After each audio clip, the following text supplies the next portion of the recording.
Okay, I think we're live. Or we will be.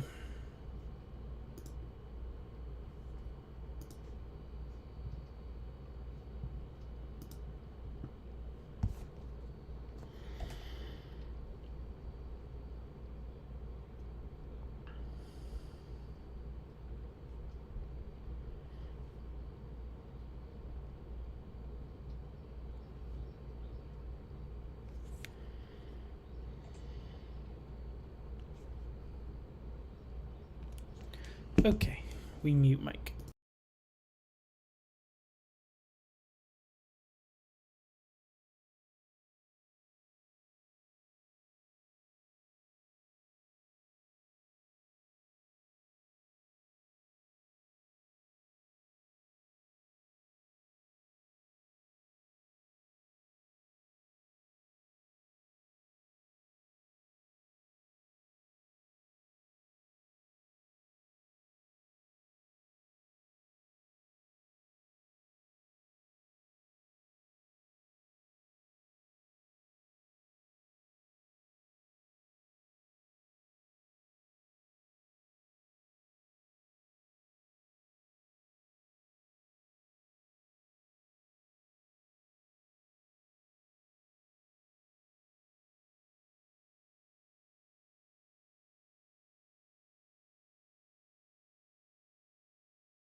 Broadcast will start here in just a few minutes, and we'll be here in just a minute.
that blow cool air through, much as in your sort of executive saloon.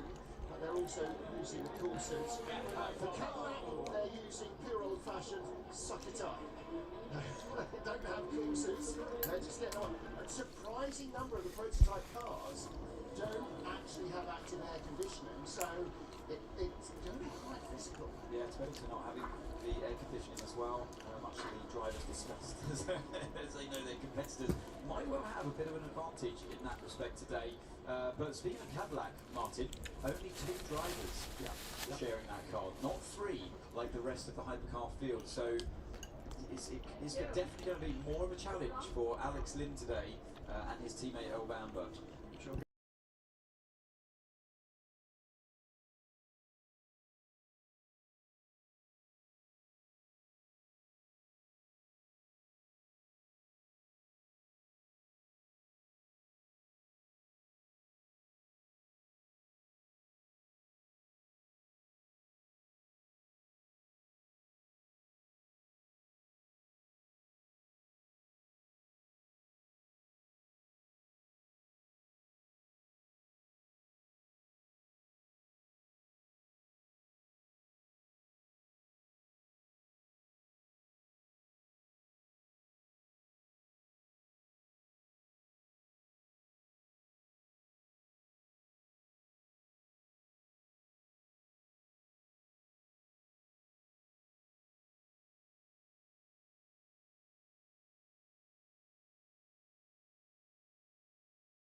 before we get to the Wake up. Wake up. It's the first of the month.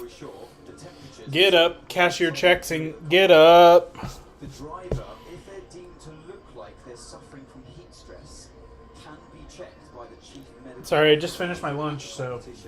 And if they're deemed to be struggling too much, the driver will not be authorized to. Wasn't enough. Need more food. In the race. I'm a big boy. That is 9.1.12. You got about 15 minutes till race start here. We got the 911 Turbo S safety cars on the Manti lightweight performance wheels. Love that for us.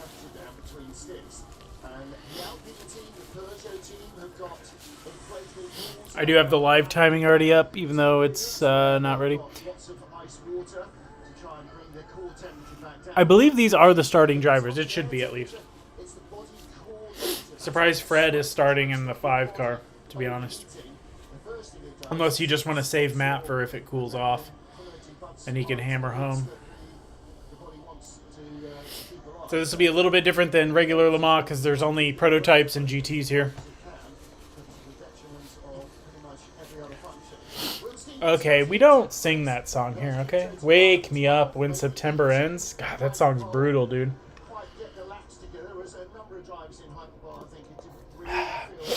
There's this kid that a lot of people in my hometown knew really well that died in like the beginning of September. And then that song played at his funeral. And I was like, oh, man. It is so if you have an HBO Max subscription, you can get it that way. And it just go up to the top under the Bleacher Report sports section and scroll down. It should be right there. They have a prototype as the profile photo that's not even racing in this. We gotta do one quick thing. So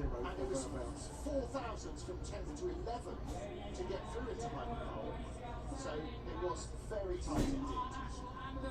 And to do so, please welcome local recording artist from Austin, Texas, Tamika Jones. We got a national anthem being sung here.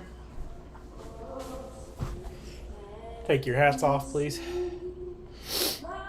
In Texas, if you have a cowboy hat on, you can leave it on during the national anthem.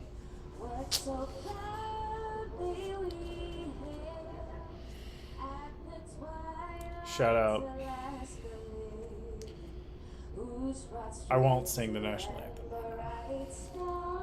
I have to contain all my... There's Frankie Muniz. I have to contain all the ADHD that I can.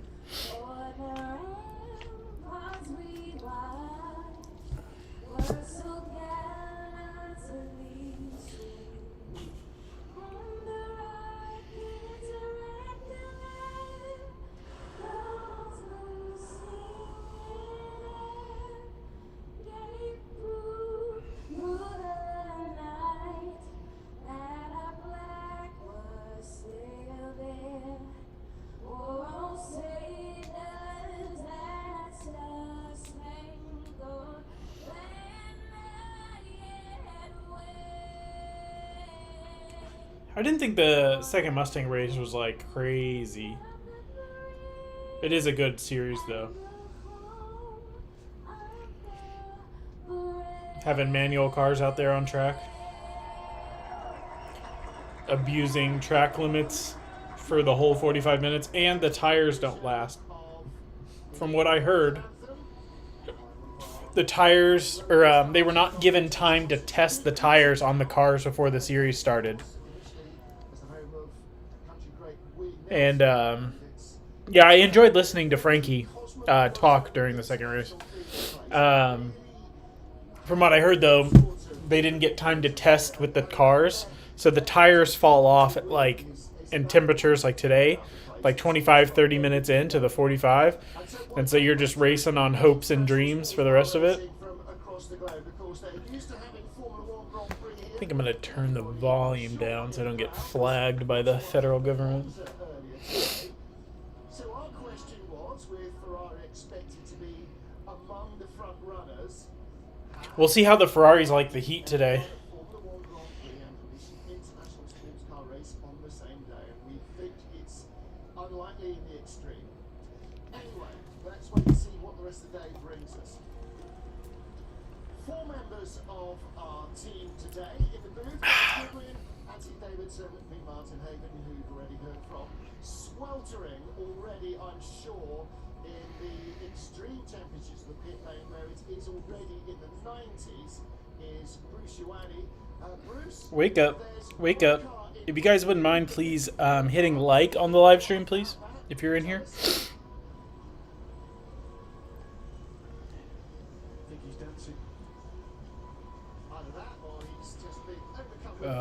Doing a bunch of overhead shot from the drone. There's the 50 car, Martin. This is actually the least well placed of the 3 Ferrari 499. He's back in 5th place. It was quite a qualifying session for Ferrari against Alpine, as you'll see in a moment, and Cadillac. But the 50 car edged back by a couple of challengers. The grid begins to clear ahead of the start of the race. There we are aboard the number 35 Alpine. I had goosebumps for Monza too. Seeing Charles win a race where it's either his home country or the team's home country where he has a big influence at is incredible. It's the same with Lewis winning at Silverstone.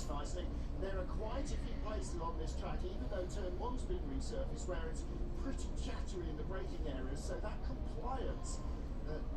Alright, so this track is going to be really hot and really bumpy. So Kodo is built on a marshland, and so all the track settles. And so they've recently repaved it, which doesn't probably fare well for tire degradation, especially with the temperature. So you'll see the cars bumping and moving around a lot too in the brake zones, especially the big brake zones. The end of the long straight, the end of the front straight going up the hill.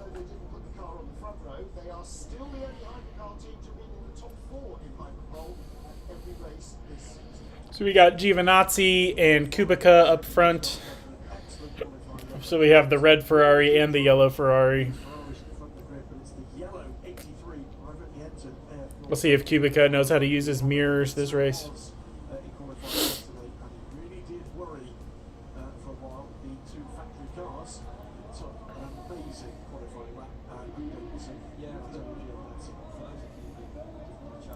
Let's see who's voted on the poll.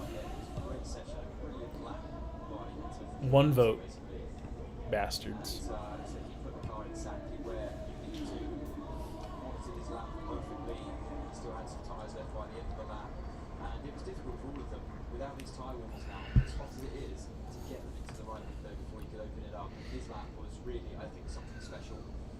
See all of it in entirety, but the few corners we did see exactly where you need to be, and to that point, Yeehaw! 3/10 faster than Robert Kubica, which is no mean feat at all. And Molina, not Molina, Fuoco was always dynamite qualifying, of course. So it was a one-off. I think a one-off by Giovinazzi, and the rest of the field was it down to Kobayashi in P9 after that 3/10 deficit to. It's all part of the spectacle of racing in the States. Absolutely. But yeah, just to finish what I was saying, basically the rest of the field, there was the same gap between Giovinazzi Had to plug in the fucking thing. after that, the same gap from Kubica down to Kobayashi. Look at that Porsche safety car. Look at that. Be right back here before restart. Flag waiver we've got this weekend. There is the 54 still undergoing that clutch change. They are not going to make this start. They have an hour, I believe, by regulation, so it's done to join this race. So it's gearbox off the back of the engine. I'm not sure if the engine has to come out as well, but they'll separate the two. I think they have a Ferrari that did its like outlap to go stage up on the grid, and like the clutch died in it. 2 formation laps.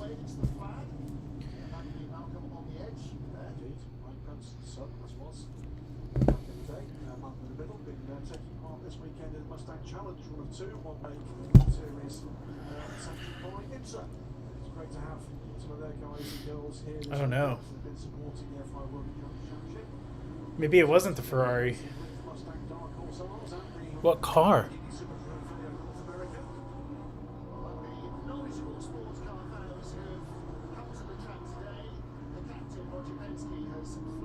I can't tell what car it was.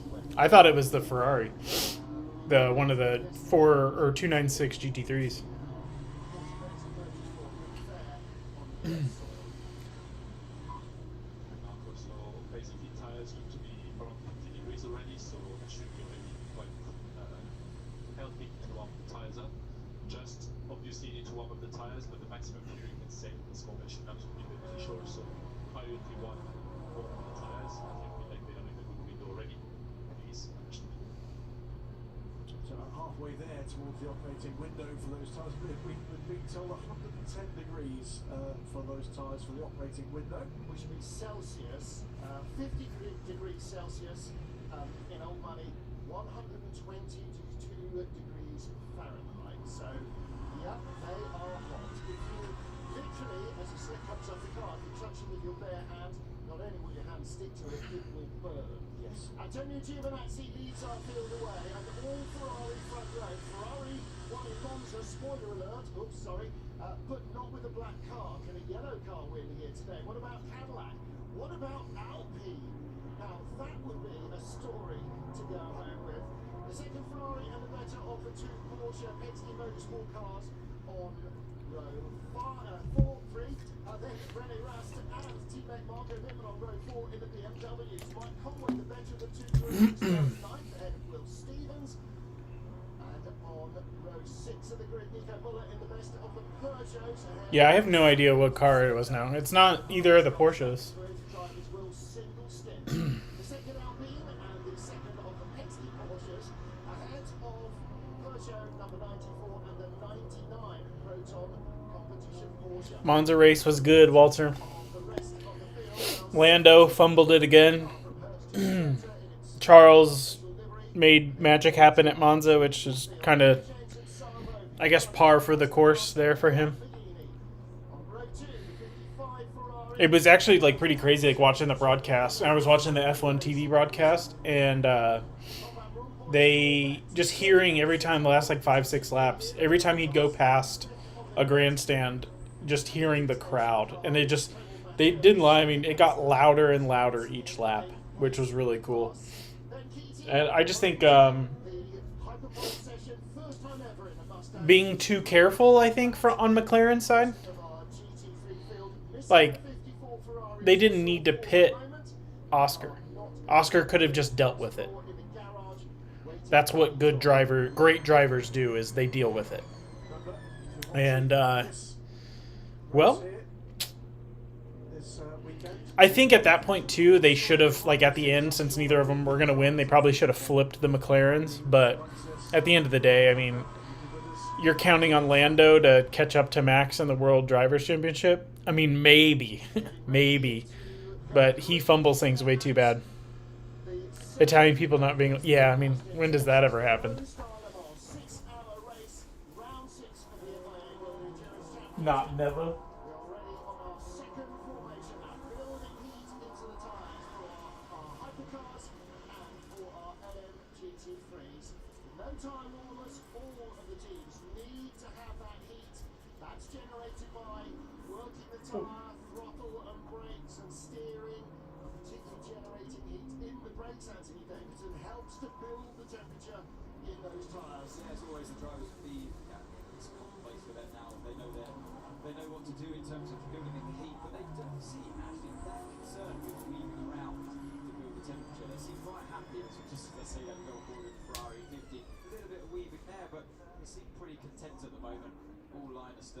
Not much weaving going on.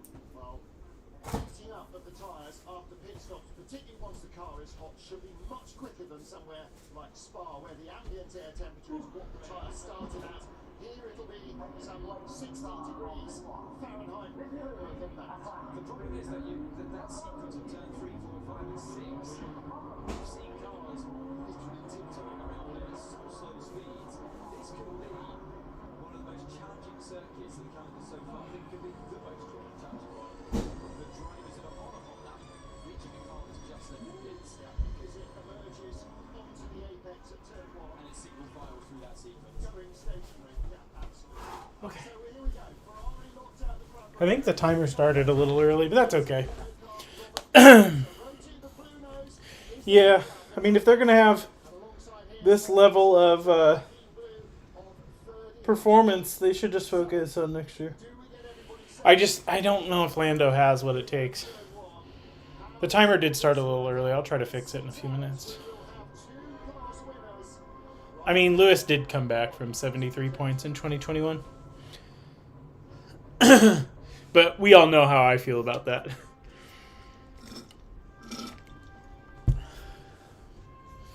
Let's see if I can fix this timer here real quick.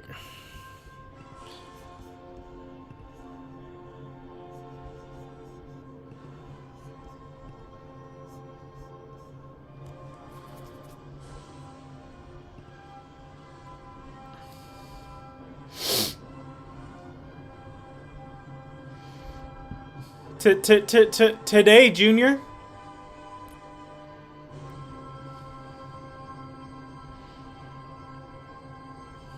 I'm just going off my side, so I don't know how much of a delay there is right now.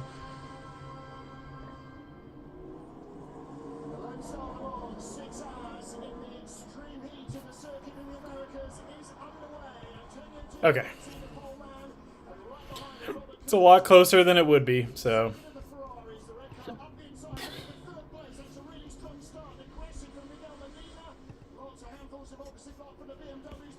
Yeah, I don't think I did very well in Fantasy Drift. Alright, the two leading Ferraris got away pretty well. I don't know what... it's honestly, I have no idea. It's hard to watch through the S's to figure out who did what. The 5 car dropped back quite a bit. The Lamborghini's up there mixing it up, which is cool to see.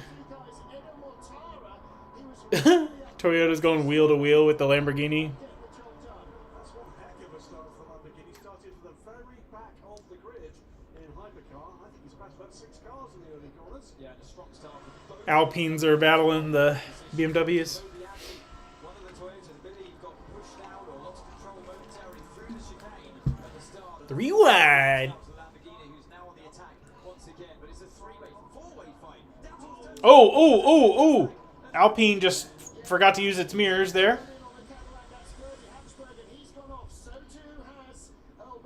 Pushing the who would have been the king of the Hungaro-Austrian Empire. The 5 cars being aggressive on the Cadillac, taking that inside. Perfect move by Frederick McAfee there.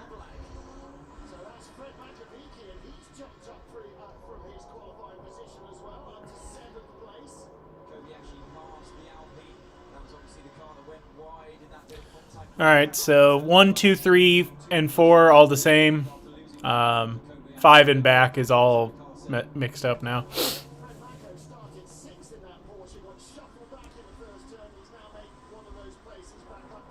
Nope, 5 is in the pit lane. This isn't good. That's not good. The 5 car's in the pit lane.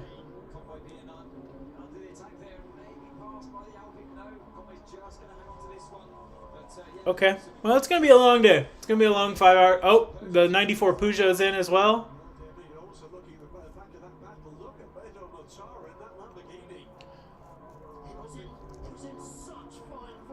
That is not good. The 6 car is back in 15th. They started in 14th. They were jumped by the Proton, it looks like.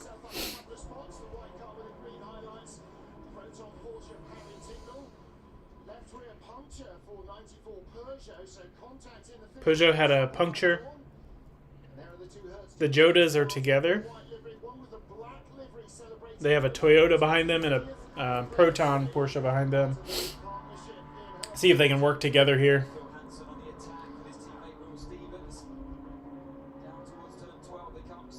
Side by side into turn 12.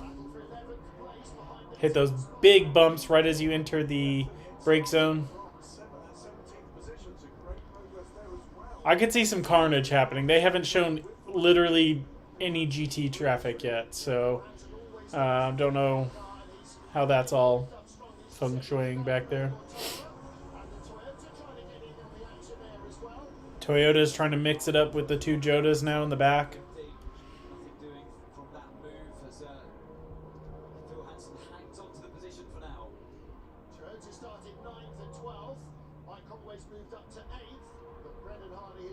battle back down onto 13th. No update on the 5 yet. At the moment from Mike Conway, one position further up the field than where he started, but he did lose out on 2 positions as we saw. I want to see maybe a replay of what happened there. We saw some cars jump the inside corners of turns 3, 4, and 5. Unusual looking leaderboard. Ferrari, BMW, 4th and 5th, then a Peugeot and a Cadillac. The Cadillac got shuffled back down, but a really good start for the BMWs. Number 5 Porsche was brought in because the pitot tube on the car that measures the actual airspeed in the car, so its actual speed, was left on the car. So Bruce Joanny in the pit lane. Bruce, a little bit of human error. A tube was left on the 5 car that measures airspeed that shouldn't have been left on the car. The safety on the pitot tube, which is the air intake that actually can explain what it's made for, so they had to come to remove it. Yeah, pitot tube's coming in. Well, they have a long way to go to catch back up. So Speed, you have to measure the speed through the air, and it's how quick the air rushes into the tiny hole on this little tube that measures the speed. So they don't have GPS that's accurate enough for cars at this speed. And because they're a delicate piece of equipment and they're quite sharp as well, Yeah. they cover them up. So yeah, for safety reasons. hey, we're seeing some GT now. Heart of Racing's out front with Ferrari, Iron Dames, and Corvette behind them. The FIA measuring the ground speed through the pitot tube. The 92 Porsche is in 6th place in GT. Their wheel revolution. They have a Mustang in front of them. Too much slip. Meanwhile, sorry, Graham, at the front of GT3, Ian James leads in the Aston Martin, the Ferrari of Clement Mature in 2nd place, and then the Iron Dame, François Heriot rather, then the Iron Dames Lamborghini of Saragovi in 3rd, ahead of Tom Van Rompuy, who's 4th in the Corvette. Further progress, by the way, for Lamborghini into the top 10 by Eder Montara from 18th on this grid. Great start from the Lambo. And he's saying that they are going to double stick that car as well. They feel pretty happy with it, and it's certainly having a good run. He's got one of the Hurst Team Toyota cars, Will Stevens. It'd be nice if Larry could get up here in front of the Proton and then fight the Toyota. Maybe the Jodas can work to help the Toyota get backed up. It's going to be a tough track for the LMDH cars, I think. Right side tyres, but this is, although it's an anti-clockwise circuit, the same as Interlagos where we were last month, it's almost got the same number of corners. It's got 11 lefts but 9 right-hand turns. So it's fairly even tyre wear across both sides of the car. Yeah, I believe he's a little bit out of position here for the speed of that car. He's shooting further up the grid yesterday. We talked about the dramas, the problems that Mick Schumacher had in qualifying with that wasp inside the cockpit of all reasons. But yeah, he lost out on getting the car further up the grid. So I feel like Max Silvio at the moment in car number 36, the Alpine, the blue Alpine. Few more laps and then Cars in front of him right now. He's probably have a good lay of the land here. Yeah, I'm struggling a lot in the okay, is it understeer problem? So he's got a hand in it down as well. This track has changed so much. You can see how black the new tarmac is. They relayed the pavement here all the way from between the final corners, 19 and 20, all the way up through turn 1, down through turn 2. The incident between Earl Bamber and Ferdy Hatchberg under investigation.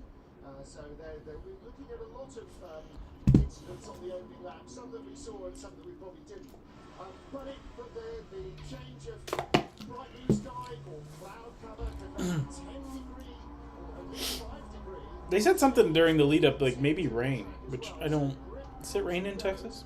Track has been getting grippier and grippier and grippier as the race weekend has gone along. Maybe Alpine just underestimated or overestimated how much grip might be available today. Accepted turn 2. Slip and surface warnings at turn 2. So quite what is down there. Debris. So I know it's not a slippery surface, but there isn't such a thing as a debris flag. They've said 8 times on the various broadcasts this weekend. They've called the Corvette a front engine car, François Heriot and Tom Van Rompuy which is really cool. third place in LMGT3. The Blue Heart of Racing Third and fourth is going to be a fun little battle here in GT between the Ferrari and the TF Sport Corvette. Or one of the TF Sport Corvettes. They're nose to tail about to go through the S's right now. And the Corvette was half a second faster, almost 6/10 faster last lap. Each driver category has a minimum drive time that they must complete to score points, and that battle now being called by the 94 Peugeot. Yeah, that 94 Peugeot heading from Bruce. The Pence has got a bit of damage rear left. That might be the source of the debris. This will change for second, just out braking himself a fraction at the top of the hill in turn one. Anthony, talk to us about turn one. As you go up there, presumably all you're seeing is clouds. Yeah, it's a steep elevation change of around 20-25 metres, so you can brake later generally into that corner because of that elevation. This is a great shot. You see, if we were just momentarily on board with the Midland, you can see the track rise up in front of you, so you can brake a bit deeper into the corner, but unfortunately for area a little bit too late, and then the corner itself sits on top of the brow of the hill. Very hard to see the apex of turn one. Battle for third place, Miguel Molina in the Ferrari with Marco Vinland right behind him and challenging in the BMW. It is still a Ferrari 1, 2, 3, and interesting, Robert Kubica, now they tried this before in free practice, one hard right rear tyre. When you change tyres, you don't have to change four, you don't even have to change two, you can do 3, 4, 1, any combination. So they, and it looked like Stoffel Van Dorn in the 94 Peugeot, looking at a right rear tyre that is going to last longer than the others. Why? Because then that gives you more options and more tyres out of the 18 that you're allowed to use during the course of the race. Exactly 4.5 sets available to each of the teams. So annoying. That's for this entire race. But how they choose to deploy them is entirely. Looks like the Ferraris are pretty much in control. You still have one of the BMWs who's close. But TF Sport Corvette flashing its lights into turn one at the Ferrari. Makes the pass into turn one at the apex. It looked just to be a lot quicker than that Ferrari at the current moment. I'm assuming a lot of that is going to change. A lot. I don't know what the temperature is supposed to drop to, but I think it'll be quite different story here in a couple of hours. Especially if there's safety cars and other weather, cloud cover. There's the 77 Mustang. I think Hardwick's behind the wheel. He usually starts, so...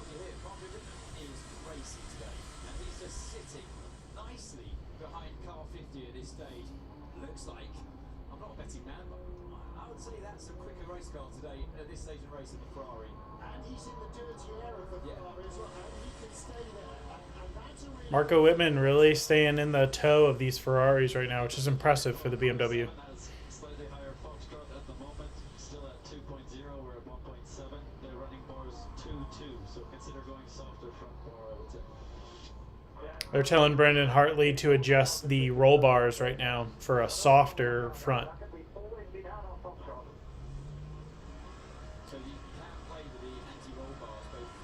He's having a hard time, I think, with grip currently. And it shows. I mean, he's all the way back in 15th in a Porsche sandwich right now. Or it's a Toyota sandwich on Porsche bread, so...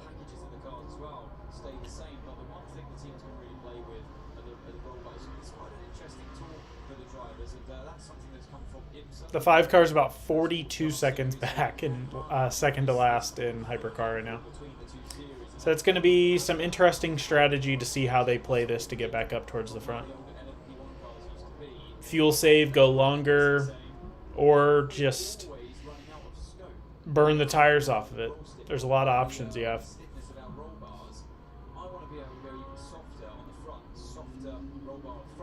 Giovinazzi still up in front of the 83 AF Corsa Ferrari. I was told he's a nobody recently because he wasn't as successful as he could have been in Formula One. So that makes people a nobody, apparently. But we saw this in Imola with the 3 Ferraris out front, and then they threw it all away. So We've seen a 1-2-3 Porsche in Qatar, so maybe today's the day for a 1-2-3 Ferrari. With what you said a little earlier, the BMW is still right there. Look at the Robin Freins just before we came on. They're catching some GT traffic now, so We do have something to bring it should be pretty interesting to see, especially if they're catching them in the S's like this. I would want to be catching those guys going into the straight and before you get to turn 12. Oh, wow. The BMW is closing in on Molina in the 50 Ferrari right now. Now, the LMH cars have hybrid battery, or the electric motors on the front axle kick in above 140 kilometers an hour. But they've, used BOP to balance out the two, which last year was pretty evident that they did a bad job, but not a bad job. It's a tough thing to do. BOP is tough.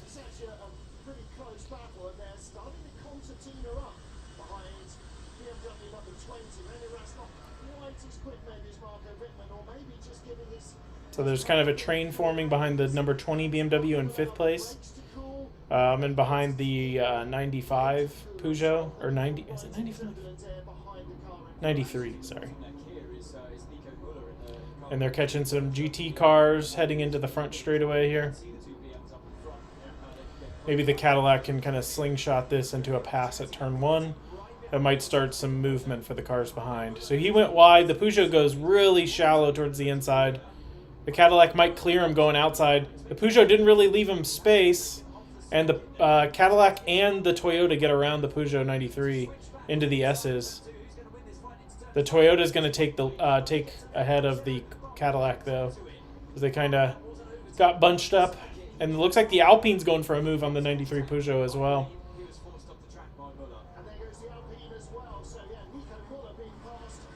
Yeah, Nico Muller is, well,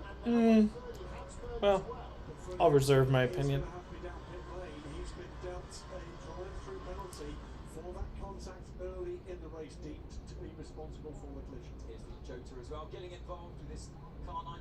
The 12 is about to put a move on the 93 as well, but they are about to pass a huge amount of GT cars on the back straightaway here. 12 has some pace on the Peugeot, but they're all gaggled up behind the GT cars now. The 12 gets around Peugeot number 93.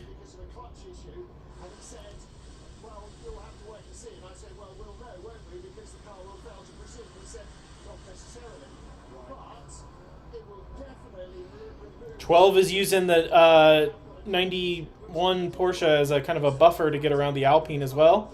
Has to go around the outside, and he made the move happen. Kind of pushed him up behind the Porsche, and then pushed him up behind against the 77 Mustang. Got around him. So the 12 has made some good moves. He's up into 9th place right now. It's the only Porsche in the top 10. He's in 8th place now. The number 6 is in 14th, and the 5 is back in 17th. Because of that, they had to go into the pit lane. The 6 is pushing up against the Toyota right now in 12th place. So if Larry can get around this Toyota here through the S's or on the back straightaway, that would be really good momentum for them, because he can catch up then at that point. So the other Alpine is coming through the pit lane after serving a drive-through penalty, the 35. Still came out ahead of the 5 Porsche, though, which sucks. Freddie is taking about 9 seconds out of the lead, though, from when he first had to go into the pit lane. It's going to be tough to get around both BMWs when these other cars start to catch up, because they can work together.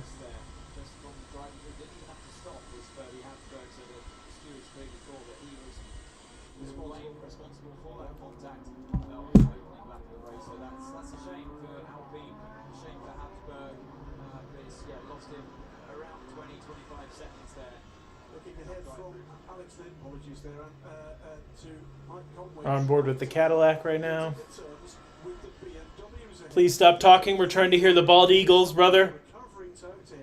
Cadillac hanging on in there. God, they talk so fucking much. First couple of Sorry laps, for cursing. couple of contacts, with and onto the number 2 car of Alex Lynn. This is beginning to It's like when we go on board, shut up for a minute.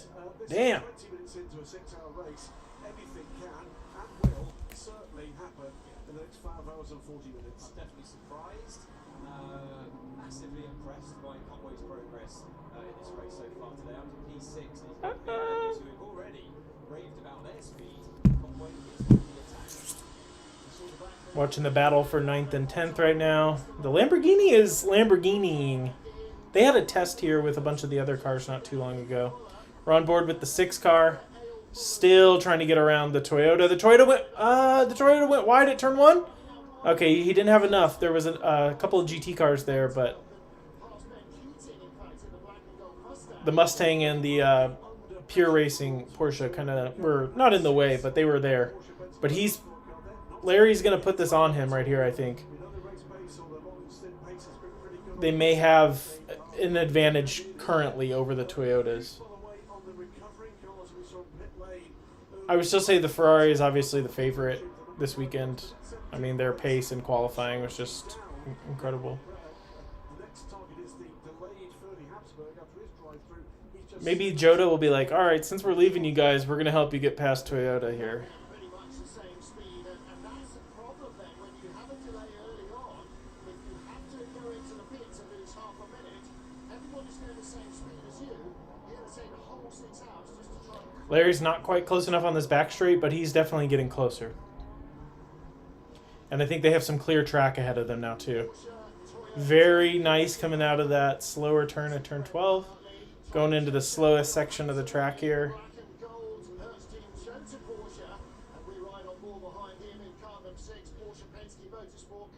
Larry's fighting the wheel a little bit on slow turn-ins, but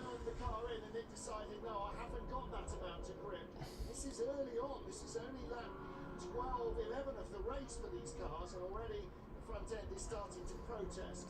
Yeah, the new fastest lap of the race goes to Robert Kubica. You see the stars of the race again, Martin. Yeah, Kubica tucked in immediately on the run-up to turn 1 behind Antonio Giovinazzi, the pole man.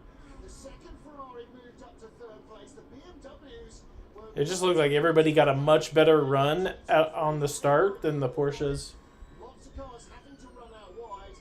Ooh, now the second of the Ferraris, the red car Miguel Molina, inside the white line. That's a good move, wasn't it? Start by him into turn 1, right out the inside. I didn't know you could start at the On his outside, on the exit. white line on lap 1. Feisty driving and a well-deserved round of applause at that move by his team. That's a proper block pass, isn't it? He parked it on the apex, and it almost didn't matter that he was stationary because it's such a long way round. Always risky to go around the outside of turn 1 at the start. You're bound to get bullied off the track. Yeah, 2 hits I spotted there on the Cadillac. First from the Alpine. Now, who cut the corners here? I saw some cars. Oh, that was a big old moment for Conway, and that's the moment I saw. Yeah. Yes, Oh, Conway took a big old corner cut there. By the Porsche, didn't he? Which Bastard. that was 5, wasn't it? Is that where the Porsche picked up its puncture, or was it that? must have been. Yes, it must have been. It was left rear. It must have been. But Conway, yeah, there was a bit of contact there, wasn't there? Porsche didn't have a puncture. 5 did. No, it didn't. No, I It was thought- P2. You're right, yes. Way too late on the inside. God, they are like, these guys tumble over each other in commentary so much. And I know there's a lot going on, but man, they tumble over each other and have no idea what they're saying sometimes. So that was a third contact. So, whatever. On the opening I lap. digress. That's where the puncture happened for Peugeot. It's a tough job. There's a lot to keep track of, but they have it all on a screen. That was Phil Hansen, wasn't it? In the number 38, I believe he was behind Stevens. He was behind Will, yeah. So the number 51 Ferrari and the 83 are, We've seen him so far. they have about a 1.5 gap, and then the 50 Ferraris behind them about almost 4-second gap. After that, we were distracted by So 1, 2, 3 is Antonio not completely out, but So the gap between them is 1.6 seconds.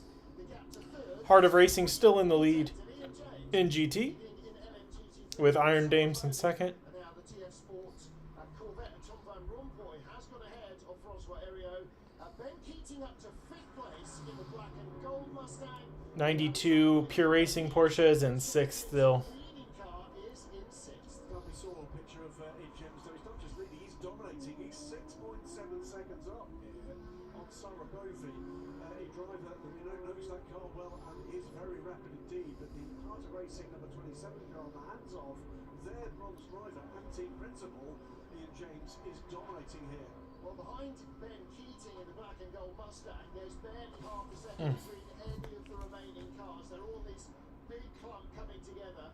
And here you can see the second of the McLarens and the 46 BMW. So that's Josh Cagle ahead of Ahmed Al-Harti. Al-Harti in the black BMW car number 46. And right behind them, Darren Leon in the red and white sister car. Give you an idea of the kind of pace and recovery from the number 5 Porsche Penske Motorsport car Fred Bakavicki up the early stop. He's taken something like 10 seconds out of the remaining 10 of the leading part of the hypercar grid. He's going to be back with them towards the end of this stint at that pace. Well, the only problem is his last lap was a 158.1. The leader's last lap was a 153.9. So he's not really close. He's in traffic. Well, yeah, but that's a 5 seconds Wow. on 1 lap lost in traffic. So the leader still managing to build that advantage. This first pit stop coming up in about 30-ish, maybe a little more. Ooh! 46 BMW is real late on the brakes there, really trying to close in on this McLaren. They're going to hit a bit of a brick wall, a bit of a dead end in their progress. But One of the McLaren teams in IMSA is leaving for a Ferrari. So I wonder what's going on with that. And I wonder how that will affect FAF, because now they're the only McLaren team in IMSA for parts and availability of things. Be curious to see. So we're on board with the 6 right now. Please stop talking. He's still behind the Toyota. I think this is fuel, save fuel, go long, make up space. Joda's still ahead of the Toyota.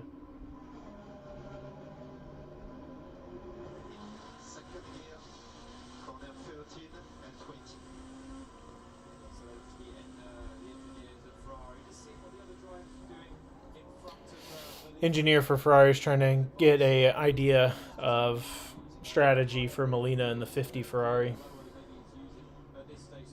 Back on board with the 6 here.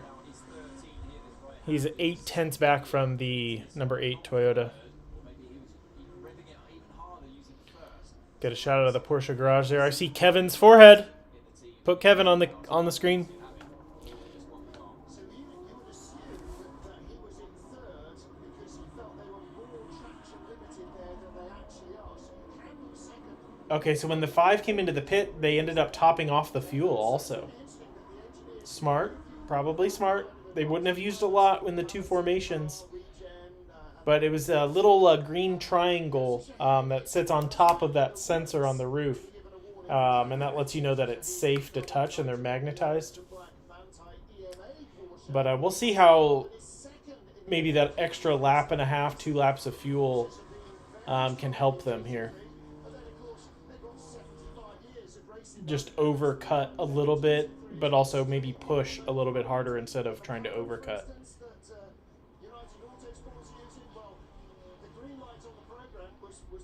God, every time watching all the races here this weekend has made me not be able to wait until I get to shoot at this track in December.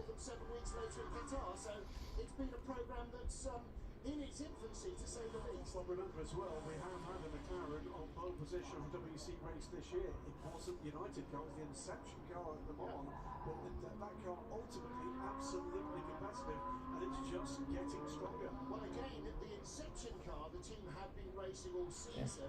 United Autosports had barely seen the car at all before they got to Qatar, and then their season has been blighted early on. So the field is still relatively close. Nothing too crazy right now. In real time throughout every session, and the McLaren, there's something unique to the transmission of the McLaren that was just destroying them. And the problem is, they're all made in one place in San Diego, California, so you can't just get a replacement overnight. if you're getting through a lot of them, and they were, then that's been their focus pretty much up to Le Mans, to try and get the car not to destroy these sensors. By Le Mans, they had a car that would stay together, or the sensors would stay together on. Then they blew up the start, trying to find the real performance in it, and to get onto the podium last time out in Brazil was absolutely the boost to their morale that the team really needed, because they had worked so hard on that car. Great battle here with Amadou Harty and Josh Cahill, and there is Darren Young in the background in the red and white number 30. Did not need to do that. Side by side. Is this going to be the McLaren BMW battle down the back straightaway, side by side. inside line works here, but McLaren has the inside line. We'll see if the BMW breaks. Oh, the BMW's kind of sweeping to close a little bit of the door on him. Does, and they touch, it looks like. goes off the McLaren. He does complete the move up into 9th position. Can there be a better encapsulation of what this LMGT3 class covers than those two cars? Nobody would say that the McLaren is anything other than an absolute supercar, whilst the BMW M4, absolutely a supercar in terms of performance, but a real classic GT car. And for those of you wondering, well, you know, those drivers neck and neck into turn 12, some really late braking stuff. How come none of them locked up? The LMGT3 cars do have ABS. They have ABS now, brother. So it's down to the car as the driver just mashes the brake pedal. But still, it's about when you choose to hit that brake pedal. Yeah, the LMGT3s have ABS. It's not like the GTEs that did not and would lock up all the time. That's why on the LMGTEs, you used to see the green lights or the blue lights on top of the dash, and that would be the ABS monitors. You know when you're locking up brakes and losing traction. By wire in the Mustang was saying it feels really, really strange. Definitely leading pair here of Giovinazzi, Robert Kubica, two mighty fine drivers. And Kubica's just been methodical here, just starting to close in on his teammate. And they are teammates, just don't be fooled by the different colours. Love them both, either red or yellow. It's all inverted, isn't it? It's brilliant design work by Ferrari, and they are really at the top of their game here, these two. I'm really enjoying this battle. Oh, man. I wonder who's done the best preservation work on their tyres. And that Air Corsa car, the yellow car, those guys have been right at the front of the field all the way. Alright, so no real changes since the 2 Cadillac is closing in on the 7 Toyota in 6th place. But we're seeing the battle for 3rd and 4th right now, or 3rd right now. But the BMW's not really that close to the 50 Ferrari. They're close, but not within an attack range on this back straightaway. The message to Antonio Giovinazzi: we have our plan, they have theirs. This is where they're diverging. Just focus on your race, which means keep your tyres alive. Don't overstress the car. We know what we need to do. I think they're talking about lift and coast here. I think different strategy might mean that they've upped the power. So way here on the attack, and with Earl Bamber in the number 2 Cadillac down into turn 12.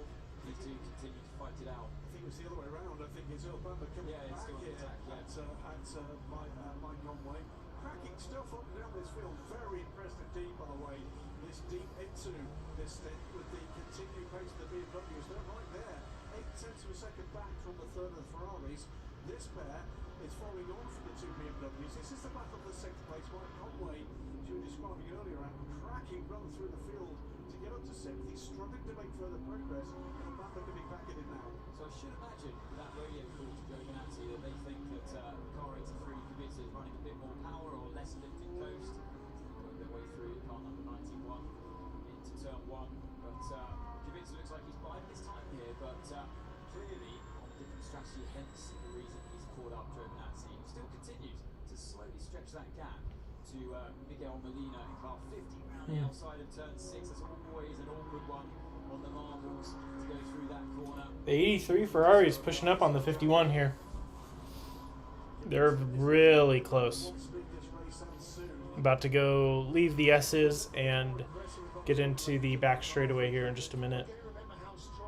Got some GT traffic heading into the apex here. That'll separate them a little bit on turn-in. Winning this one as well. Today we've already seen a Ferrari win in Formula 1 that wasn't red. It was red. Well, the it's black. No, the overalls are. Oh, boo. Now teach me to save it for later, Peter. Yeah, he just said the Ferrari that won at Monza today was black when just the helmet and overalls were. Different fuel strategy. Stay off Twitter reading rumors. Them up at the start, and we know that they can do over 30 laps as a stint out. See that I ask, I get. Slightly more, 44% to the 51 car, 43% to the 83. So we keep an eye on that as it goes. What we're expecting here is the is separation now, or more separation between 51 and 83. This BMW and Caddy. Wow, 48% against 45%, 15. All right, so we're looking at the energy here. Looks like Porsche, BMW number 20 are a little bit ahead with energy, so they may be able to go maybe a lap longer or so. It's only like 3 or 4%, so 18 laps in and 34 minutes. so we're 35 minutes in, about 15 laps, 16 laps. Championship. And the number 83 Ferrari, we've just been told on our timing screens, under investigation for a possible technical infringement. Uh-oh, 83 Ferrari's under investigation for a technical infringement.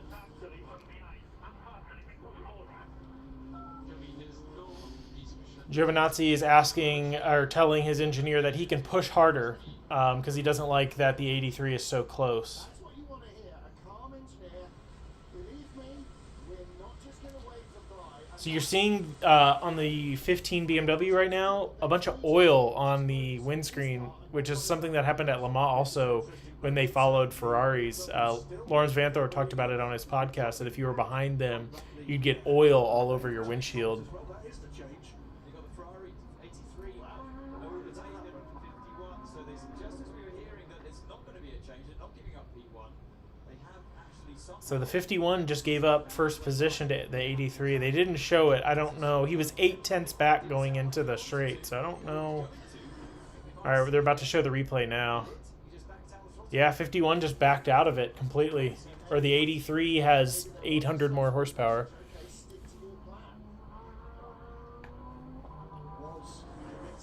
Which they're limited to 650 horsepower, plus whatever BOP adds or takes away. Notice on the timing screens that there is investigation underway for a technical infringement for the 83. That could give me something very minor. It might just be a warning rotation. We'll keep an eye on that, but it is now. There's the Grange Grosstanze, of course. Robert Kubica jetting off into the distance now. Looking behind here in this battle, Molina, Whitman, Rast, Conway, and Bamber. The 6 is about half a second still behind the 12 or the 8 Toyota for 12th place. So still not seeing movement really anywhere. Just check the poll real quick. We have 22 votes, 64% say Ferrari. You're probably not wrong today. Probably not wrong today. 37 minutes though, and only 10 seconds separating those top 7 cars.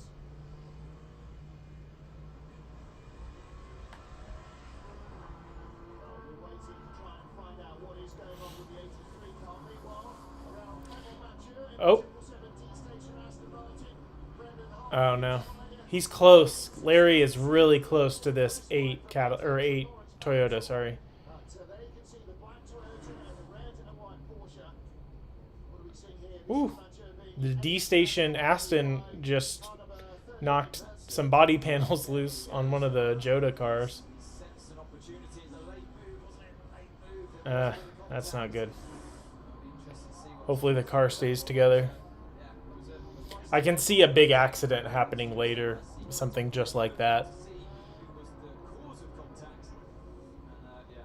Especially in that last hour or so, maybe last 2 hours, depending on desperation, how far back, bad strategy, good strategy. I don't think Porsche's in a bad spot. The Porsche Penske cars. I don't think they're in a bad spot right now. It's not great, but like much worse has happened in much less time. So 25 for victory here in the standard length race. 6 hours is our basic race.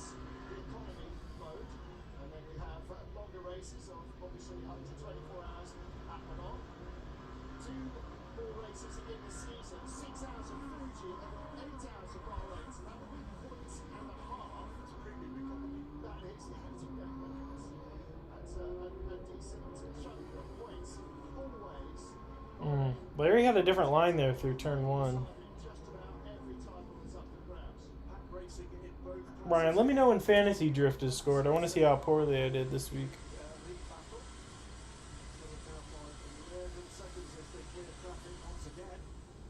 But lower down the order, we've still got these groups of 2, 3, 4 cars battling away in the hypercar as well as LMGT3. Those BMWs are not giving up this chase.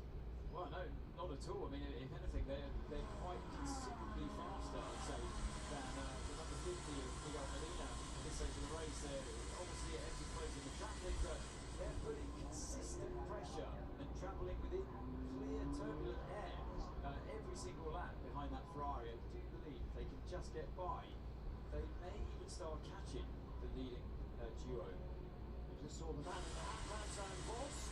The man who runs Team WRT that run the BMWs both in hypercar and in the LMGT3. Well, let's catch up with Bruce Joanny. Bruce, what have you got for us from the pit lane? Well, I'm actually standing in the 51 car pit trying to get some information, but nothing from there. They're being silent.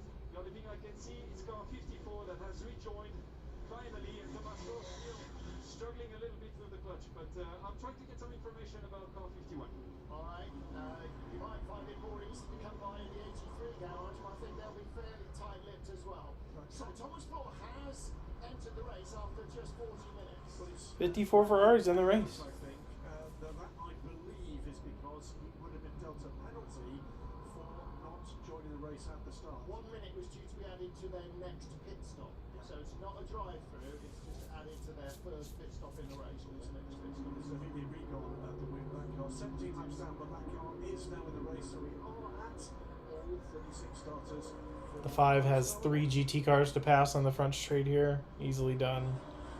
Ben Keating, the only Texan driver in the field, currently lying in 4th place in LMGT3. There's the black and gold Ford Mustang. Need to get that 92 up there into the podium places. Got to preserve that championship lead, which I'm pretty sure they're not in like too much danger. The 6963 is definitely in danger though if they don't make up some good places here. Qatar, they claim victory there, and they have been very strong ever since. Here's our race. Both Lexus are way down in the order. GT2, it would seem, rather than The other Corvette is way down the order. advantage currently. So Still 5.8 seconds over the magenta Lamborghini at the top of the shot there. Really impressive start from Ian James. His team, of course, very busy indeed, not just on track here, but testing ahead of next year with the incoming addition to this hypercar class, the Aston Martin. the 38 Jota with Phil Hansen behind the wheels trying to catch the Lamborghini right now.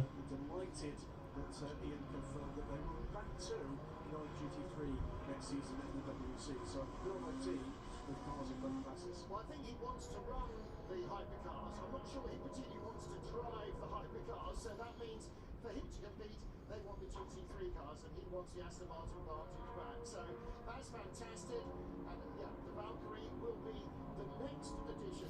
I think tomorrow there's an Aston Martin debut of a car. I think the new Vanquish. Still more to come. I'm sure there are a lot I of do believe. manufacturers on the outside looking in who are watching this and going, what's not to like?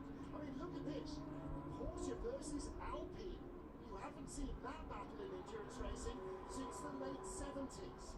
Well, not always, but that's Hypergreen Brooks as well. But you're right. There's a not too orderly queue of manufacturers and teams looking at what's going on here. This is why we're getting crowds everywhere around the world. Robert Kubica just put in the fastest lap so far. Absolutely world-leading brands of racing is great as well. Why wouldn't you want to come? No, 100%. Why would you not want to be here? You've got Ferrari, Lamborghini, Porsche, Cadillac, Toyota, Alpine, and that's just the start of it. It is close racing. The way the rules are being shaped, you can essentially bring any type of package you like. So you just On board with who would have been the king of the Austro-Hungarian Empire, Freddie Habsburg. Fighting the wheel out of the corner there. onto the back straightaway. And so the next car that arrives will be the Valkyrie, normally aspirated, very Have I said how much I'm looking forward to going and shooting at Coda? I'm gonna say it a few more times. Do you want to base it on the road car? You can. Do you want to have a clean sheet of paper design like the BMW? You gotta book that flight soon. Do you want a hybrid? You can. Do you not want a hybrid? I just finished up paperwork for dealership because we had to move over to that. So got there at 8. Every single car looks different from all the others. I'm really uncomfortable. I hate sitting in this chair sometimes. Alright guys, it is time for me to go get some more water real quick. And let me check the poll here. 23 votes, 65% Ferrari, 26% Porsche. I would say if you have voted for Ferrari or other, being maybe one of the BMWs, I would say you are a genius at this rate. So we are 45 minutes in now. So this race, nothing too crazy is happening. Lap 1 was a little nutty, and then nothing after that. So we shall see. But I will be right back. My stream sponsor is my frickin' mom, dude. Just kidding. You know what? Mission Chips. This is a great sponsor. They should sponsor me. I should get bags and bags and bags of those race car shaped Mission Chips. So. Brought to you by tap water. Dude, you know what? I'm actually kind of a weirdo. I don't drink tap water. Like, I refuse. So, like, I'll drink it out of this cup that has ice in it, but I'll go grab, like, a bottle like this. There's a little bit of water in here, but I'll go get a bottle like this and just dump it in there. Even though this has plastics in it, too, I would prefer... It makes me feel better mentally, whereas, like, you know, it's probably the same, maybe worse. So that did not go in the garbage can. Team Waterloo. Yeah, I just only tap water, and it tastes terrible most places you go.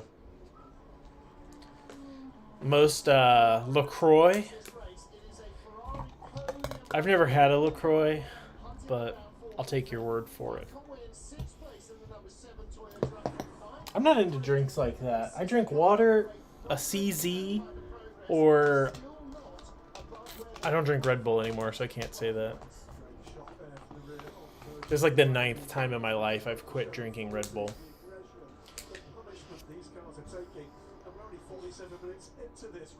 The plank wear in these cars is going to be very high. La Croix. Croissant. La Croix.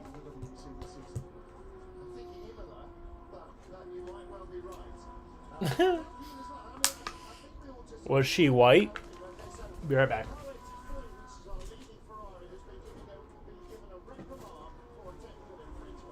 It's tyre pressures, I believe. It's not the first time we've seen this. It is one of those ones that's going to be warnings, reprimands, etc. It's one of those ones that's absolutely on the edge. It's not always necessarily a major race-affecting drama. It's something they're basically being told, watch it, sunshine, otherwise trouble. Minimum tyre pressures are stipulated by the tyre supplier in both categories for any racetrack, but it's not legally binding. However, they have been pointed out that we know that you've got lower than what's the stipulated minimum. This is on-board with Julian Adlauer. And that is Harry Tingle, sorry, and that's Ferdy Habsburg recovering position back on the field. But that, whilst we watch the Charles Racing car and the 55 Ferrari, that group at the rear of the hypercar field is also compressing and doing so rapidly. I think we're going to get a racing there as well. Yeah, we really are. So Ian James still leading an AMG2 from Sarah Groby, Tom Van Rompuy, then Ben Keating at the front of this little queue that we were just watching. Alex Malika goes by Francois Heriot, and we will find out when we get into the pit lane for the first round of fuel stops in LMGT3 and in hypercar who who is going to manage a double stint and who is not. Vincent, great start of the race, great form of the cars. It's the first time that you guys are running so close to the lead, and it looks good. You could even probably be leading the race at some stage. Well, it's looking good at the moment. Yeah, since the first free practice, I mean, we had a good feeling with the car, and it seems like everything is running smoothly. But yeah, more than 5 hours to go, so a lot of things will happen again. We're back. Of course. It's like, that's cute. Your first time drinking sparkling water? I'm working on my white woman impression. I think I got that pretty down. Massive plus into the World of Tour Championship with WRT and LMP2 in the early days, and now with this two-pronged attack. I had my, like, beef and peppers, but this is not enough today.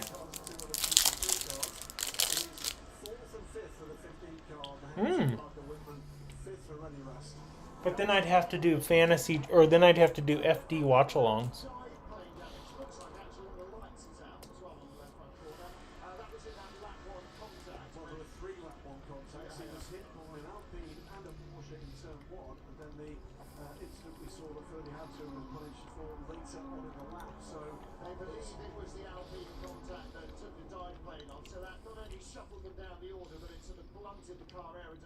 So what we might see at the first stop is a new nose going on the car to rectify that aero balance. Yeah, a great demonstration there actually through the chicane. Now, was able to slip through the front of Bamber, and then Bamber got stuck behind that car that Conway passed. So look at the ground you lose, and having approached turn one pretty much on the gearbox of the Toyota, is now having to make up that lost ground as Conway now gets the traffic into turn 11. See that little kick up on the extreme edge of the nose of the car, the splitter. There's one there on the right hand side, there isn't one on the left hand side. When I move Directs the airflow around the outside. now next month in October, the stream setup is going to get a big renovation. But it also helps affect the cooling of the brakes and So the tires. So you're losing that.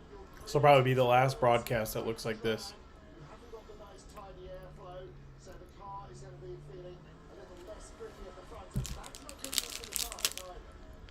It's not, I mean, I think the drag is the biggest deciding factor here for Banbury. The balance, you can deal with that small amount of damage to the car, but the drag it causes can cause bigger lifting coasts and things like that. So it'll be interesting to see if they bother to change that nose assembly on the front of that Cadillac in the first round of pit stops or later on in the race. Haven't found a new place yet. I went and looked at some yesterday. The one place I really like doesn't have the floor plan available that I want, and we'd have to go on a wait list. So, but you have to pay for like the you have to pay all the fees, like the application and all that, to even go on the wait list, which I understand, but that person in my brain that's really stingy with money does not like that prospect. So.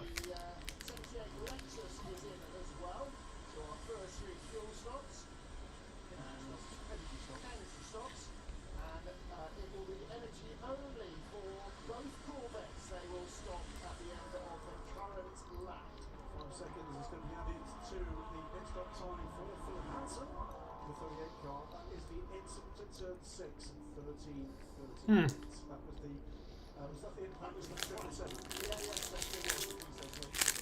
Grounding out.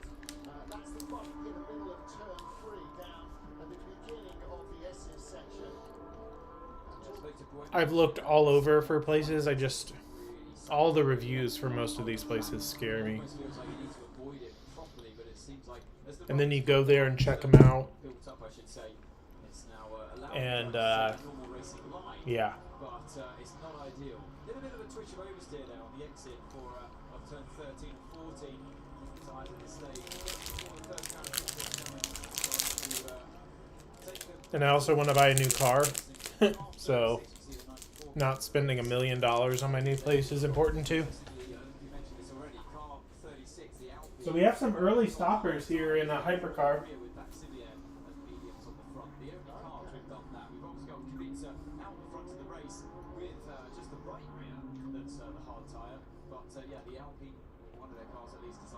Cadillac and the 5 Porsche have 16% energy left. So they probably have a little ways to go. Alex Malikin in from fifth. He was right on the gearbox of Ben Keating in the Mustang, so Keating goes through. He is our new race leader. Keating leads in Texas aboard the Ford Mustang. Stop the count. Absolutely. No, having too much fun. Nottingham and Upnell Harty follow through. They too will not pit on this cycle. They are 55 minutes into this race. Here's the Cadillac. Trying to change. Alex Lane will take over from Earl Bamber. Don't forget, just the two of them driving, which means they don't get 2 stints off if they're single stinted. They get 1 stint off, part of which will be debriefing, part of which will be in the garage ready for 10 minutes before the car comes in, and the remaining 20 minutes we're trying to cool down. Stoffel Van Dorp, by the way, stays in for a second stint aboard the 94 car. Comes on a movie. Alex Lynn is our driver change, taken over from Earl Bamber. Ian James stays in, Sarah Brody stays in, Tom Van Rompuy stays in, Alex Malikin I think will stay in. I hear thunder. Most of the MX3 drivers, the Bronzes who have started the race, will try and double stint, and I'm sure lots of their engineers will go, are you okay? Yeah, I'm about to put like a post out and like ask for recommendations. 5 minutes each those drivers need Cause in this race. So yeah. if you feel fit enough to do that in one fell swoop, then Well, they've done 54-55 in the first stint, so a double stint will cover it with a little bit of change. But it's hard for the driver inside the car to make that decision before you go in. Basically, there's no backing out of it. Once you make that decision, let's hit Freddie Rast's car 20. I will update you shortly. If you stay in, would you like some water to pour down your overalls? Question. That's exactly what they're asking Rene Rast if he wants water to pour down his overalls. Dude, I would take anything. I'd be like, get the coldest water legally allowed and pour it down my collar. probably right to layer up chrome off the grills. It's the drivers are desperate to get through before they come to this snaking section of corners. Desperate to get through Uh-oh. the GT cars. Ben Keating blew the pit box. Spots by a fraction, Ben Keating stays in. Strong run from Ben.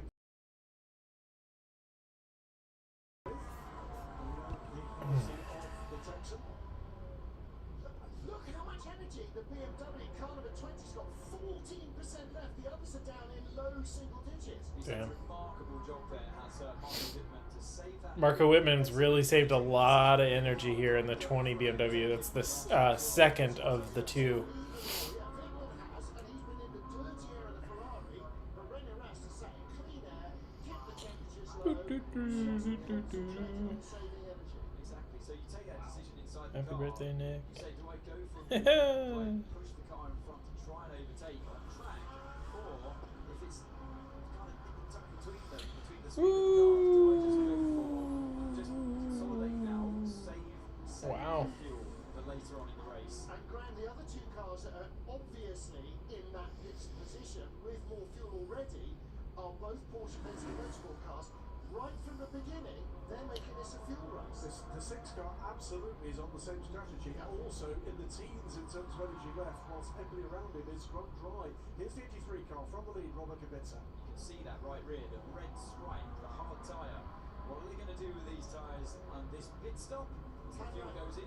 Cadillac, by the way, had left sides as they swapped to Alex Lane. Did swap one, by the way, another red-rimmed tyre on the pit apron, should it be required, not that one next to it. Looks like they could go left sides with a pair of mediums. Hopefully the right pressure's in this time. You want to be now you're under the watchful eye, even more so from the FIA, the rule makers of the sport. There is that hard tyre waiting on the sidelines. How many laps is Rene Rast going to do? He's still got 11% energy. And what's that going to do to the number 6 Porsche and the number 5 Porsche? Still out there, still with just about 10% energy, which should be enough for this lap plus 1 more. Potential trouble ahead here for the Lamborghini. Eduardo Mortara under investigation for overtaking off track and a lasting advantage in turn 10. That's some 20 minutes ago. And my guess would be that would have been a Denham GT3 car, because I don't think in that window he went past another hypercar. Now, did 83 Ferraris coming out of the pits. They come out into 15th. we're going to change all They still have a lot of hypercars to come in and pit, though. But we're still 3 mediums and a hard. So the Alpine is running hards on the rear, mediums on the front. Everybody else is running mediums, except for the 83. It says that they have a medium or a hard tire on the back right or back left. That's not race tyres, that's tyres that did Weird. as they did more than 5 in qualifying. They must just be seeing more wear and tear. They're like coming through the S's. And the way you say 5 laps. 5 laps of hyperpole activity compared to just doing a normal speed of 5 laps. It's a very different situation. So he might be a little bit slower therefore in this stint. So we could possibly expect that. But yeah, interesting on the Cadillac car 2 with now. The poll keeps changing. More people are voting. 62% Ferrari, 31% Porsche, Of the tyres there to 4% Toyota, 4% other. So people are really feeling the Ferrari buzz today. They win in Monza, and all of the sudden, they're winning everything. End Ferrari domination now. We're sick of it. Just kidding. Number 20 might go possibly another 2 laps before it needs to pits. Now, at the moment, that will probably still see it back in 5th place when it reaches. Daniel. Probably not. If they can maintain that fuel advantage, I don't have a budget currently. spending 1 pit stop much less time stationary than their rivals. And the 50 car is in and out of the pits now to Marco Wittmann. Big pit stop, so dishing up might be a 2 Oh my god, my eyes just seized, I think. You're absolutely right, when it has lots of energy, why wouldn't you use it at this point? Lounging today. Really interesting strategy. What we had so far, gentlemen, we enter the second hour of this 6-hour race after a first lap that looked a little bit like the jostling you were getting on the metro at the rush hour. But after that, it's been good, hard, clean racing. So it looks like pretty much everybody, the 5 is in the pit box now. 6 still needs to come in. Of course, the 50 cars on colder tyres now, so that will grow. 36. Thunder is happening. Where are Alpine going to end up in this? It's going to be variance because the Alpine Gonna unplug my computer for a few. laps, but they are quick. 51 is in. This is our 51 is pitting. and before he gets to his pit box, no, not before, but as he gets to his pit box, and the pit stop starts, then the BMW will come across the line, and it still has 6% energy, so that's good for a lap. So too is the number 6 Porsche. Porsche are going to drive themselves in. Why are they doing that? So what we're looking at Oh, here hang is on. That will be a shorter stop, so are they going to try and jump the car in front in the pit lane? what we're looking at for here. Speaking of jumping positions, the main race to look at the moment is the number 51 versus the 83. So the 83 probably had the undercut there by pitting earlier, the advantage of 1 or 2 new tyres on the car. At least we saw Jota off down at turn 12. Big time, by the way, the car that has That's just taken come out the advantage, pit lane, sorry. has taken advantage of having the additional energy left. Porsche Penske Motorsports number 6 car does go through and takes the lead from something like 14th. Yeah, but it's only obviously it's before they do the pit stop, so it's just a virtual race that you're looking at there. They're not genuinely in the lead. Ooh. This is car number 12, just out of the pits, Callum Island, trying to defend. Callum Islet just decided he wanted to go sightseeing off track Yeah, now. on the inside, a bit of a bright rear lock up, but that was enough to put him off the line. As soon as you're there, He's a little sideways too. Past the point of no return, but yeah, part and parcel of trying to get these tyres up to temperature after pit stops. Now waiting to see where the 51 Ferrari comes out. It should be ahead of the 83 Ferrari. So no net gain for the 83 car there. And it is the number 6 car that remains on track and will probably pit at the end of this lap. 83's ahead, just, but he's ahead. Okay. That's the advantage of the undercut and coming out on tyres, warming them up before your rivals do. So the 83 Ferrari stays in front.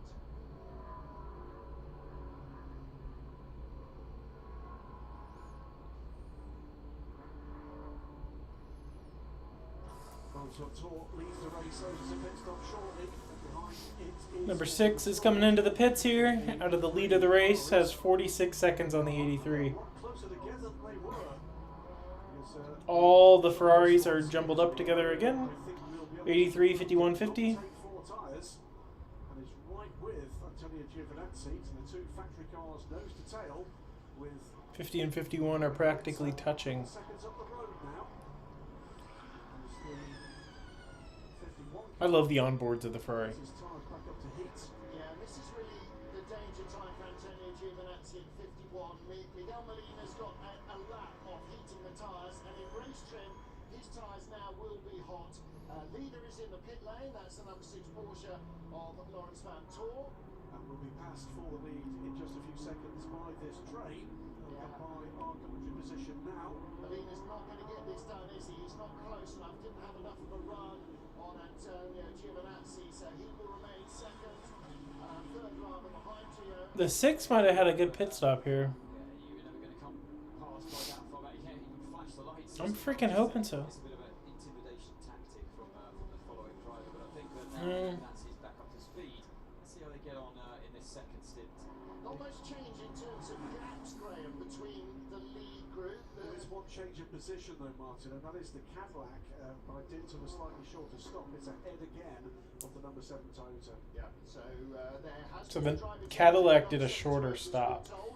Nick de Vries has taken over from Mike Conway. Number 8 is Sebastian Buemi, who's taken over from Brendan Hartley, and Harry Tingle being warned for abusing track limits in the 99 Proton Porsche. Board here, the 15 car that is right with those battery factory Ferraris. Michael Victor did a great job of the 15 car. He spent the first hour under the gearbox of the 50 Ferrari, so The 6 comes out of the pit in 9th. Making room. Can you put the live percent of fuel on the screen? Ooh, let me see if I can do that through multi-viewer. Give me just a second. Uno momento, por favor. I don't know if they have that. than the Ferraris.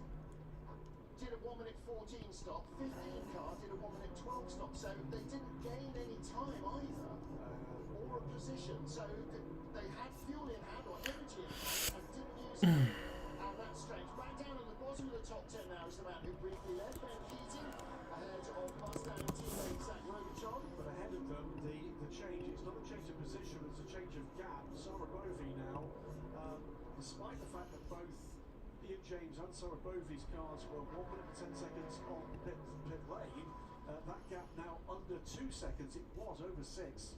Yeah, didn't seem to be any tyre changes in the top 10 cars in LMGT3.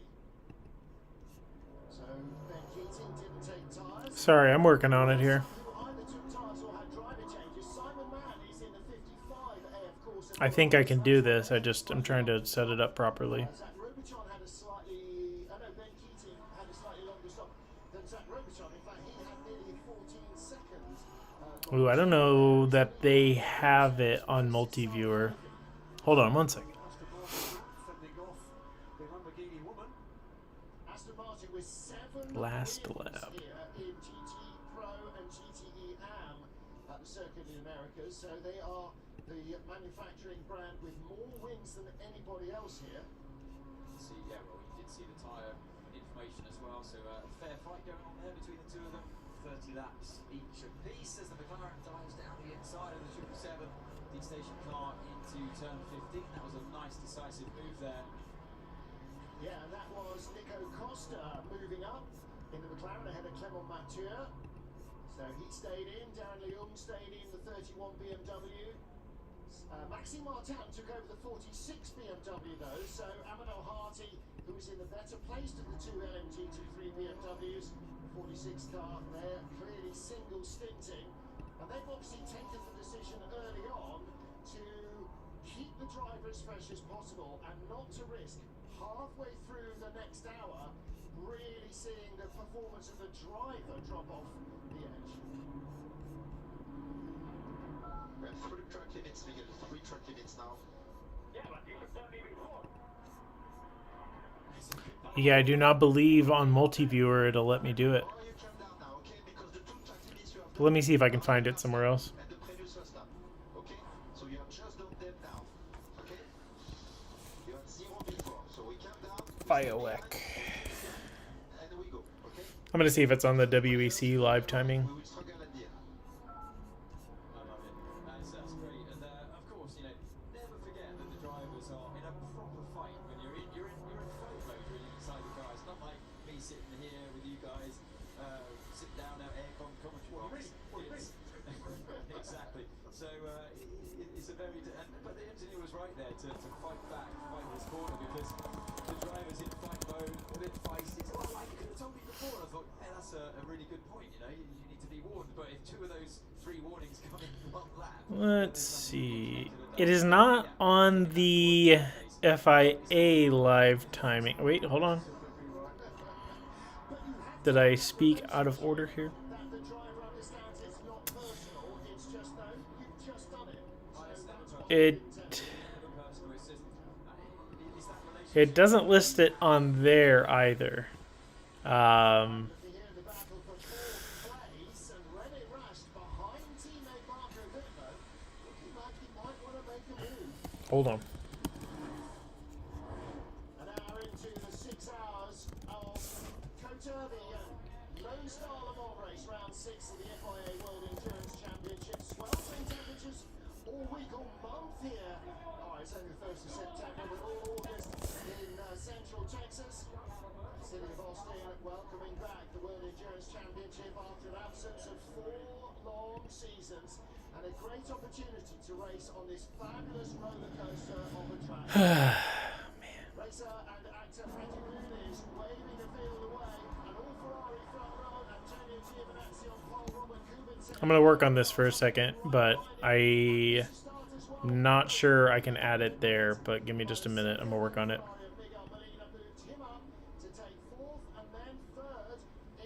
Yeah, the problem is it's like they don't have it up on the live feed all the time. Like they're showing stuff and they don't always have it up on the screen. So, but I'm working on trying to get a screen from the app on my phone.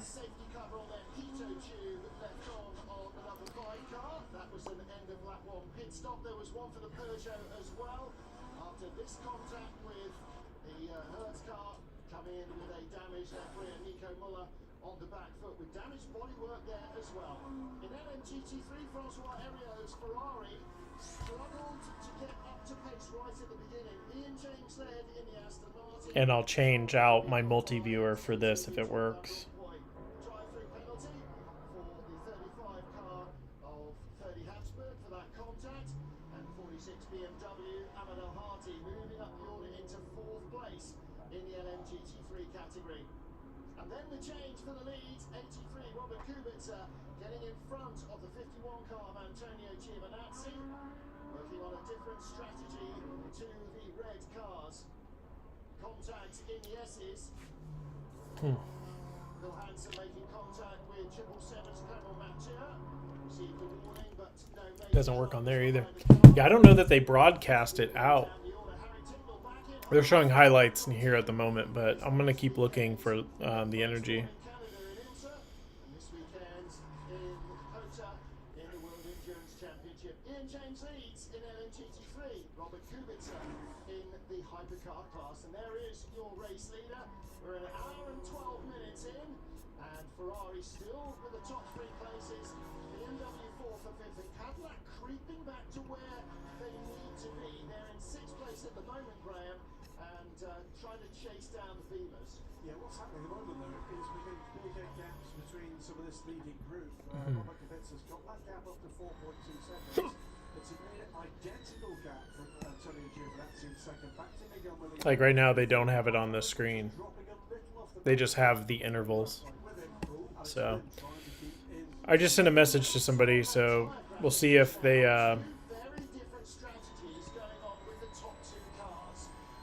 do it, or if they can help me out with it. But we'll double check on that.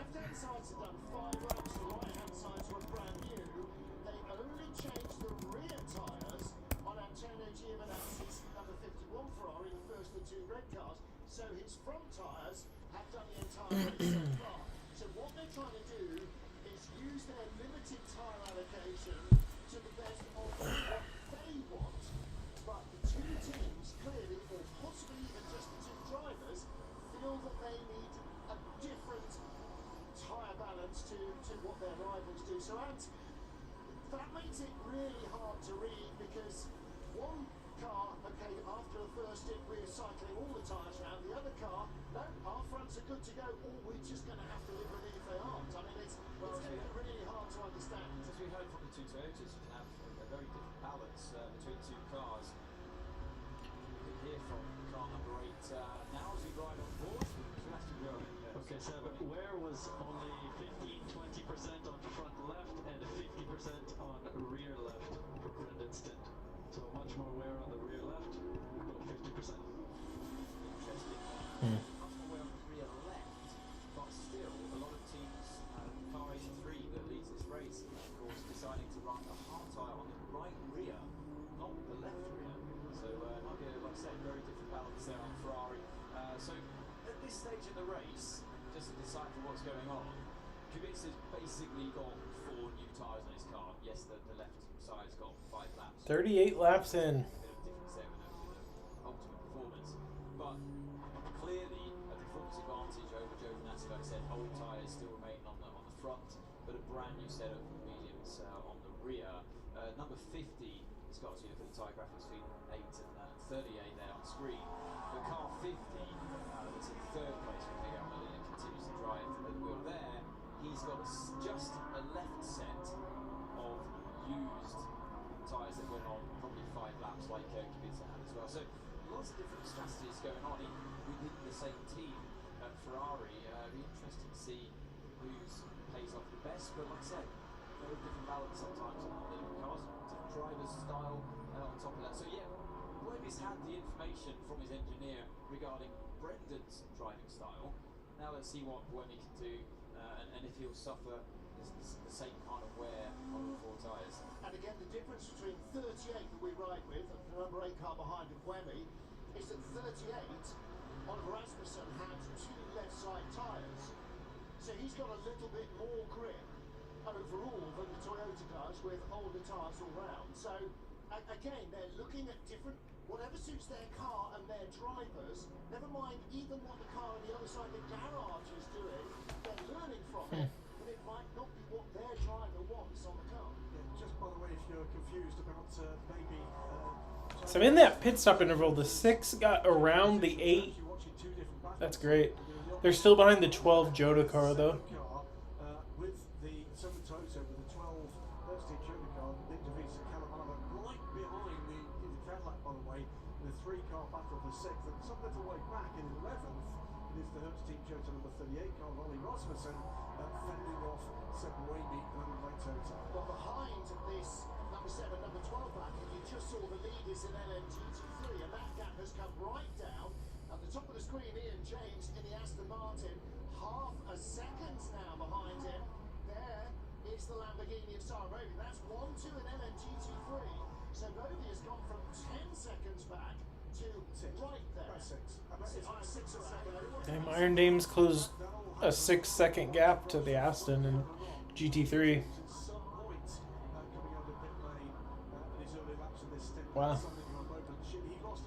Double stinting tires in GT. Thinking about defending slightly into turn 12 there. He didn't take the full racing line, didn't get the car all the way over to the right hand side like you said from Sarah Bovey. Got a long way to go. So, yeah, Bovey now starting to pile the pressure on. This is going to be a great scrap in the next couple of laps. Well, we saw before they got into the cars, the Iron Dames drivers all with sort of packets of tea bags or something on those were their courses. Both have the 70-second minimum pit time, so Exactly, so they'll have been in the freezer overnight or whatever. there goes the 6 getting between them. The idea is that hopefully having that cold outside of your fireproof underwear just helps you maintain that body temperature. But it is going to be fun. I mean, in the garage with the fans blowing, it's hot.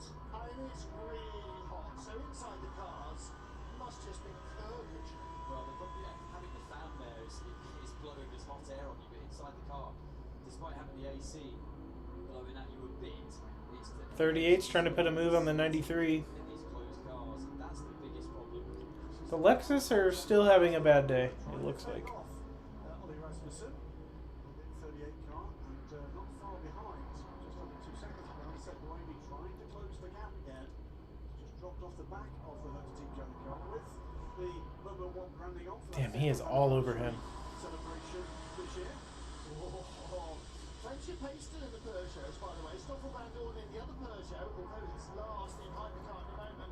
Car number 94, just its fastest lap of the race, Woo! 1:54.7. Wow, and he's got to be careful because the... Oh, all right. Well, the 93 locked up and... Wow. Up one and down two. Didn't find a ladder, he found the snake. Wow.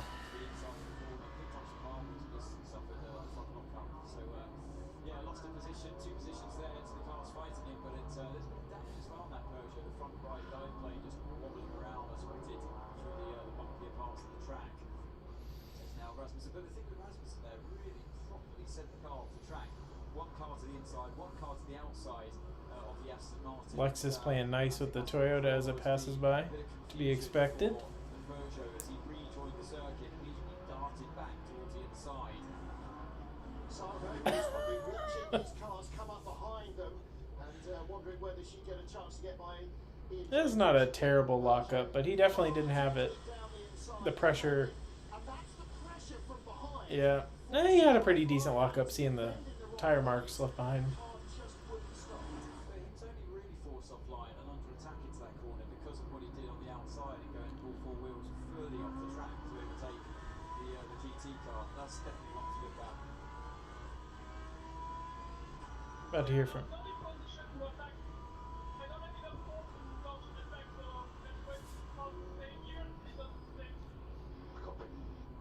I don't know how the microphones are clearer in Formula One with an open cockpit than they are in a GT car. I can't. It kills me. There comes the 5 storming through.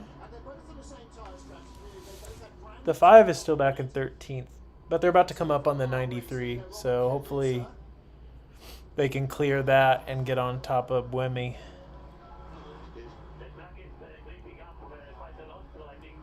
10 seconds back.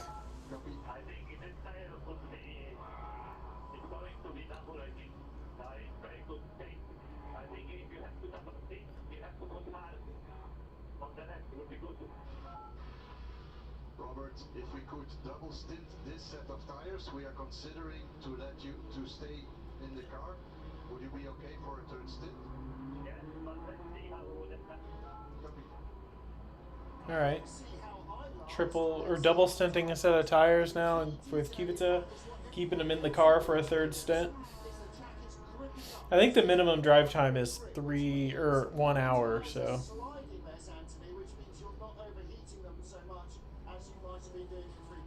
an interesting one from Kubica there as the track continues to rubber and he's saying we can use the tyre with less grip but more durability. You can look at it two ways.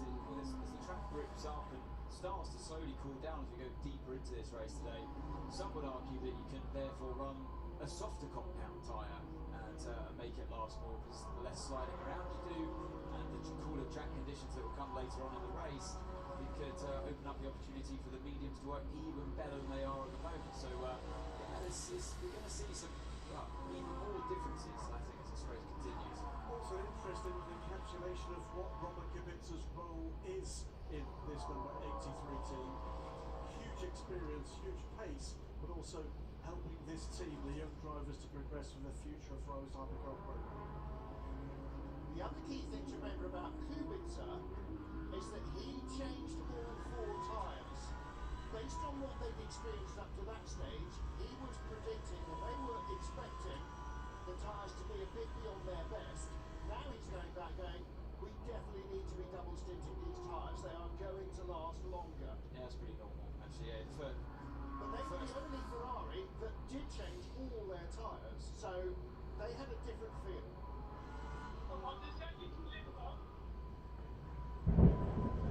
Big Thunder. Too hot. I think she said too hot. I thought I heard lift as well somewhere in there, need to lift. Maybe they got side by side earlier on and she wasn't happy about something. I don't know, but yeah, a bit of a difficult message to a Get driver. alongside somebody and they don't lift, then Wow. 51 Ferrari just pretends that they're on track alone. With the Lexus, side was at 78, I think it Around the might be. outside, it it's was. 7. Yes, it was 78. It's racing in back there, and yeah, the Lexus drifting out, and there was room when he went for the move, but it wasn't like he lunged down the inside. That SS element, although everybody says, oh, it's a bit like the Beck SS, it's not.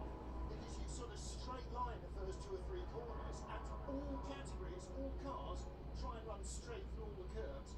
And so you're not sinuously following the early part, you're just going flat into The 2 Cadillacs still keeping the 7 behind. Nick DeVries is behind the wheel. Shout out to Nick. The complication there is that you don't usually run all the way to the exit, and that's what Joe Ganassi was betting on as he went around the outside. You have to compromise turn 7 to open up turn 8. Yeah. So the racing line isn't actually going all the way like you do here on the exit of turn 11, for example. You don't actually use all of the track on the exit of 7. So that's why I say racing incident. Joe Ganassi wasn't expecting the GT to come all the way over, and they had the contact. I think no harm done. The only slight problem is that apparently there is now some debris between turn 7 and 8, and what that normally means is that we might end up having a full course yellow or a safety car. Please no full course yellow right now. Depends how big the debris is. I think BMW might be thinking about swapping these cars here. This might be happening right now. It just happened. Anthony Davidson, are you running them by remote control? I didn't know that was going to happen, but I just saw, yeah, huge pressure. The BMW's just flipped places. I think he's been a bit faster the whole way through this race so far. Certainly looked after the fuel a bit more efficiently, and he's really on the attack. And he waited patiently all the way through the first stint, didn't make anything approaching a move, just sat a second and a half back. It's just too far. They're on the same tyre strategy as well, so a set of left-hand tyres, of used left-hand tyres, went on to both cars there, so it's exactly the same tyre strategy right now for those two. Carthagena, by the way, is going to get a 5-second addition to its next pit stop. That's Oliver Rasmussen after I would take it off track a little while ago. Would be interested at some point in the energy graphic to see whether or not that switch, Rennie Rask's pace, has certainly moved up a notch to Marco Wittmann, who's now has been ahead to this point. But is this the point at which they're adopting a different approach to energy management? Let's hear from Ferrari number 51. They are currently lying in second place. Antonio Giovinazzi. 19 laps to go. 19 laps to go. Let's go for it. I mean, that's a bit endless, doesn't it, when you've already done 45 laps? Oh, just another half as much to go again before you get a chance to get out and collapse in a muddy heap. Out of my budget, brother.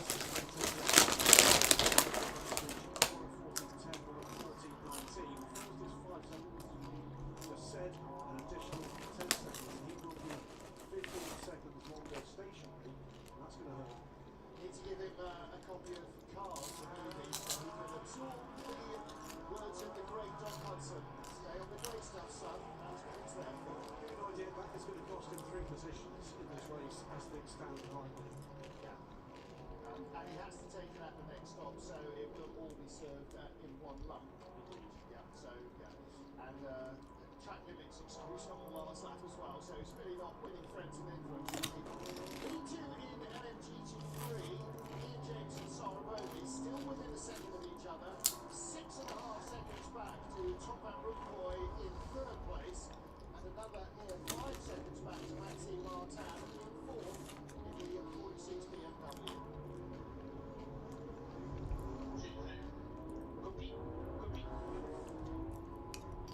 Right, well, that was very enlightening. Yeah, copy that. What? Anyone? I didn't quite No. Answers on a postcard. Steven's message there, unfortunately. Carolina behind for Chris. And you can see their relative progress. Just knocking on the door of the Thailand semifinal. That's why Conway started here. Panther is still 9 seconds back. Quite able to get in there. Carolina 112.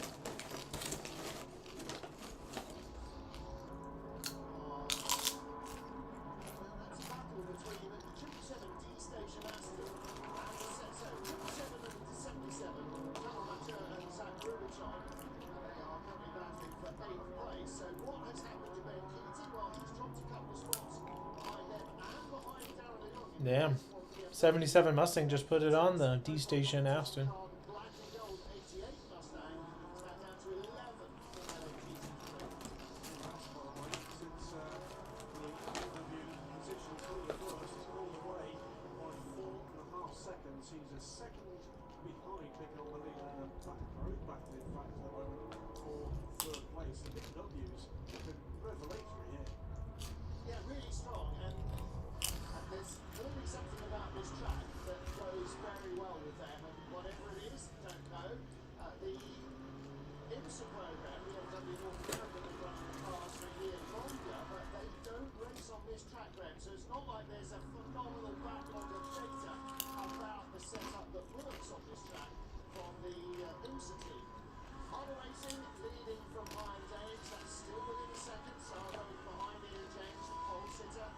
Ryan on board in the Lamborghini. But on the radio saying he'll have something to get by. She's just definitely up to attack, I'm being told. Thanks very much, James Hewitt, through the Discord channels I keep an eye on through these races. But she doesn't have a well attack. Yeah, she's Well, just going to sit behind him, just keep piling on the pressure and to try and make a mistake. And that's what I would say it's storming outside. then you have to just try and relentlessly pressurize somebody in the hope that they're distracted by a quicker car, make a mistake, and leave the door open. Yeah, that's right. It becomes a bit of a high-speed test there, you know, to look at the traffic as they come past you, the hypercars, and try and just take advantage sometimes, if you're lucky in the traffic, take advantage of the car in front being put offline somehow by a mistake that happens, and or you can start going through as well and attack later on with that advantage. You spoke about earlier on with the BMWs, but they seem to have cancelled that out. Let's try to stick on this plan to double stint this set of tires for now. You still think this is possible? Well, I don't have strategy, but I don't think it's possible. Depends on the brain.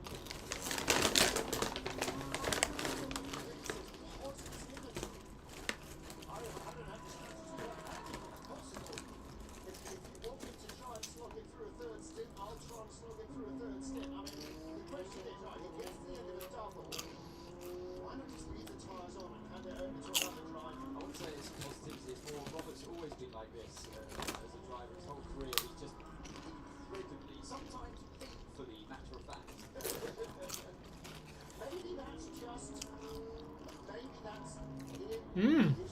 Two Cadillac just passed the 15 BMW. We got a fight here with the Cadillac number 2 and the 15 BMW. So yeah, a pass into turn 1. And in fact, this words is right there as well. Nick Pace is right with Marco Wittmann. So suddenly, What's happened here with it? well, So either Marco is dropping off or his tyres are dropping off, and or both. Because suddenly, it's more by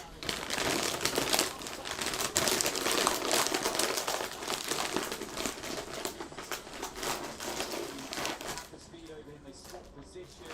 Everyone's going back and back. Here it could be a slow puncture. Alright.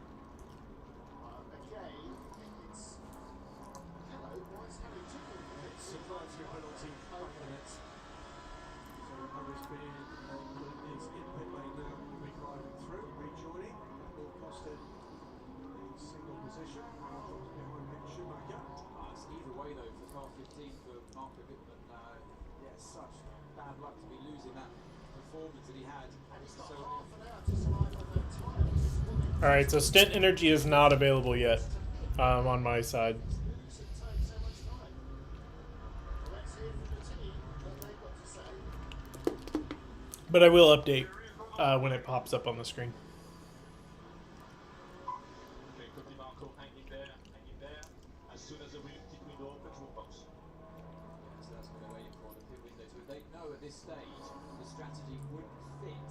Despite it going rear wheel, the strategy doesn't fit at all if you had to put more fuel into the car for later on in the race. As we heard it, you saw the back end of the BMW step out from the point of view of the chasing terms of Nick Pace, who's looking to be high as soon as he possibly can. That was the move. And Nice is move. that why René Rast was suddenly up and past him?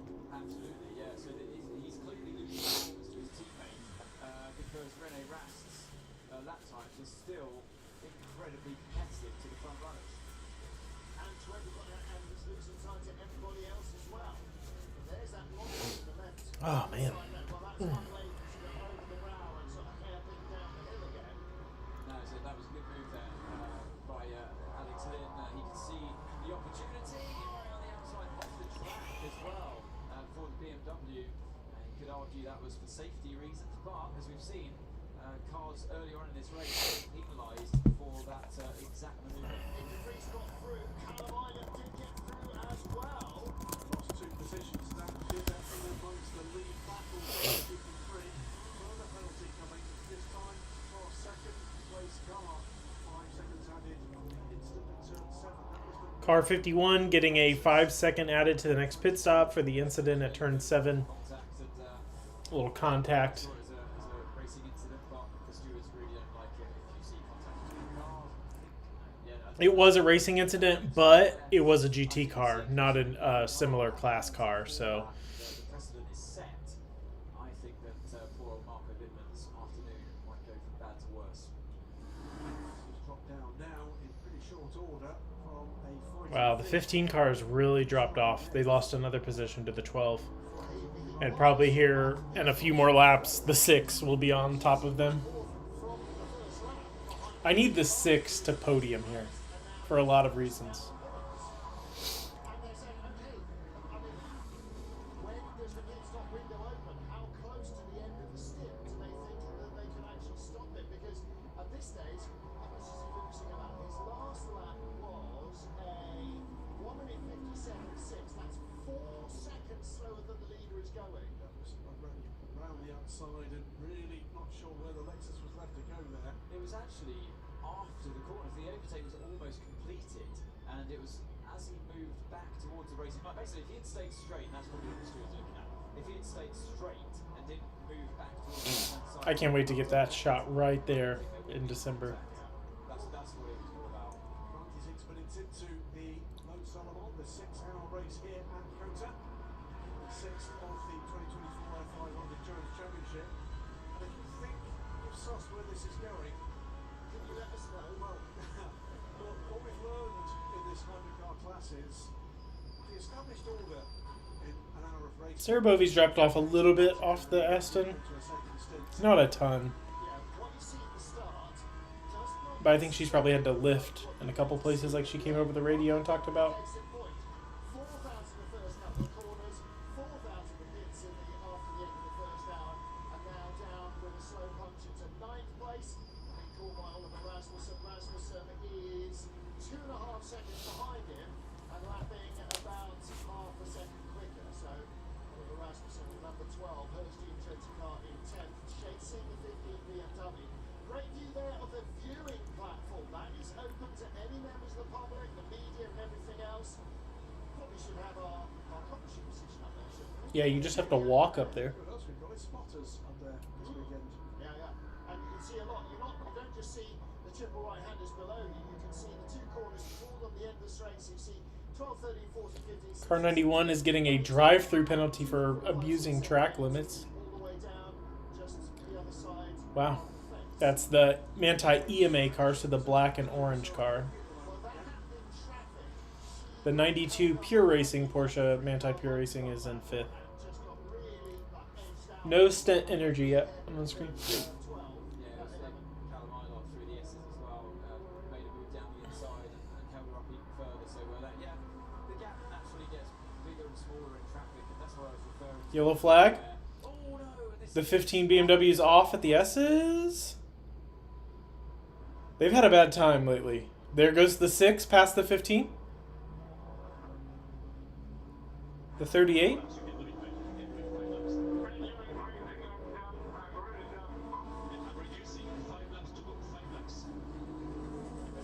Oh, he spun. You know, that's not driver error.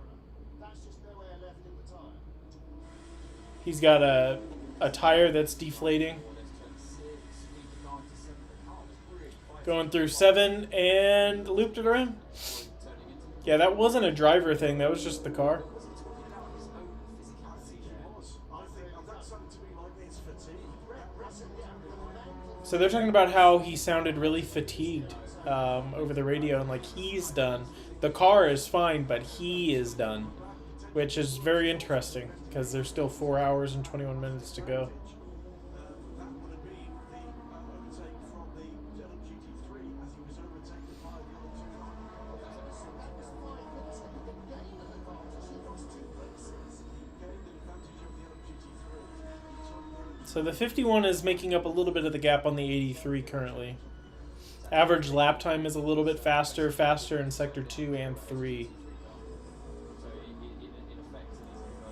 It's just little, but it's just not enough to really close the gap. It's like a tit for tat thing. All right, that's a bizarre one. That does, however, move the Cadillac of Alex Lynn up to the top 5. And Marco Wittmann is in the pit lane. Also in the pit lane is Bruce Joanny. And Earl Bamber has cooled down enough from his first stint to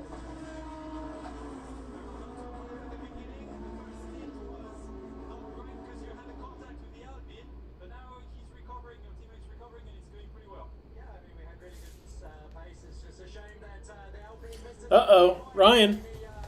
Italian GP results are in. Did you check yet? I had Yuki today. Really wasn't happy about that one. But I had Lando, Lewis, George, Pierre, Yuki, Williams. Shout out to Williams for making a good choice.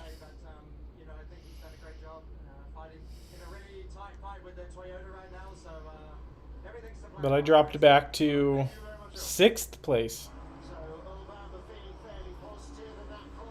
Michael has me by 1 point. Wow, so I dropped from 4th to 6th.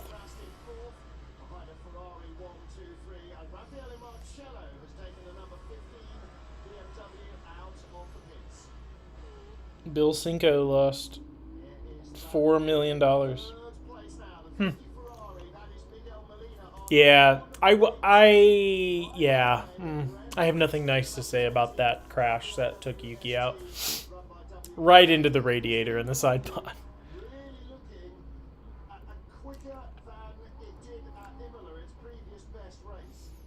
Fundamentally so, it's been in the mix all the way through. As this car's race goes from strength to strength, I'm afraid the other one's just turning to ashes. All right, so the number 6 is right behind the 12 in 8th place. So recovery mode. We're getting there. Let's see. I'm going to check the weather in Austin right now.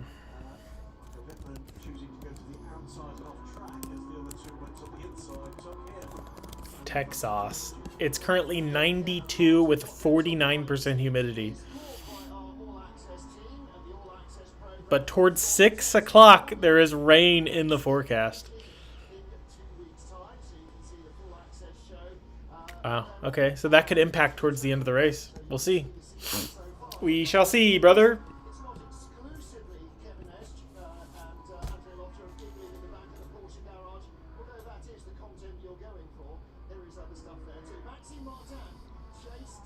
I still can't. I'm going to play this video on my phone here and put it up to the camera here real quick.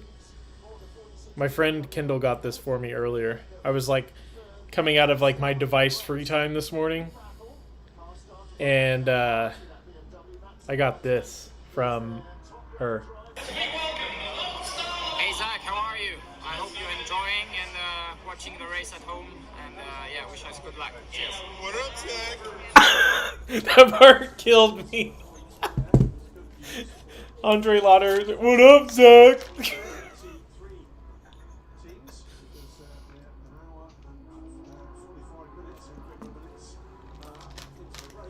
Dude, I think I have a cavity.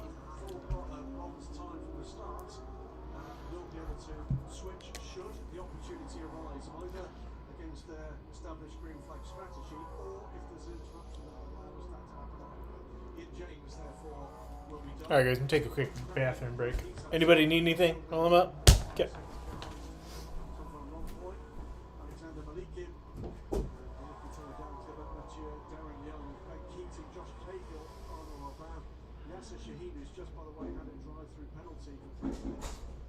Hiroshi Kasumi, Takeshi Kimura, and the luckless Thomas Fleur, although he will have to wait a little longer, will be done with their driver time. Yeah, Thomas Floor will have to start his drive time because he didn't begin the race. So this is his first stint. Looking here again at the action with the Toyota Hertz Team Jota. Nick de Vries ahead of Callum Island. 7 and 12 battle for 6th position.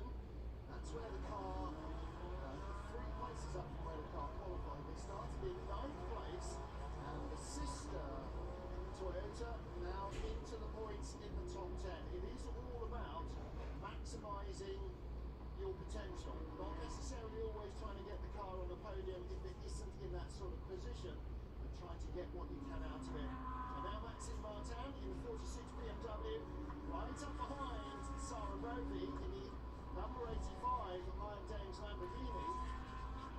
That black BMW on the march. 2:07.7 his last lap, 2:09.2 for race leader Ian James, 2:10.44 for Sarah Bovey.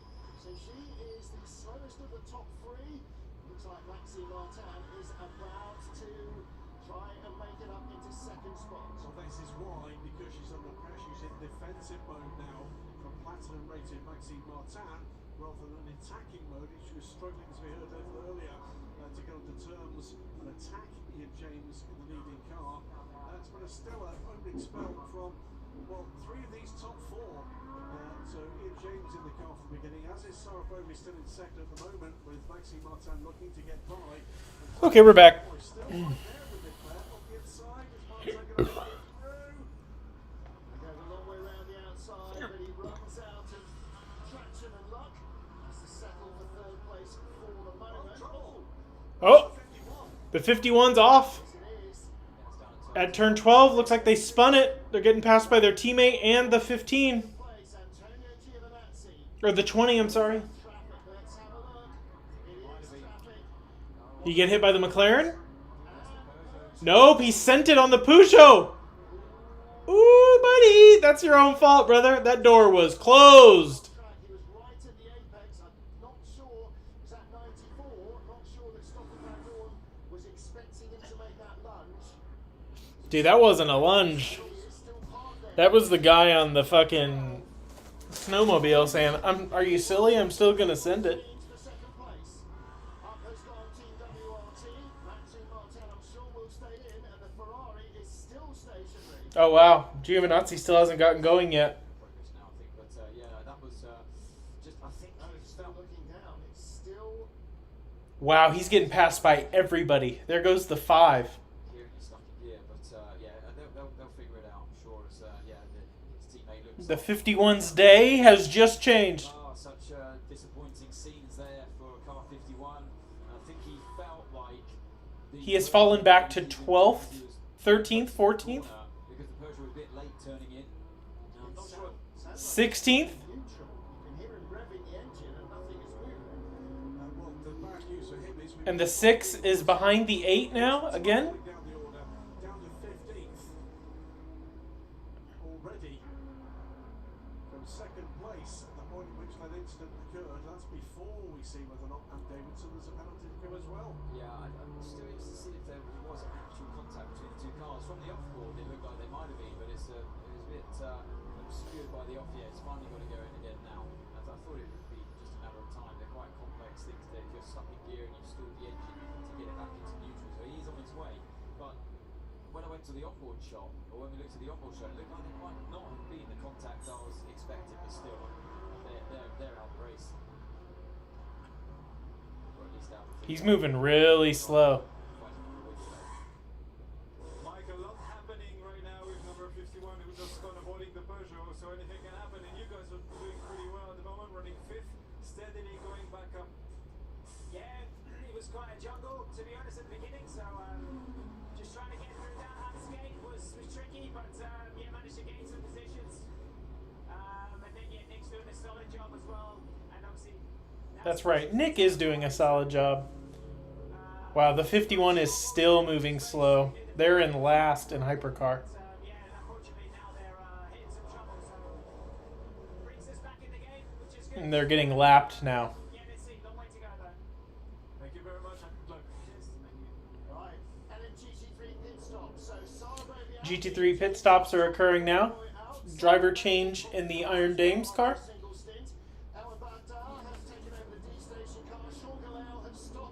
Nico Peterson is in the 88 Proton car. Nico Pino is taking over 95 United. Whole host of stops. 51 is coming into the pits.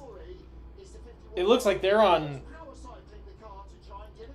electric only. That is in limp home mode. That is not good news. Now, the good news is he was close to the pit lane and he's got in there, and then they can get the laptops plugged in and try and persuade the car to play ball. The bad news is they're last and they're off the lead lap. I reckon he might have been in electric mode coming back. You're probably quite right. I think all of those LMGT3 cars all pitted, believing that this race might go to caution. It did, and we can see it's order restored between the previous leading two. All right, so quick running order. You can see it on the screen. But you have 83, 50, 22, 7, 12, 38, 8, 6, 93 is your top 10. They're going to have to push that Ferrari. It died in the pit lane. Had he been 2 corners further back, we would have gone. And that's the end of his energy. If we see the energy graphic now, I bet that... Put the energy graphic. Yeah, they're running down the pit lane to push them the rest of the way. Joey, you stay in the car for 5 seconds and then you jump out. We have a 5 seconds penalty, so stay in the car for 5 seconds. At the end of my countdown, you jump out. Not the ball, I don't know why. Okay. Let's see the energy graphic if we can, because I guarantee that's on 0. He has brought it home on electrical power, I'm sure you're right. And it's Oh, that's so awkward because cars are coming into box right at where he is at. because it's not warm enough. And that, I don't think he's out of energy. I think he's got a significant problem here. Yeah. They can't go that far in the electric. They got it in neutral. Into first gear. Can't get into first gear. Well, he can't bump start it anyway. So disaster, the smallest of errors and the largest of consequences for the car that was comfortably in second position here. You have to believe, by the way, if they continued in this order for another 4 hours and 10 minutes, that there's no way. They have drones that they're using, and they don't have the audio cut on the drone, so you just hear the whole time. Here comes one of the Penske cars pitting. The 5. Because they've switched to one of their pro drivers in that car, of course. His pace like Maxime Martin is now on pit lane. Now you've got to do your 5 seconds once it's into the pit box. So. Alright, let's hear what the radio tells us. Try to put first and then second gear. Stay neutral, wait for the car to be into the box. Well, the body English as Antonio Giovinazzi got out of the car tells you everything that he felt absolutely crushed. Meanwhile, the remaining red Ferrari, Miguel Molina, under pressure for now 7. The 20 BMW is putting it on the 50 Ferrari right now. Going on to the front straight, sorry. Best of the rest, and the best of the Toyotas already up to 5th place. Well, all of a sudden, the tortoise of the Ferrari trio has to be a hare. And has he got the strategy that allows him to do that? It's an astounding performance here from the BMW. Yeah. So it starts at the engine, and here they are under my voice. Which would normally be cue for him to leave. We heard him start the engine before, and it was revving, and he didn't move. So this happened to them at Le Mans last year too. They came into the box and then the car just wouldn't start. And they switched it off. So So the way the system works, I think the car can still be driven even though you're not in gear on the electric mode. You dip your clutch, and then you can. all right, they just put the air jacks. It looks like they're taking it into the garage now. So the 51 Ferrari is at least for right now and probably the end of the race not in contention anymore. Alright, so Away it goes. people at I don't know if they're going to retire it, but behind, or 2 laps behind where it is now, 3 laps behind, why bother? What's the point? There's 18 cars, only 10 of them are going to score points. Clearly, they're a long way from that. Well, the point is that if it happened to them, it can happen to anybody The 6 pitted as well. They're in there now, dropping back quite a bit. Weather, and that can be carnage. Right, the car is in gear. All right, well, Bruce Rennie is down there, so let's see if he can find a little bit more ferreting around. There's the heart of racing Aston that leads. Daniel Mancinelli has taken that car over. Zach Robichon in the pit lane in the Proton competition. Mustang having led the race, but it is still the Iron Dames are in third place behind Team WRT. Bruce Rennie, what's the look of the garage down there at Ferrari? Yes, I'm just watching at the car. Like now, the rear wheels are running, but the fact the car was in gear, it's just like if they could not release the clutch. So there must be an electronic system that doesn't allow them to release the clutch because the car was in first gear or in gear. That Ferrari just wiggled so bad after hitting that curb in the S's. Well, the other thing That's terrifying. with the 54 Ferrari was that car left the pit lane going to the grid and had a clutch problem that was electronic related. What do electronics not like? Heat and vibration. I wonder if it's the same problem they suffered last year, I believe, with the leading car of the race in Le Mans. Every pit stop, remember, they couldn't get the car going. Last 2 stops, yeah. Was that clutch related? I seem to remember it was. And that it wasn't, the engine wouldn't fire.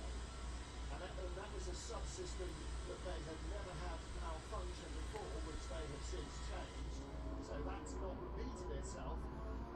But again, with so much sophisticated electronics on these cars, in sweltering temperatures, it seems to be having an issue. Here's our battle for second place then. A 50 Ferrari. BMW number 20 just having his nose cut off by the silver AF Corsa GT Ferrari. And right behind, look at the mirrors, there's the blue nose of Earl Bamber. So this is the black nose of Toyota. It is going to be a 4-car battle for second place very shortly here. That's because the pace of Miguel Molina in defence of his position for Freddie Rast has dropped off a little here, and he's been caught. Damn, they just showed the replay from on board of the BMW. He hit the ground really hard and had a little wiggle that was kind of scary. Anything he could to get past the slower cars through the S's, fully on the attack. But yeah, lost quite a lot of time there behind the AF Corsa LMGT3 Ferrari. It's not Earl Bamber, the caddy, of course. He's in the pit lane chatting to us. It's still Alex Lynn in the Cadillac, and behind him is Nick de Vries, Callum Eilert. And in fact, Alex Lynn has now peeled out to that battle. That's where the Cadillac has gone. Alex is in the pit lane. So the Cadillac already topping up its energy. And again, look at the BMW compared to the cars in front. 4% and 5% energy. He's got 11% in hand, and he's still attacking the car. All right, so the Ferraris are on 4 and 5%. BMW number 20, 16%. The Cadillac, Porsches, and Peugeots are pretty fresh. And then everybody else, Alpines, and the Toyotas are pretty low as well. The one thing that it could be here, if indeed this proves not to be a sensor issue, it is the lead car, the LMDH spec car, not an LMH car. It's deploying all its energy through the rear wheels. Is there something about the way in which they're strategizing this car that's allowing them to maximize that? I have to say, we're going to need answers later from the people that know, because right now we're just guessing, but... First touch. Oh, that's gonna Ooh! Corvette just hit the Ferrari a little bit in Sector 3. And the 20 BMW got around him. The 20 BMW is taking over second place.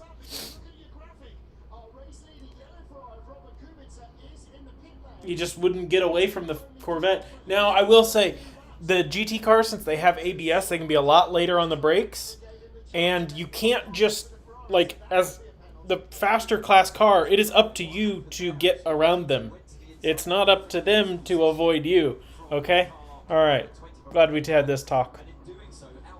That's now the second Ferrari that's done something like that. Okay, so in this tower, when I go there in December, is there an elevator? God, I hope so. Dude, I don't want to climb all those steps. I'm fat. Okay, Fantasy Drift is live. Let's see. 6th place? I thought I was on one too with the picks that I made this weekend. Ferrari in second, Toyota up to third. Ryan, you can't win your own print, bro. Okay. Man U star 51, even though the race was very compromised, it's now over.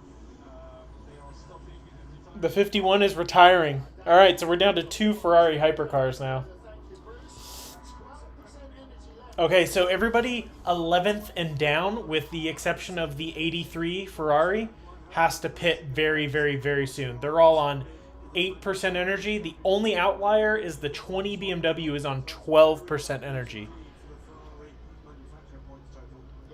You can't enter your own competition. What do you think this is? Harry Potter? There is still fight in that dog. And Melina just got a warning for track limits. They warned about exceeding track limits, trying to stay ahead of and now stay in touch. So it's really cool what the FIA does that IMSA doesn't do. I mean, IMSA does, but it's not as advanced as the FIA. The FIA has cameras on every corner, and they have separate people to watch for track limits. I wish you could rig the freaking results too, man. I'm dying out here. I'm only good enough for the top 10? No podium?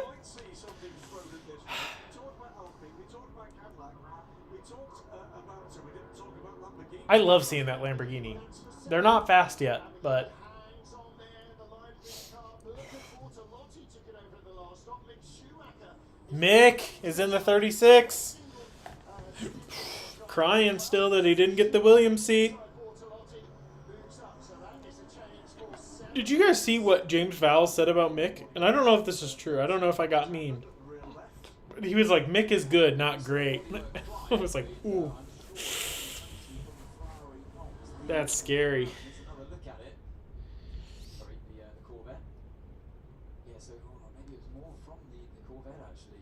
But wait, so Melina at Car 50's had a penalty or an investigation for abusing track limits. Yeah, I don't know where. It was just a warning, so it's not not a potential penalty.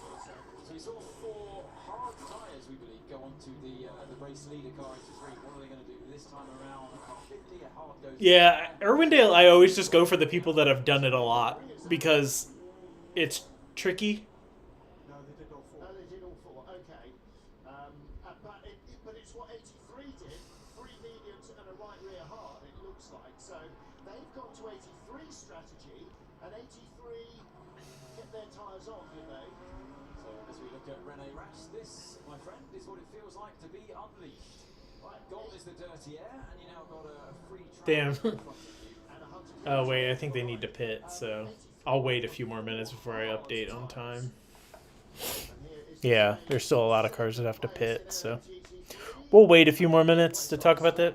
Having just taken over from Sarabovi and Rui Right, no, yeah, I mean, it's definitely an exchange of cash. by the Angolan driver.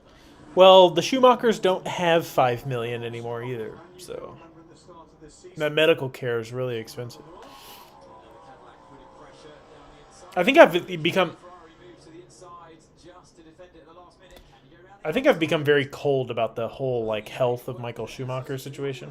the colder tyres? If it was just on There's something about it that I'm like really cold about. it's enough to penalise you. I just think that I don't know. That's all it took for Alex. I'm not gonna say anything that hasn't been said. Being told by BMW there was no puncture on the number 15. Yeah, Toto ain't paying that either. He's got 300 SLs to restore and 997 Cup cars to crash at the Nürburgring. Message to the team is shorten my stint. I basically, yeah, this is becoming more and more difficult. What are we looking at here in turn 15? We got the Lamborghini down the inside. Ooh. BMW. Well, this is BMW trying to take another place away from the Iron Dames. So that was Amanel Harting back in the car for his second stint, which will be his last, but trying to get up into third place where the Iron Dames All right, we'll see the field reshuffle here. Kubica still has the best lap.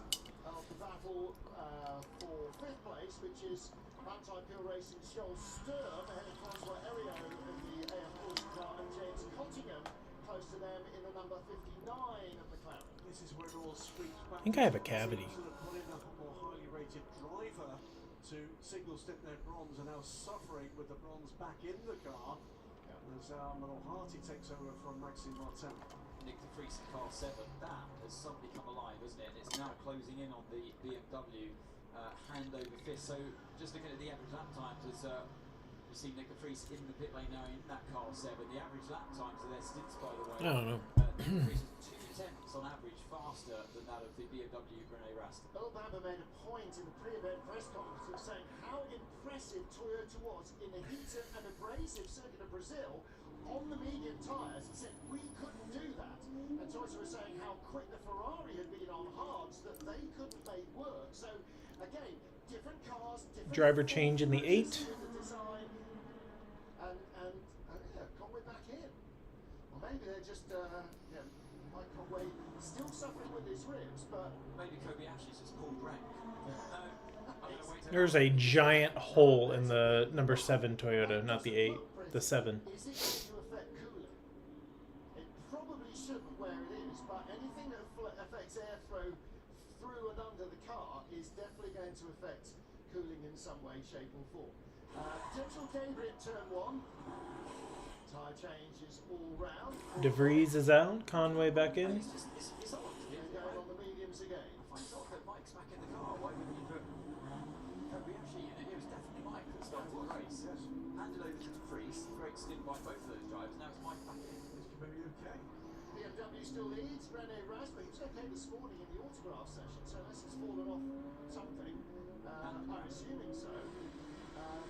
Rene Rast still leads, so Rene Rast now at least one more lap than anybody else, and 2 more than most. Could be a management suit, Paul. PowerPoint presentation. PowerPoint presentation. That's what I said. He's got his team principal, his Paul Rank, said, "No, I'll do the latest. Thanks, guys." When he just pulls down a little bit.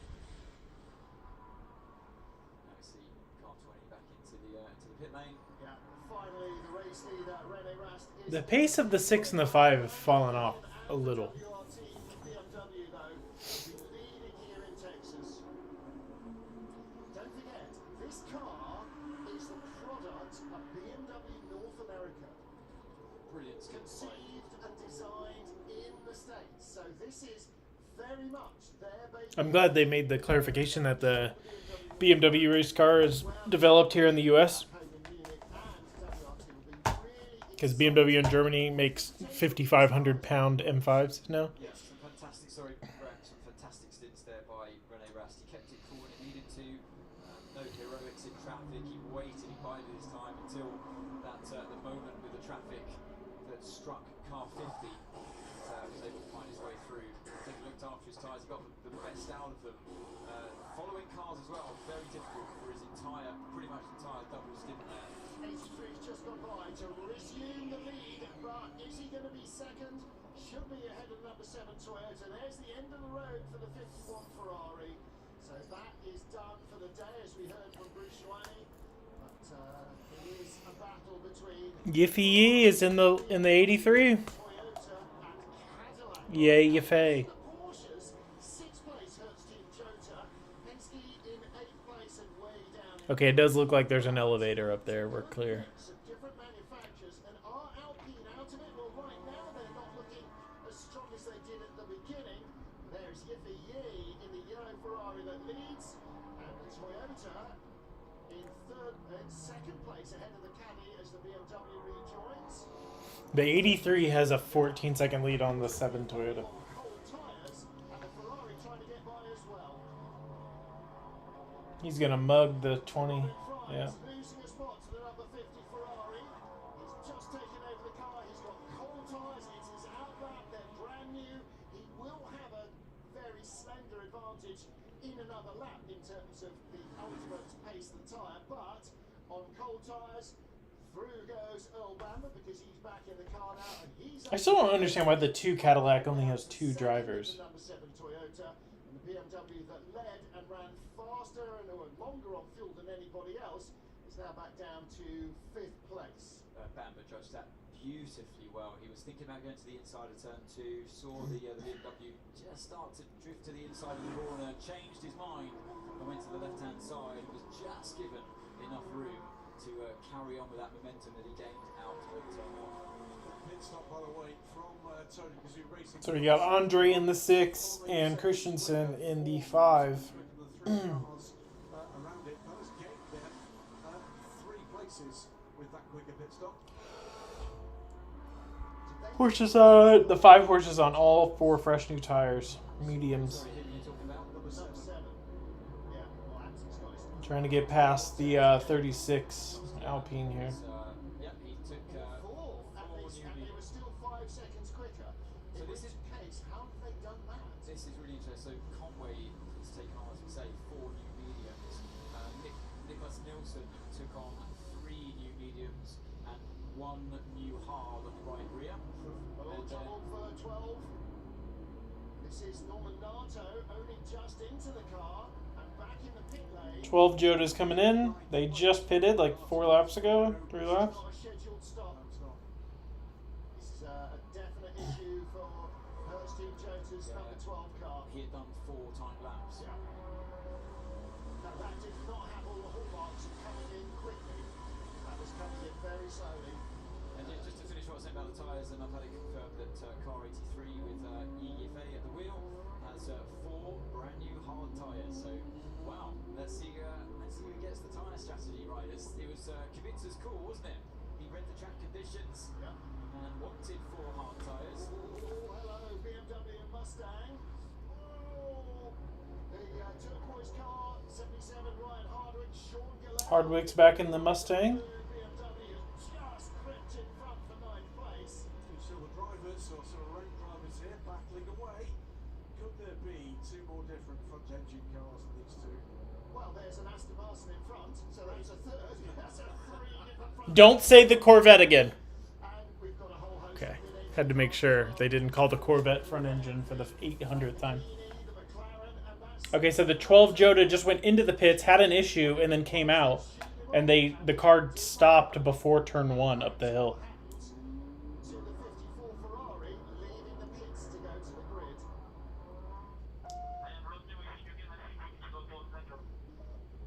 Copy. So yeah, for seconds, I read off, ignition off, main off. Okay, that is not good news for Hurst Team Jota. Norman Nato made an unexpected pit stop. They waved him straight through pretty much, immediately leaving the pit lane and stopping. There's been 2,309 overtakes. I know that was a big stat we shared during the Le Mans live stream. So Yellow flag warning. obviously there were much more, longer race, He is another class of car. pit exit road as well.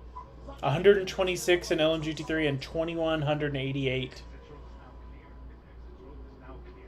He is moving again. He's All right, the 12 has gotten moving. hill into turn 2. So just ahead of this battle, they will come up behind Ryan's keeping it on the BMW, keeping him honest. So, Norman Nato. He's barely got into turn 2. I think and the car's dead again. to stop and recycle, or possibly park it and walk home without getting too hot and sweaty. I was going to say that would be a very nerve-wracking speed to be heading towards the at slow speed towards the chicane. So I think the car stopped before even. Yeah, for me, I'd have been going left there, not trying to follow the track. I'd have been getting as far out of the way as possible. I'm sure we've got race control talking to Hurst Team Jota. Radio or Discord channel to find out just exactly what their prognosis is here before a decision is made as to whether or not we'll get the first intervention in this race. On board with the Iron Dames car here. Yellow flags currently at turn 2, guarding Norman Nato, but here we go. Battle between Ruud Andrade and Rahal Frey, and Andrade in the yellow and black rather than 6 the cars brown. about to come through and cut through. Hopefully the Corvette doesn't hit them. Good. Robin Fry's now in 5th ahead of Raffaele Marcello, and the gap between them down to 8 seconds. And don't forget that the 15 BMW stopped half a dozen laps earlier than, or in fact quite a lot more than that, almost nearly 10 laps earlier than the 20 BMW. This is driver exhaustion. Yeah, Rafael Marcello has done 17 time laps on those brand new quad of medium tyres, and car 20 has done 3 laps on Fries. Yeah, that was a big, big difference.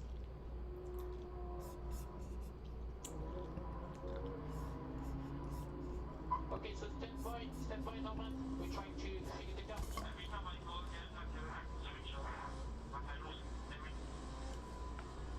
There could be a safety car here. Driver, isn't it? You know, it's just electronics. There's nothing you can do.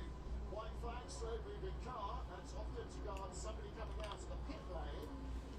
It has, it's not moved. Sorry, the 12 has not moved since we last saw it. Still down at turn 2, there we go. And again, double yellows being shown to Michael Christensen. The driver's safety system inside the car reflects all the flag signals being shown at the specific part of the track you're on. So as you're coming into the flag zone, it shows. As you depart it, it goes. And the race control also have the ability to send messages directly either to all the cars in one go, like a full box yellow or a red flag, or a safety car, or specifically to drivers about track infringements. Here's Alex Malikian. It's not, it's Joel Sturm and Amadel Harty. This is the third now. Joel Sturm. 92 Manti cars in third now. Oh, maybe. I don't know if they can hold on to it. It looks like they'll. It looks like they'll hold on to it. Yeah. Quarter hours into our 6-hour race. What's the temperatures looking like, Ant? Is it hotter than it was at the beginning of the race? Track temp 45.1, air temperature 35.6. Question now comes as we 12 is moving again.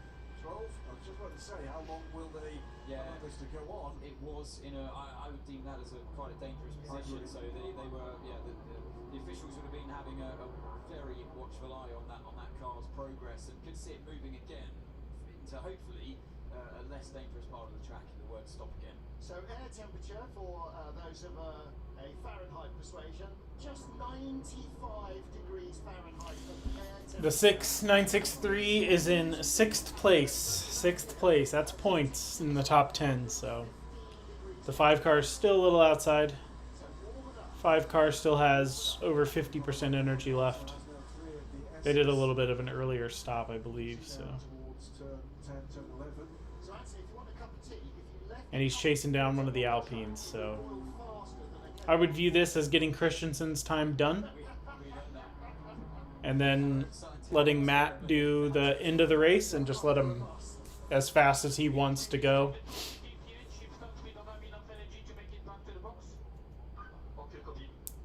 Okay, so try to bump start carefully. We don't have enough resources to make it back to the My nose is running again. Running. Earlier on I have bad allergies. how far they can go, so they put a 20 km/h restriction in place there at Porsche. And Jota relaying that information to the driver is something that they would have gone through many a time in the debrief before the race. And it's like a documentation process. But it's easy to get. Hopefully that's better. I need some nose spray. Lights off again, though. I think he's recycling once again. Well, he can recycle as many times as he wants. But the key message At 3 hours and 30 minutes, we're going to play Call of Duty as well. Time to destroy some kids. charge was basically how much juice is left in your Duracells. So yeah, for any of you out there with an electric car, it's going through range anxiety right now. Big And he's not alone. When you're doing it in your car, waiting to try and find the charger, you're alone. All his team So the 12 is still like stranded on the back straight. He can't get it bump started, which means the engine won't kick on. And he's probably done all of the juice he could out of the electric battery. Wonder how many chances the officials are going to give them to keep stopping the car and restarting. But yeah, the complexities of modern day machinery and the limits are pushed. Oh, Christensen got around the Alpine for 12 or for 11th, or no 12th. Sorry, the Alpines are together, so he's splitting the Alpines now. Christensen finding his way by Nico Lapierre. So he's got to go get Mick now. 23 leads this race by 12 seconds out AFA from Mike Conway. Bamber 3 seconds back from Mike Conway's Toyota. The AFA has only lost 2 seconds in 10 laps or so to Conway, so their tire strategy is probably pretty good here.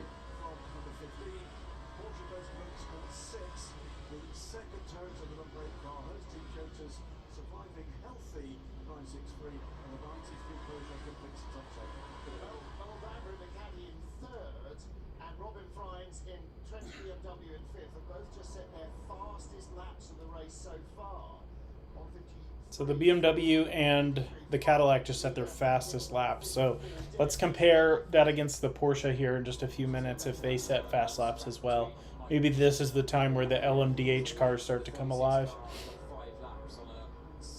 Because your top four, I mean, the Cadillac is in third, so that's your only LMDH class car in the top four. And then 5, 6 is both BMWs. 7th is the number 6. So. But look at where the Alpines are. They're 12th and 13th. In the first hour, they were way up inside the top 10, knocking on the door of the top 5. So the pressure Christensen was putting on maybe just got to them a little bit in the Alpine. Just open the door, roll down the red carpet, and put some LED signs with big arrows on it. That was a gimmick, wasn't it? And unfortunately, that's slightly tired tyres. We'll tell you, by the way, number 12 is on the move again, slowly still. This does not break, does it, I'm afraid, for Norman Nato. Well, you sort of think down at turn 14. If he gets to the pit lane, probably like the 50 Ferrari, or 51 Ferrari, that's as far as it's going to get. I think he may be stopped again at turn 15. Years yellows come out as I speak. Right then, Mr. Conway in car number 7, Toyota, with your best lap, or theoretical best lap of a 1 minute 54.1 on your medium tyres. You are catching EFA at this point, so He's just set a 153.3, so his theoretical best lap has just been blown out of the water. Toyota come here to look for points, and right now, Mike Conway might be contemplating the fact that the top step of the podium isn't that far away. There's only one car in front of them. Yes, the Cadillac is there, and still very close, and still lapping at very nearly the same speed. But Noel Bamber in third. You know, Mike Conway is definitely having a race, I think, that Toyota did not expect at this stage. 12 has almost made it back. They're stopped again, it looks like. we expected this car we're running on board with to have the speed of the race today based on their free practice performance. And El Bamber's theoretical best lap time, 1 minute 52.9. Wow.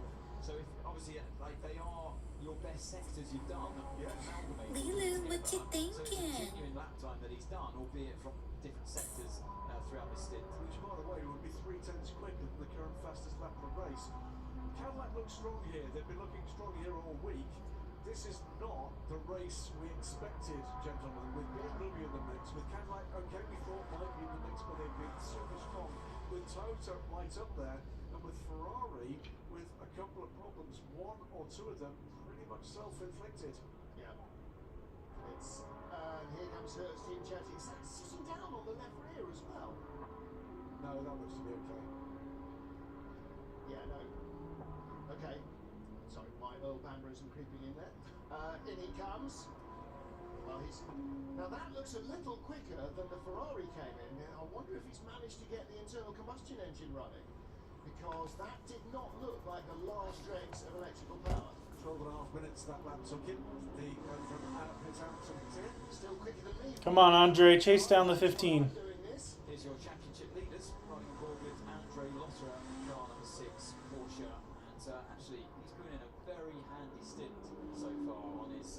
He's done 14 laps, theoretical best lap time of 53.4, but his consistency, his average lap time through this stint has been 1 minute 54.5. So that's a very competitive actually. Hey, the 12 made it back to the pits. They gave him fucking 100 laps to fucking make it back there. Damn.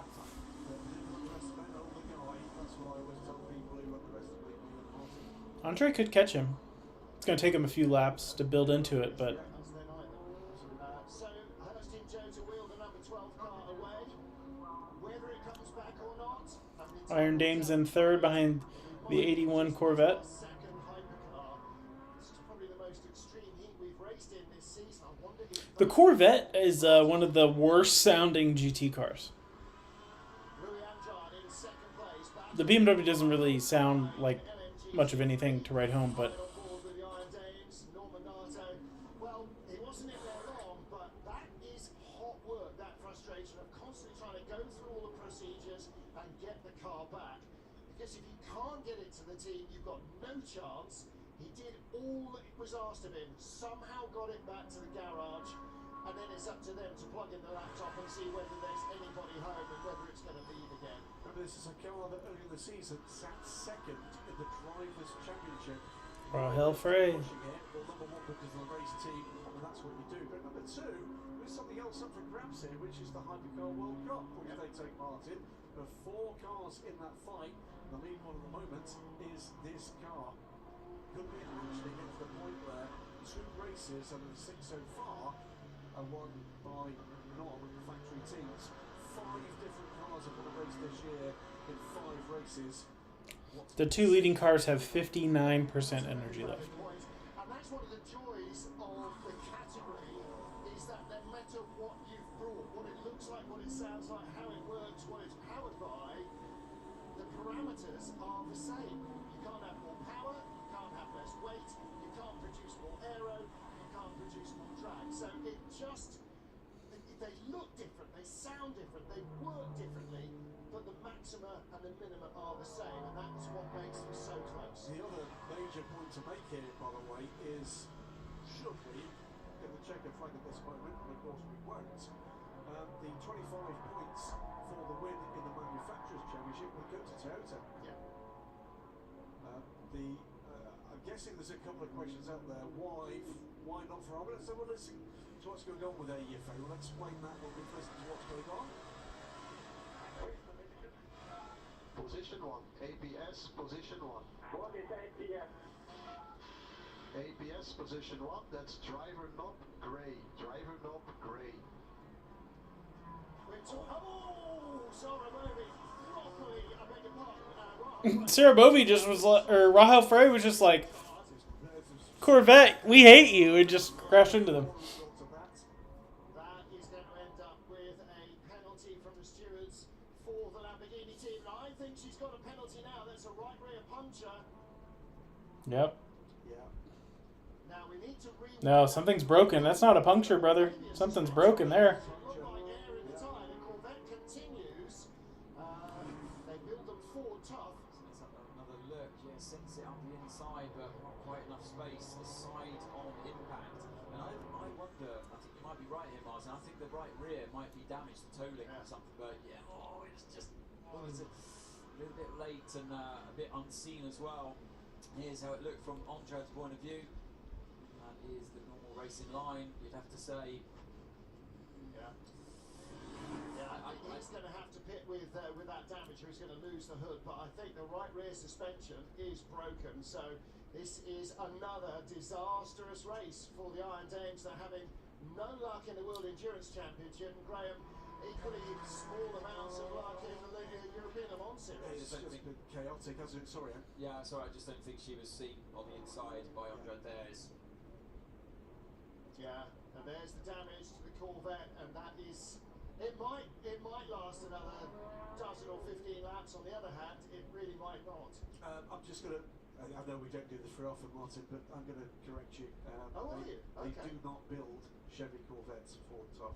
No, that's true. But it's a phrase. It'll work. Yeah.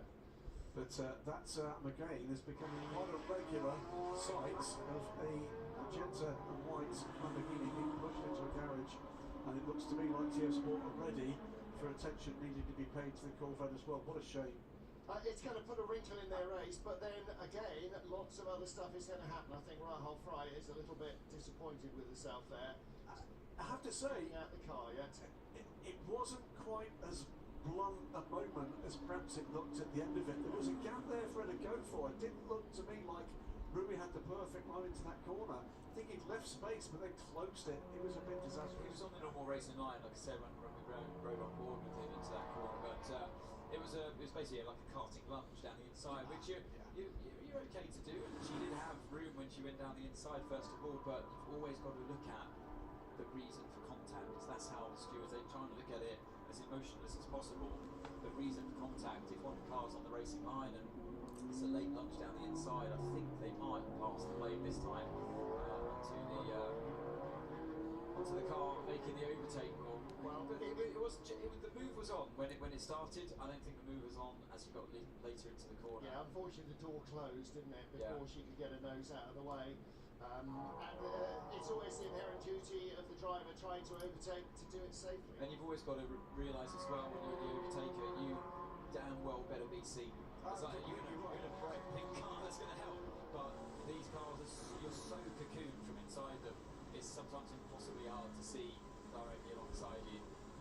Riding on board with Porsche Penske Motorsport, the number 6 car now up in the 7th place, Andre Lotterer, chasing Raffaele Barchello's BMW, and the gap under a second now. So in another form of racing, he'd be within DRS range. We don't have that. You have to do it all by your own hard work. I have to say, you know, we're looking at the progress of Andre Lotterer here.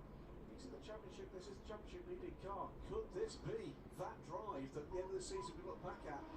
Prepare full course yellow at 15:31. 30 seconds for full course yellow. Full course yellow time. Let's go. I get to use this stupid graphic I made again. Who could this benefit? Who is getting Course yellow in 20 seconds. We're half an hour away from anybody needing a pit stop. We will go under full course yellow in less than 15 seconds. Full course yellow in 10, 9, 8, 7, 6, 5, 4, 3, 2, 1. Full course yellow, full course yellow. You saw them counted down through the drivers in the cars. The car that might possibly benefit, depending where they are on the racetrack, is the one that's out of kilter with everybody else because of an out of position stop. And that is the number 15 BMW. Don't forget, they stopped early to swap drivers because of driver fatigue, and Marco Wittmann couldn't complete the second stint. So they are getting close to the end of their stint. Everybody else is sort of right in the meat of it, and it doesn't make any sense. Well, there's the corner workers running back with a bit of debris. Isn't there another bit on the exit of the curve as well? They've got the main piece, but I can't imagine he'd have left some there and run back. But under full course yellow, of course, it's not all the cars coming by in one go. Okay. Then they have the 12 all pulled apart. Previously, full ground up restoration work going on the number 12 Hurst Team Jota car. Why are they doing that? Well, it might be something that they can fix here. The other thing, of course, is that they're going to leave here, go to LA, and then go on a boat to Japan. Yes. So it's not going home.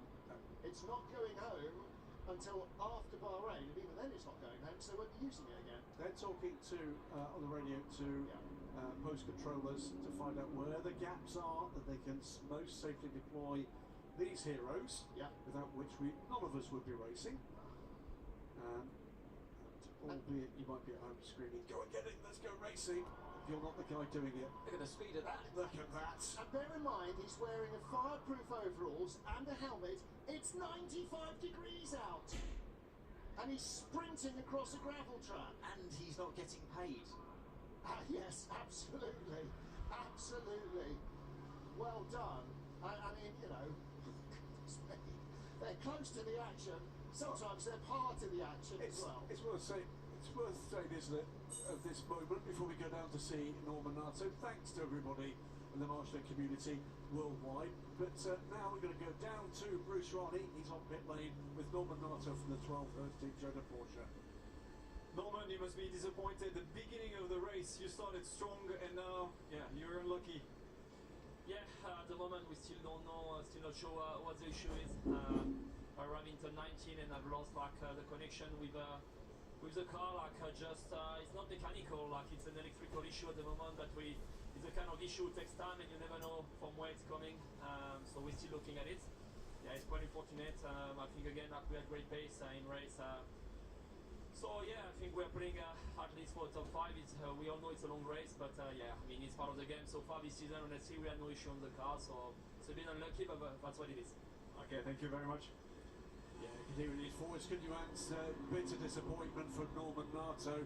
That number 12 car's been in the mix all through the season, but electrical, that's a tough one at this stage. And they were in the mix as well. They were for some part in the race, shadowing that of the Cadillac and the Toyota car number 7. They were in the mix after the Ferraris, but disappointed to see that car in the garage. But at least it has made it back to the garage. 2, 1. Full course yellow removed. We're back to green flag racing. There are 3 hours, 26 minutes left. This 6-hour race in the World Endurance Championship here at the Circuit Americas. Lone Star Le Mans is back, and we'll be back again next year. And if you're enjoying this and you're sitting watching this in the United States, make plans. Come and see us. We'd love to have you here trackside. Just looking at where the cars were, number 83 and car 7 who lead this race. And looks like it's pretty even Stevens after that full course yellow period, where we sometimes see cars gain an advantage or lose out depending on where you were on track when you get full course yellow. If you're in a slow speed corner and you're already doing 80 kilometers an hour and you get the full course yellow button that limits your car to the 80 kph, then it makes no difference. But if you're flat out barreling down the main straight, for example, could be a few seconds in hand there. Great little battle here between 2 of the LMGT3 cars. This is the 95 Ford Sports McLaren, 11th place for Nico Pino, and Maurice Schuring in the number 91 car, the Porsche from Multi-TMA. Okay. The black and orange one, and the Porsche is the orange and black one. We're back. We're here. Iron Dame's car coming back out. 77 Mustang, 9th place.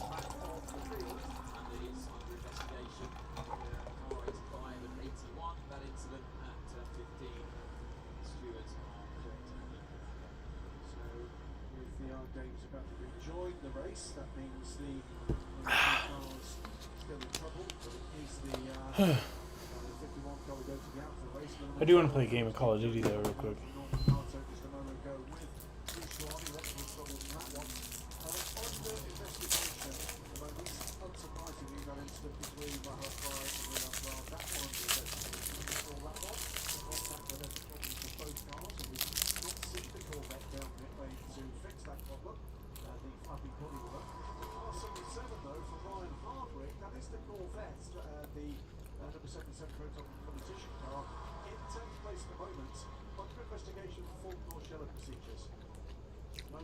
Corvettes running at 9th and 10th. We're sticking with this on a GT3 battle in the Le Mans winning Porsche.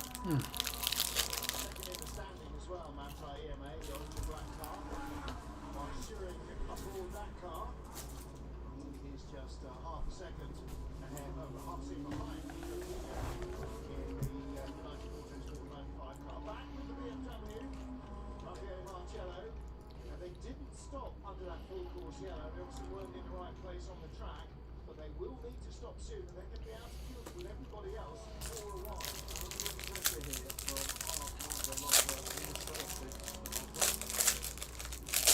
There's been all sorts of chat that this is probably possibly, maybe conceivably going to be Andre's last year as a racer.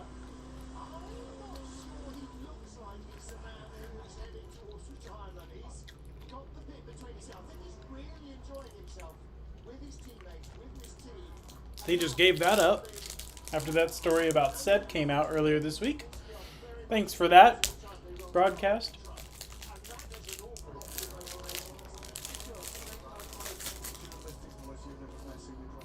Let me guess, you guys gonna fucking camp with shotguns and fucking claymores. We can beat them, my friend.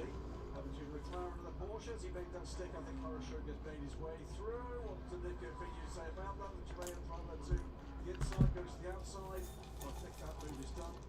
Andre's still got pace, he's still got a lot at heart, he's got a lot to give in whatever capacity he's facing in sports, and it would be a poorer sport should he decide to hang up his helmet. Well, I think if he hangs up his helmet, a little bit like Alex Burns, I'm not sure he's going to be allowed to leave the Porsche family. He's got so much experience, that he brings to bear, as well as obvious pace.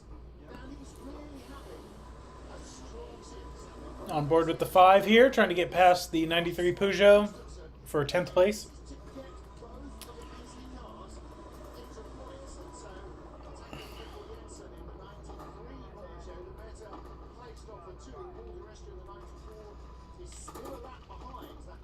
Guys, come on.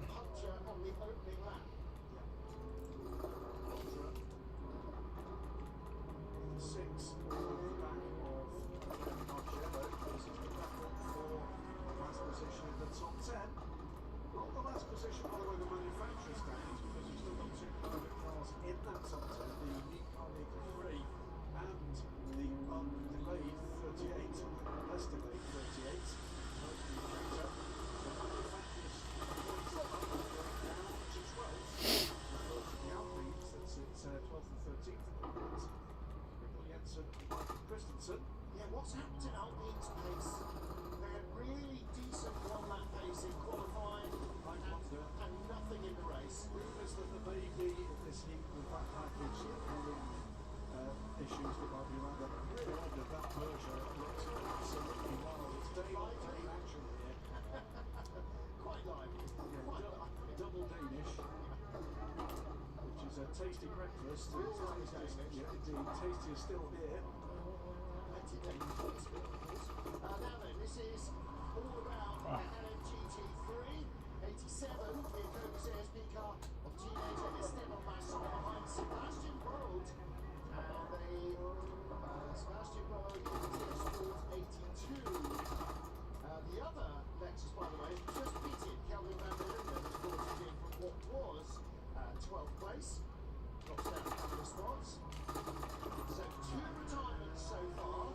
That's the 51 Air Corsa Ferrari that started on pole, and the number 12 team Toyota Porsche. Okay. Lead group closing up. The AFA leading in 83. Mike Conway 10.7 seconds back in second, but Obamba 2.5 seconds behind him, and he took a second out of Conway last time round with the Caddy's fastest lap of the race. Behind him 50, the Ferrari of Nick Nielsen 10 seconds further back. League 2 has just set its fastest lap of the race, so heat or no heat, the track continues to rubber in, produce more grip, and this time the Porsche goes forward up the inside. Does he overshoot? Yes, he does. This is sort of like the mirror image of the first corner at Spielberg in Austria. Uphill, hairpin right, tweak the handbrake. Unfortunately, the handbrake didn't really rotate the car enough there. So, yeah. It is an amazing turn. If you're looking from the corridor from where outside our booth and look out the window down pit lane, you see corridor of uncertainty. Uncertainty. This grey wall with red and white stripes on the sides, and you suddenly realise, no, that's the run up to turn 1. And it literally fills the window. It is a remarkable sight. Well, if you're on the top floor of the race control building, you're basically looking at the apex, eye to eye, and that's 3 stories up, and that's the climb, and it's not gradual, it's pretty steep. I think if you're on the top floor of race control building, you're going to it is 3 hours 18 minutes to go, and battling away here, fighting group of LMGT3 cars. Timo Bernard, we had him in the booth for part of our FP3. And again, we're talking about keeping the genius of Porsche in the family. Another of those well-known names, particularly in North America, is wearing a Porsche Penske Motorsport team, Alvin Springer. Oh, yeah. And Alvin Springer has been associated with Porsche in North America since he ran Andile. Since he was born. In the Group C era for the GTP races in a Cameron's GTP program. So he's been involved. He retired over 12 years ago, and yeah, still getting back to work. Chris is likes it to be the house. There's a new fastest lap of the race. It's not for the race leader. It's not for chasing Toyota. It's not for chasing Cadillac. It's not for Repsol remaining Ferrari. It's for the BMWs. It's Raffaele Marciano with a 1:53.231. It's all right. Got very. Yo, stop hiding and spawn, bro. You're getting a spawn trap. It's Raffaele Marciano, but he must be running almost on fumes, because don't forget that car is about a third of it, pitted about a third of a stint earlier. Everybody else has wondered which one really took eat cake. It's Marshmallow. Oh, it's Marshmallow. It's No, it's not. It's Sam Smith, and that's just proved. So Sam Smith has joined us in the back of the booth to point out our obvious errors. Into the pit lane comes everybody in LMGT3. GT3 pit stop starting now. Amador Harton's in first for Team WRT. Then James Cosium, Ellen Batar. Doctor clubbing aboard, and that will be the end of Arnold Martin's drive time, I'm sure. This is the silver-rated drive, of course, which is certainly far more globally as the absolute international superstar that he is on 2 wheels, and now making a reputation on 4. Valentino Rossi, of course. Yeah, not his first season of racing. This is his 3rd season racing GTs with Team WRT. Last year, he and Maxime Martin racing in the GT World Challenge Sprint Series. First wins for BMW. And he's having a very fun time here in the World Endurance Championship and signing a gazillion autographs for a gazillion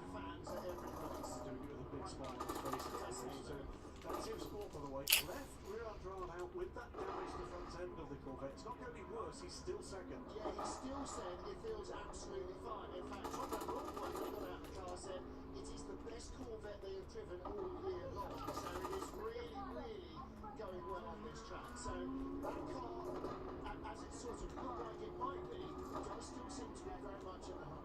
So both the Bronx and the Silver Ride graded drivers for the energy test really meant to be 6 hour race at the minimum driving time. It's 1 hour 45.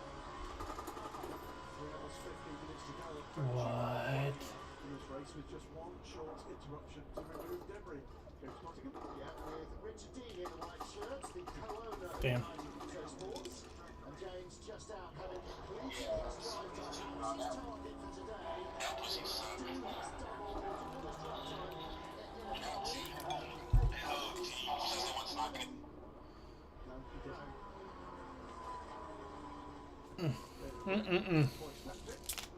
They're still not going to fix that Corvette? Wow. This guy's very angry. To make it look so much better. That's how my Morris Minor gets restored. I just polish the shiny bit and ignore all the broken bits. Running in a Lamborghini into the sun. No, but it would have looked a lot better had that happened than it currently does. But whether or not they're going to work on the body work, I'm not entirely sure. Not quite sure what the drummer is doing on the front of the BMW there. I mean, obviously beating the staccato rhythm in 4/4, but I'm not sure what else was going on. I wonder if they had... BMW's coming in left, right, centre. That was 15, so Raffaele Marciello, a couple Damn. of laps ago, fastest race lap for the car. And it was because he was low on fuel.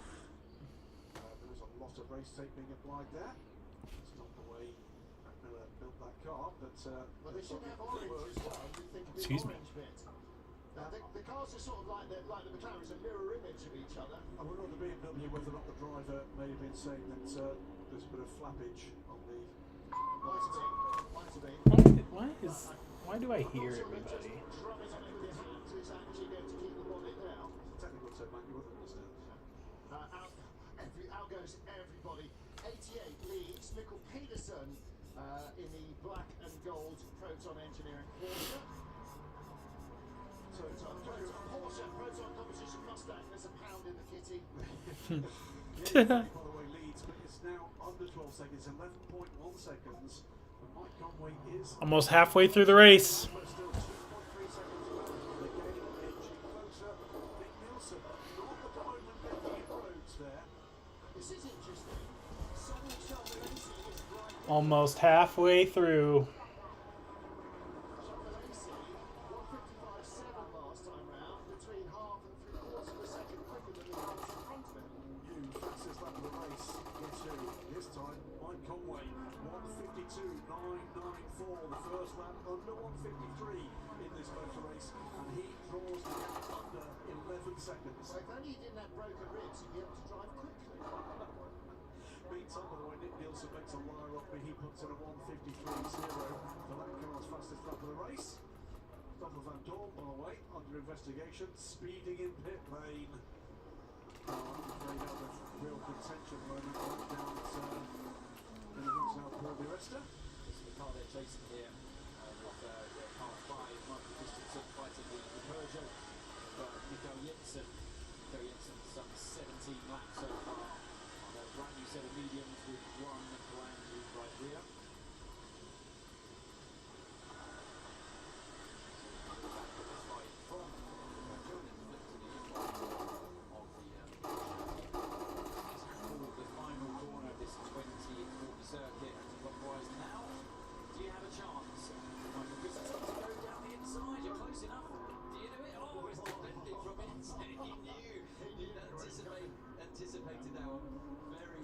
I need the 5 to get on it here.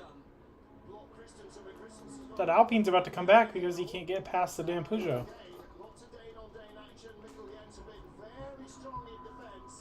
Christensen's got, by the way, a brand new set went on. Yeah, here, I can show you. I can just scroll down here. Doo -doo.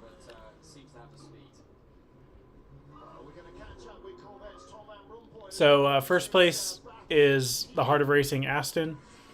Second, Manti Pure Racing. Third place, Iron Lynx. 81, TF Sport Corvette. 59, United, McLaren. Both 6th and 7th are the BMWs. And then 8th, 9th are the 77 and 88 Proton Mustangs, followed by the 55 10th place Ferrari. There you go.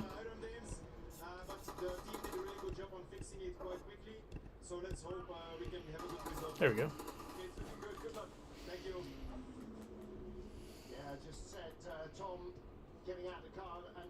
I wish it would let me open a second multi-viewer screen so I could do just the GT positions by themselves, but it won't let me do that. Maybe that's something I can work on when I get the new stream stuff all done, like late this year, early next year. Because I won't be doing like a Rolex stream because I'll be there. So it gives me some more time to kind of prep everything. So yeah, the Aston is like, they've just been there up front. I mean, the 88 Proton Mustang was there early, but they had an issue, and I don't even know if they really covered it, what it was, but yeah. So.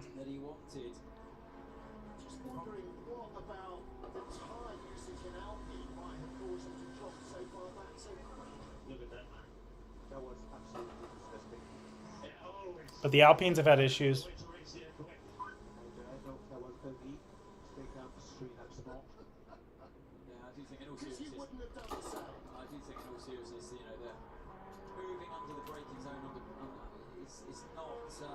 It's the thing that drivers don't like, because if you make a late move and then the driver reacts to that move when you're on the brakes, you've already decided where you're going to be braking from the car behind. Yeah. So you can't stop any faster just because the car in front of you blocks you. So there is a serious risk of just ramming the car in front at that point. So that's why racing drivers don't like cars in front moving to the braking zone. But every driver who's trying to attack, and that happens to them, forgets all the times that they've done it to defend. Okay, done playing that. Super chat. Yeah, the Aston's done really well. The Manti Pure Racing has made up a lot of room.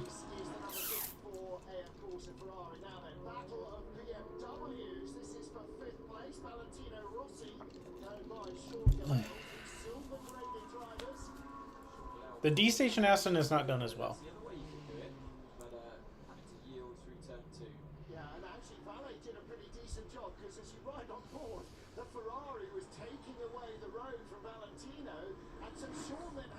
But I would love to see a Mustang on the podium.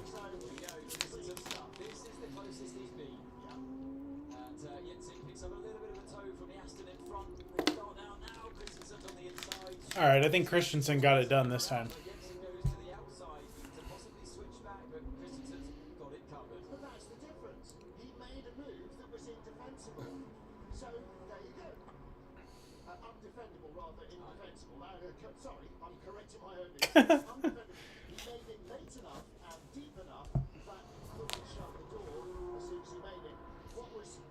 Almost halfway through. I still can't believe we have 3 more hours of this. What have I committed myself to? On the exit of turn 9 for a possible attack down towards turn 11, but do you wait until that run up towards turn 1 is where Jensen seems a little bit more vulnerable? So why did the Alpine fade, and how is Milesi now seeming to find a bit more get up and go? By the way, if you're a fan of the 94 Peugeot team, who are currently running last of the cars that are running in hypercar, their day just got worse because they picked up a speeding drive-through as well. So Paul Di Resta will have to serve that one. Paul Di Resta has a drive-through for speeding in the pit lane, or I think it's a 5-second penalty. I can check. Drive-through penalty.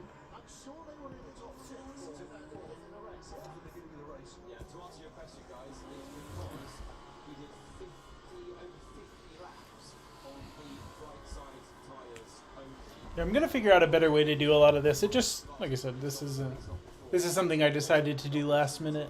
So have more info on the screen, a better layout.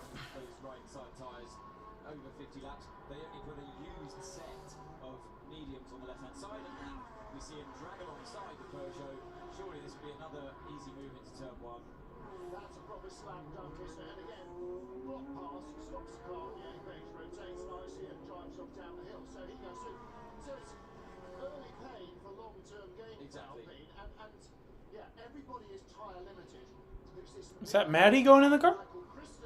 Which means that pass on the Peugeot is for 9th and not 10th for the Alpine. So Carmelesi up into 9th place now. As these two Alpines seem to be coming back into their own at the moment, in the same way that Porsches have seemed to be doing that.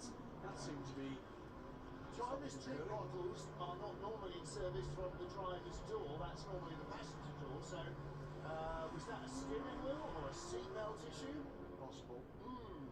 I've seen seatbelt issues in 963s, but principally with the Proton car. Might have two to consecutive races. Yes, that's right. Might have to send Bruce Swaney down to have a little bit of a find out. We're just putting in a tea bag because by now I'm sure that's toasty. Yeah. So drumming on the front of the BMWs to try and shake out any loose bits of debris out of the cooling ducts. At least that's what Emma's telling me, in the hope that I'll repeat it on air. I literally believe everything that Emma tells me. Boris Schuring and Mikkel Pedersen in a battle here on brands. The Manthey EMA Porsche, the orange and black car, ahead of Mikkel Pedersen's Proton Mustang, the black and gold car. And this is at the tail of the points, 9th and 10th place. By the way, the excellent PR for Team WRT works alongside the BMW factory colleagues here. It's a great conduit of useful knowledge. Closing in on the halfway point here.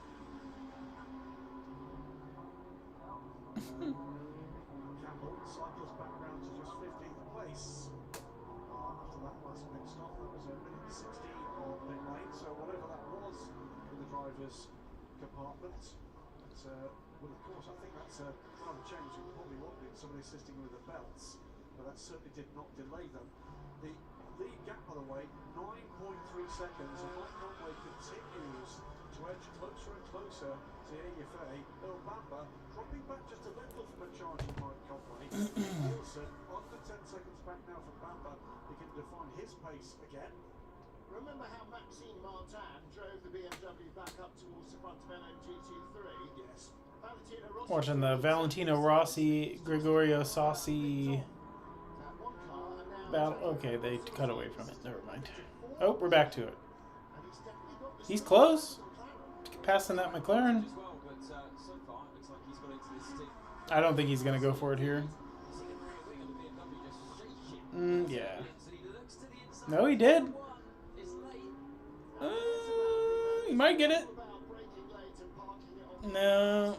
McLaren's going to pull ahead. Just slightly.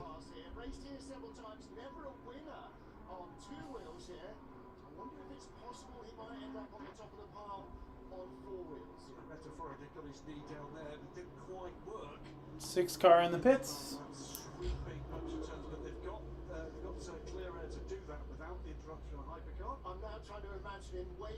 Pit stops for hypercars are going to start here now. Everybody's really low. There we go. All right. It pleased me. Andre Lotterer has brought in the number 6 Porsche. Good stint from Andre. Yeah, really good stint. There is Van Sambos. It was a good stint by Andre. It's, yeah, I'd say his strongest stint so far this season. As the performance has not quite been the Andre Lotterer of the past from the LMP1 era, I'd have to say. I think Kevin Estra and Vantor have had slight speed advantage on average through this season, but that was a very strong stint there for Lotterer. 31 laps with an average lap time out of, they've included the full course yellow, so it's 1 minute 57 average lap time. But theoretical best lap time, 1 minute 52.9, so he was very competitive. Just the best out there, sorry, some of the best out there. If you look at the race leader, 52.9 as well was theoretical best lap time. Here comes Valentino. Again, a quicker car offers up the opportunity. Gregor Sosi couldn't hold the line he needed to. Valentino Rossi, having initially been held up by the hypercar, then got a chance to close. He's still all over the back of the McLaren. Again, look, two very different cars, and still racing nose to tail. Porsche on Porsche action. So this is 99 Neil Charney behind the number 6 car of Andre Lotter, who has just come out of the pit lane.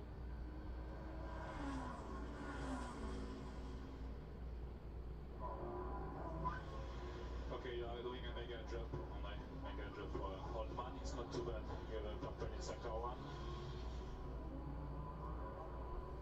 They just came over the radio to tell Andre he's doing a mega job.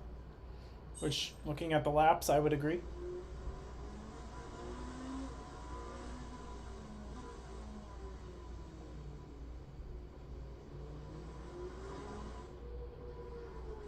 Lawrence, I just heard your engineer said telling Andre, not too bad for an old man. He actually, he put some purple stickers out there and he's closing the gap with the car in front. You started 14, you're P6 at the moment, so you're doing that magic again. Yeah, I'm just doing really well, and slowly we're coming back. Hopefully we can still gain a couple more positions, especially get ahead of the Toyota and the Ferrari, but might be more difficult. But yeah, we're making progress, and so far so good. So hopefully we can continue this. Okay, fingers crossed. Thank you very much. Thank you. Well, he didn't throw Andre under the bus in quite the fashion that his engineer did on the radio. Not bad for an old man. Well, no, but I was talking to Andre actually only in the driver's autograph session. I said, what's it like in the car? And he said, well, yeah, what's the air conditioning like? You using courses? And I said, the air conditioning's okay. He said, probably as good as it was in LMP1. So the problem is, these cars are so much more physical than LMP1 cars. They were more technical and they were quicker. These aren't as fast, but it is like wrestling an alligator in a sauna. Yeah. And so, I mean, you know, to keep that pace up, and he isn't the youngest of drivers. I mean, I'm still sure he's as fit as he probably ever was, but his motivation is absolutely right there. So yeah, another great stint from Andre Lotter, and he's back out for another one. The great thing about this trio, there's real good spirit. I was trying to remember the insult that was thrown at them on the internet. They've just taken on board, and it was. Oh yeah, it was like they're talking about the insult that got tweeted, where it was like the second best Van Thor washed Kevin Estra and 800-year-old Andre Lotter. That shit was so funny.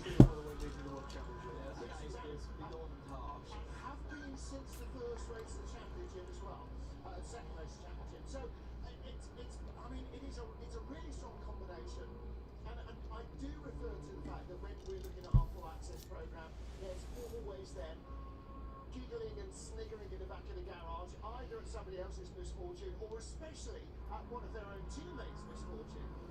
But boy, that's it.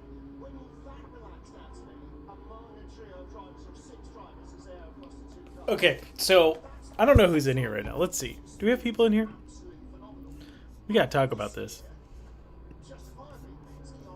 Okay, so earlier this week there was an article that came out that said Sebastian Vettel might still drive a Porsche Penske car. And then on this broadcast 20 minutes ago, they talked about how this might be Andre's last year. Sebastian to the number 6?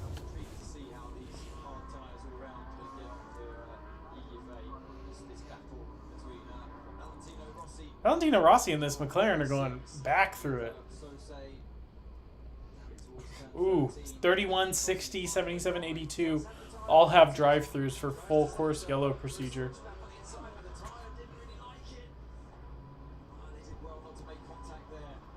great little battle, this, isn't it?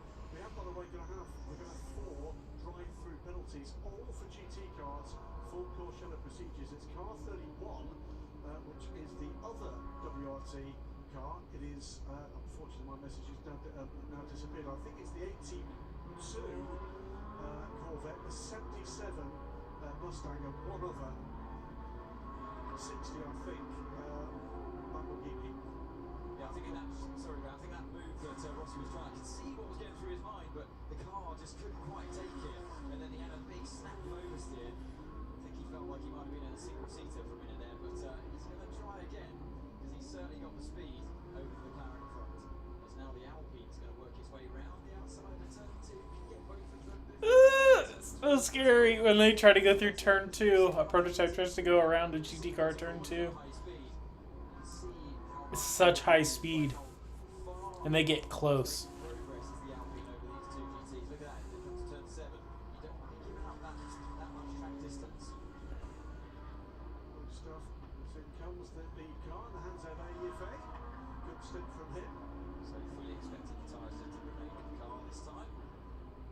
57, by the way, has just served its penalty, but there's problem for D station. 777.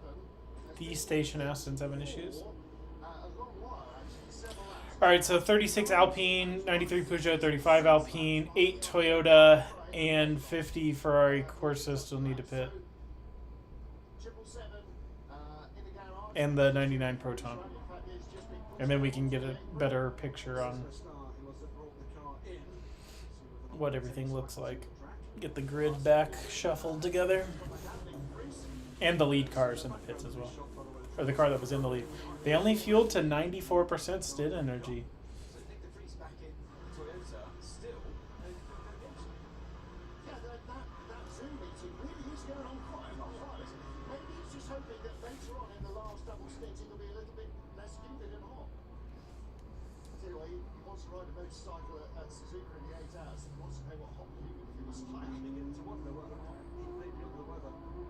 He was fine this morning, chatting to them in their autograph sessions. Half past 10, he was tickety boo. Nobody's pushed him down the stairs to steal his drive, so. On board, by the way, with the number 7 Toyota, that's a Nick de Vries.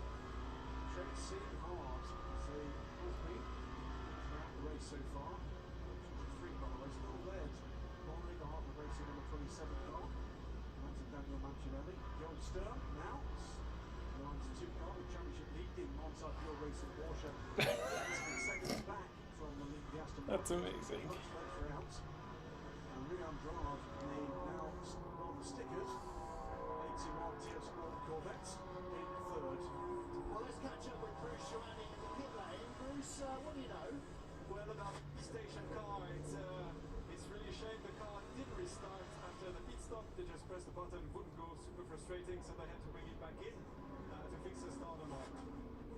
Starter motor, okay, so not electronics this time. There's been a lot of it going around, cars refusing to fire.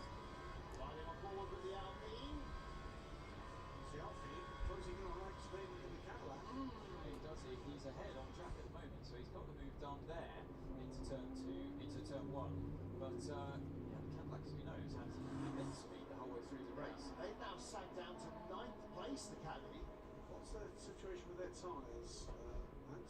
So yeah, so the Caddy did have a set of all 4 new mediums go on to do their stint at 31 laps. And, well, that wasn't an outlap for the Caddy either. And they've put, no, it wasn't an outlet, but they have put on 2 new mediums on the left-hand side. Okay, that was a couple of laps ago. Caddy, 9th place, yeah, Nick de Vries in 5th place in the number 7 Toyota, having taken over again. And in comes, okay, so we're now going to start to see most of our hypercars coming in. The Lamborghini is in the pit lane, 50 Ferrari is in the pit lane, so too is the number 36 Alpine. You can see Nico Lapierre hanging up his belts. Fishtails under braking just before the speed limit zone there. And he's just done the stint that the sister car did before, where they'd only put an older set of left-hand tyres on to take the right tyres really far into the race of over 50 laps. Number 50 Ferrari, Niklas Nielsen out of the pit lane, left sides only, had mediums fitted on, and no further action for them, or for 82 for contact back at turn 14. That was the incident between the Corvette and the number 50 Ferrari. Yeah, the TM small car of Sebastian Bode. Sorry, that's not over 50 laps, sorry, it's 64 laps on the right side of the tyres. Hang on a minute, we've only done 96 laps. So he's done 2/3 of the race on that one. Right, they're going to be sending tyres back unused at the end of the race. The 51 car, I'm sure, being prepped for transport onwards in 2 weekends' time. Exactly. It's going to go on a boat. It's going to lose a weekend to Japan. This is, you're going to see here, he fishtails here. He almost hit the barrier on the way out. Wow, that was on the absolute ragged edge, wasn't it? Lapierre gave it everything he could. Typical Lapierre style. Absolutely, absolutely. Mathieu Vaxinier taking over the 36 car. Neil Jarney leaves the pit lane in 99. The white and green Proton and just getting down to the line. 35. In comes Charles Milesi. How long is has that stint been from Ryo Hirakawa? He's on pit lane right now. He's only just taken over the car, hasn't he? When we did a single. No, Rio's been in there a while. Yeah, He's so now it's on a the full single stint. Yeah, because they're singling. By the way, cycling round to the lead at the moment, Robin Frights, but of course owes us a pit stop shortly. But that stretch of the energy beginning to make an impact here, gentlemen. And who knows what an endurance race will throw us in the latter part of 6 hours. Could that be telling? If they're able to stick it out while others have to pit. Well, this could be quite a result for BMW this afternoon. And meantime, taking a look down there on GT3 as things settle in hypercar. The only problem with BMW is that they had like a 2-lap overlap at the beginning of the first stint. They didn't bother using it, they just pitted early. I still don't understand. No, I don't. If you're running longer on fuel, you want to continue multiplying that, so at the end of the race, you're spending yet another 2 laps less filling time stationary. Absolutely. Robin France leads. Of course, is 83 cost, and WEC is in second place. Well, either way, this could be a really entertaining battle. The Toyota's definitely not out of it. There are 2 Ferraris in the hunt.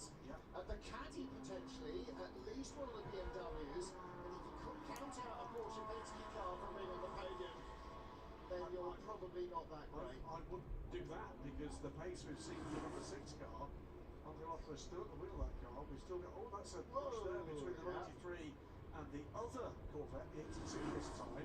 93 is Corvettes are getting beaten up on today by prototypes.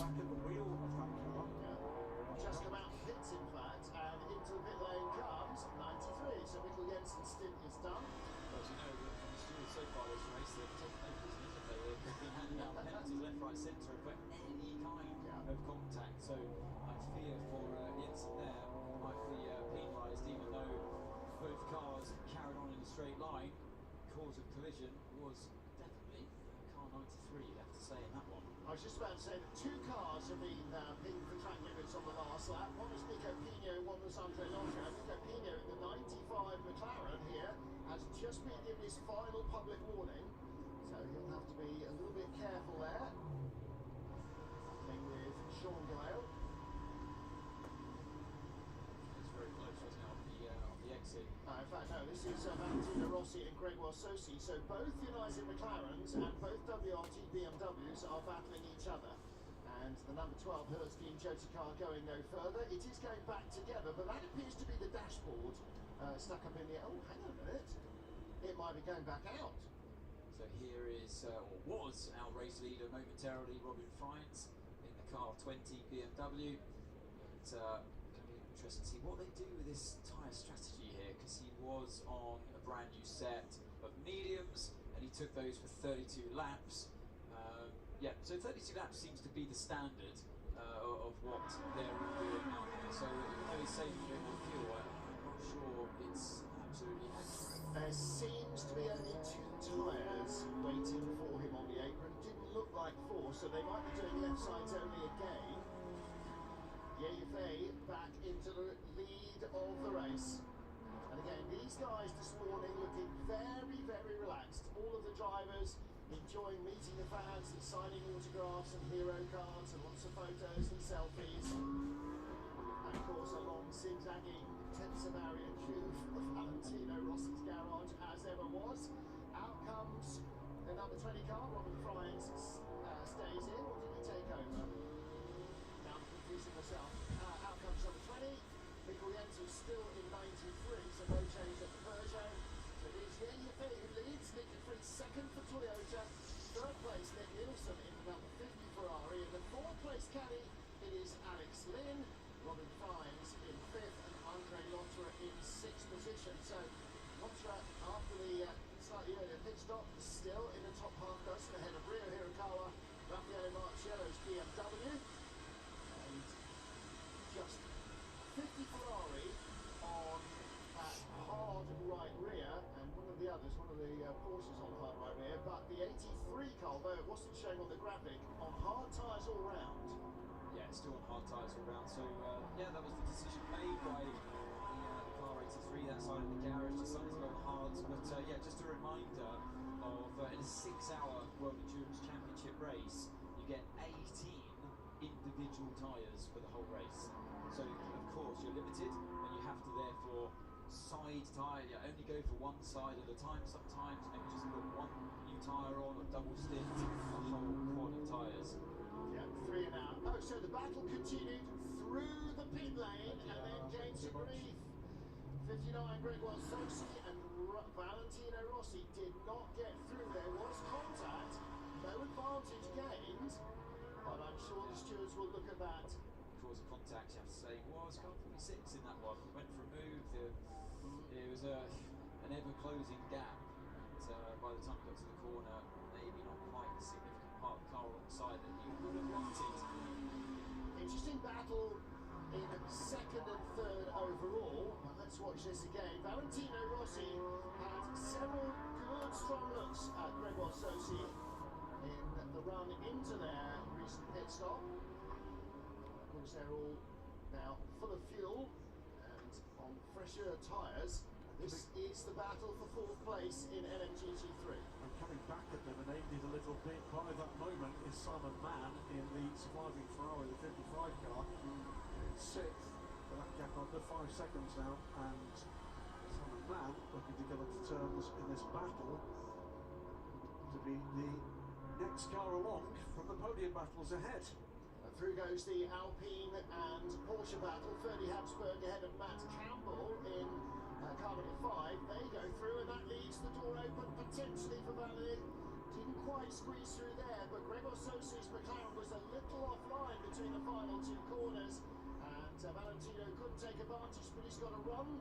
He's closing all the way down the straight. Is he going to send it? No, but Gregoire Sosi goes very deep to defend. Now the doctor will try and cut back underneath, but unfortunately it's not a right-hander at the bottom, or left-hander, it's a right-hander at the bottom of the hill, so inside becomes outside very quickly. 3 1/4 hours in, 2 3/4 hours remain in the Lone Star Le Mans, and the battles rage on track.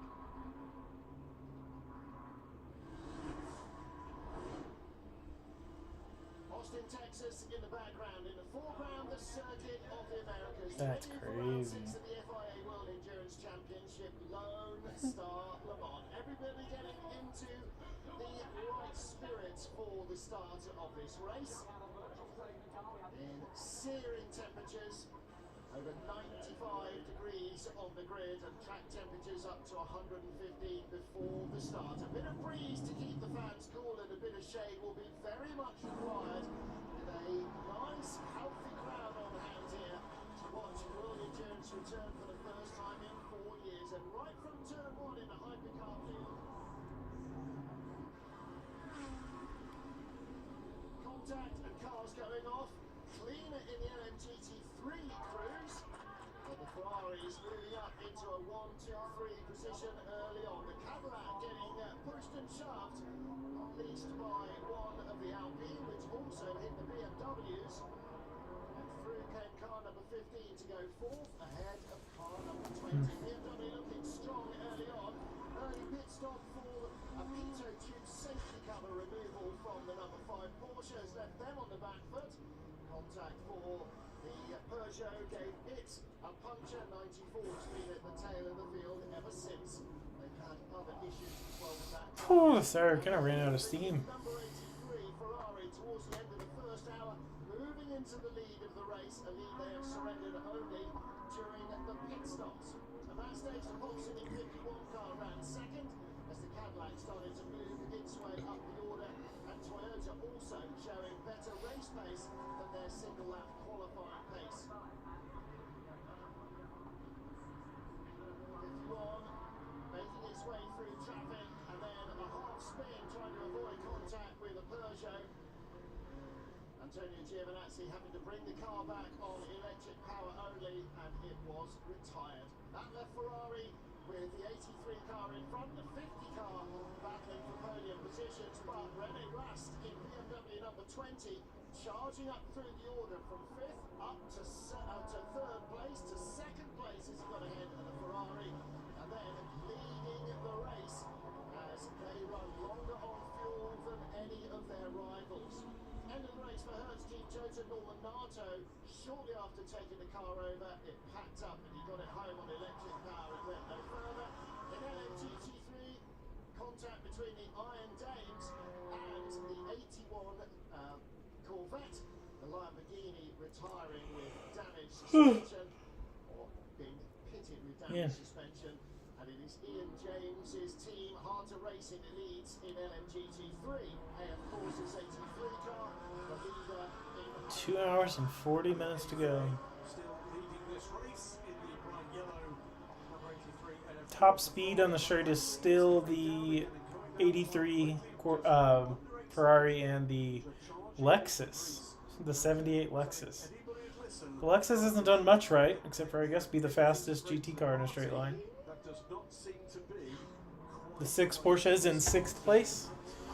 Probably need a couple more positions to preserve championship lead, but because the 7 Toyota right now would get all of the manufacturer cut points. So. and if they ever put their third driver in, hopefully he'll be able to keep the pace up as well. Kamui Kobayashi. meantime, the lead of LMGT3, it's been peerless so far. Brilliant opening stints from Ian James. The Harter Racing 27 Aston Martin. And the Harter Racing Aston still has a 21-second lead on the Manti Pure Racing car. So.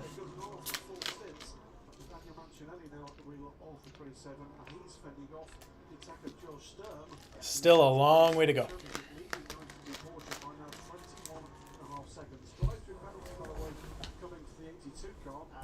Back into the garage from the 777. We heard earlier from Bouchouani on pit lane that they were having trouble restarting that car. Well, they've changed the starter motor. I suspect it may not have been actually the starter motor, so that car may well become our 4th retirement, although number 12, Hurst Team Jones, is now officially retired. Not entirely sure.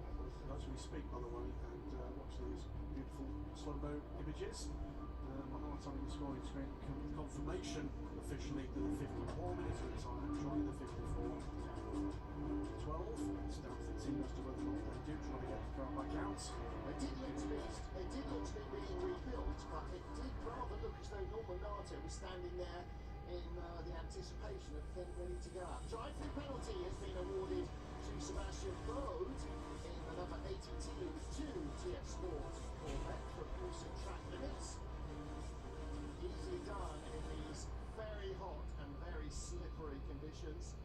Racetrack rubbering in, but also pretty slick once the tyres are cold. Now then, Valentino Rossi has made the move, hasn't he? He's got ahead of Gregor Sosi. And look at the 55 car behind, he's got both of them. Well, that was always shaping up to happen just as we went to our highlights package. So let's see if we can have a look at what happened. Gregor Sosi and Valentino Rossi under investigation for an incident. That also happened during our highlights package. Who could have predicted that? That was the one on the way. The one before. I don't know. So we need to see the pass.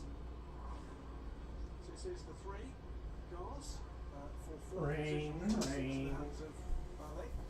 United Auto Sport. Easily just.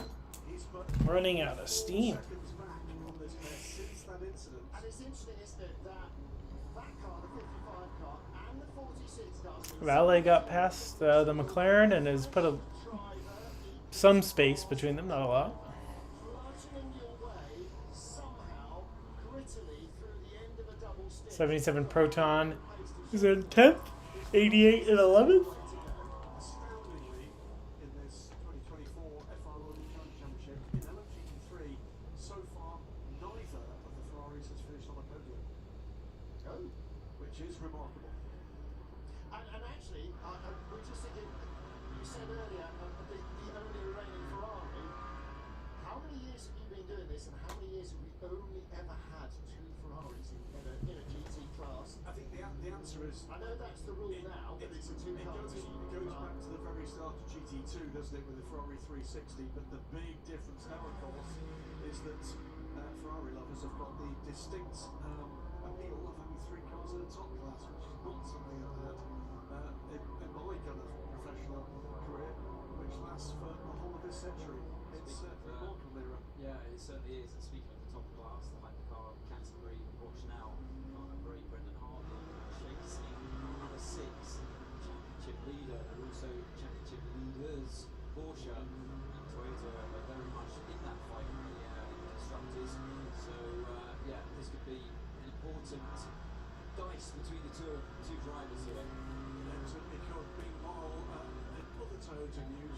Vries has the lead under 5.5 seconds now. Nick DeVries, 5.5 seconds back to the 83. So he's carried on as suspected. That's supposedly the advantage of running those harder tyres. I think the Toyota's race pace is exceptional. Carried on. Nick de Vries decided on his side of the garage car 7 decided to put on the left-hand side of old tyres. Continues on with the right side, so that's why he's probably catching hand over fist right now. But it's certainly going to be hotting up soon between the two cars out in front. Great thing of this race, gentlemen, is it has got Toyota in it, it's got Ferrari in it, it's got Porsche in it, it's got Cadillac and BMW in it, and the depth of competitiveness in this hypercar field is increasing as it matures. We saw it early this season with the Porsches. Ferrari is not the most competitive field. Straight away, all of a sudden, Alpine's beginning to come on strong, the Caddy's coming on strong. Boy, oh boy, this afternoon the BMW's been right there. Well, we've got 6 brands in the top 10, which tells you all you need to know about the variety. And actually, if we looked at MGT, exactly the same. Vogue in 82 investigation led into we saw on the run towards turn 13. Stewart's been busy today. Gotta get the 5 car moved back up. 19 laps to go, 5.9 gap to Toyota. We can reduce the stint length with 1 lap, we can reduce the stint length with 1 lap, we can remove the lift and coast. Oh, that's the kind of message you want. Thank goodness, no more lift and coast. I can go faster, burn a bit more fuel off. I want a golf cart rental for Cook. Now, so we've got 6 brands in the top 10 in hypercar. We've actually got 7 brands in the top 10 in LMGT3 out of the 8 possible. So, yeah, it's a very good spread of mates. Which means that just thanks to some other people to the others. Stay hydrated. By the way, that message we heard was slightly delayed from the entry car. 5.9 we heard was the gap, 4.9 now. So you're going to need that back of left and coast, I think, to fend off absolutely flying Nick de Vries right now. And Nick de Vries has really got the bit between his teeth in this car, especially the second part of this season. From Le Mans onwards, he's absolutely pitching in there with the other guys as well. He and Mike Conway are, and then Kamui Kobayashi is absolutely pitching there as well. They are comprehensively, all 3 of them, quicker than the sister car. Yeah, well, it did look like they were getting ready to go again. No! So you can see them about to make it back out there. Good team spirit, fighting spirit, as always with team Toyota. And we'll see a couple of from here on in, but we'll see how we race in terms of competitive result for them. But the advantage they can gain from all more track time is often vital. Yeah, the other thing, of course, is going back in the container, then going to LA, and then going on a ship, and they don't want to unpack it in Fuji, not knowing whether the rebuild they've done works. This is the shakedown of the car for Fuji. This is the one absolute in their sector because of the short gap we will be in at Fuji, not next weekend but the weekend after that. So if you're in that region and want to come along, please do come and see us trackside, but set line up those dates in your calendar because the very same will be taken before we'll be back at the WEC's Japanese home in Fuji in just 2 weeks' time. Yeah, and going to be interesting to see just how many mental Japanese Valentino Rossi fans show up. Because they always come in great numbers, the Japanese fans, and lots and lots of sort of fan paraphernalia and replica race suits and helmets and everything else. I can't wait to see what the Valley crowd is going to be like in Fuji. The fuck? Yeah, your face still trying to keep that gap open to Nick de Vries in second place, 4.90 seconds now. Flying about half a second on that last lap. Pretty much thinking that Alpine is a little forward in the Vries' side right now. It is not position. We've just gone by him as the second place car putting a lap on the second of the Alpines. And Braxibier's pretty much had a brand new set of tyres on in his car. He's done 11 laps, so that's why he's able to really pester Nick de Vries at the moment. But de Vries, you can tell he's just thinking, leave me alone, I'm really on the attack right now. I don't need any disturbances.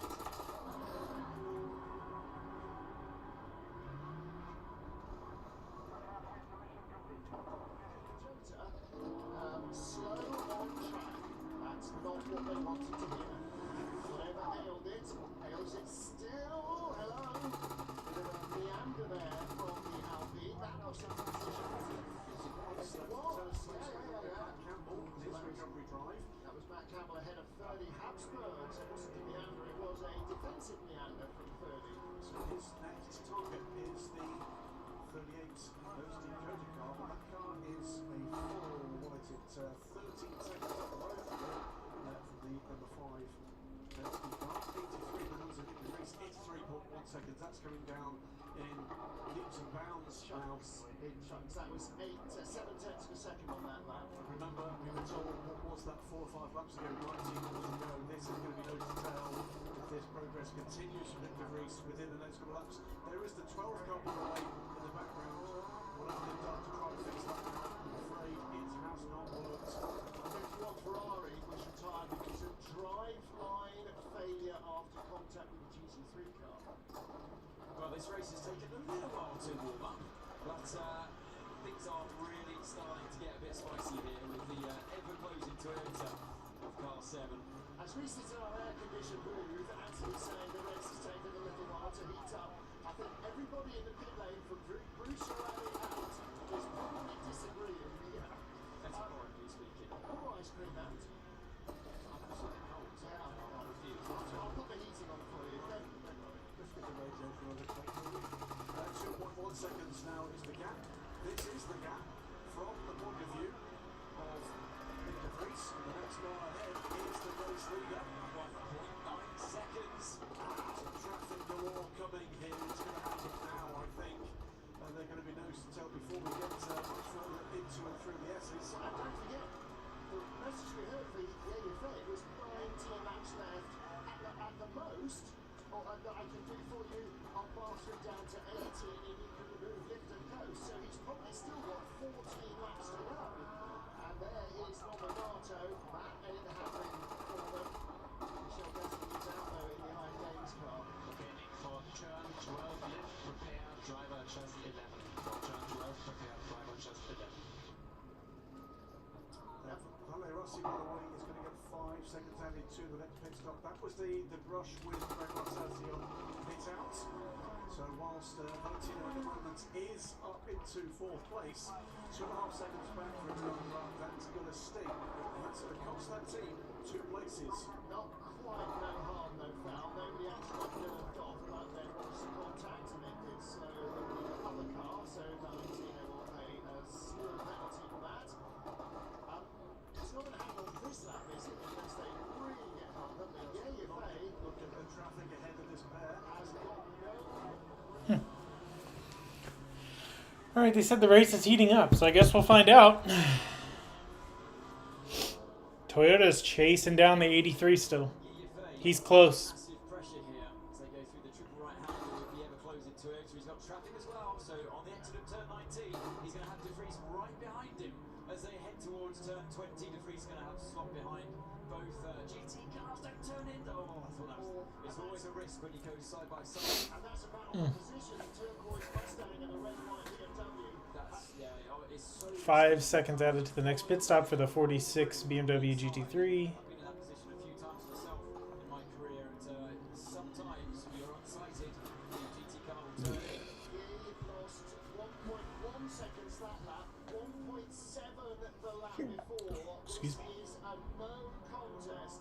Ye will hang on as long as he can because you've got to go as quick as you can. It just looks like AFA, like it looked like they made a really good tire call like 2 pit stops ago, and then off of Kubica's like kind of like, hey, we should do this, or hey, we can, and then ever since then it's just kind of been like they were good for like a little while, and then since this like last stop and the half stop before that, it's just been He's got nothing left to fight with. And actually, the tyre life on the right on that 83 car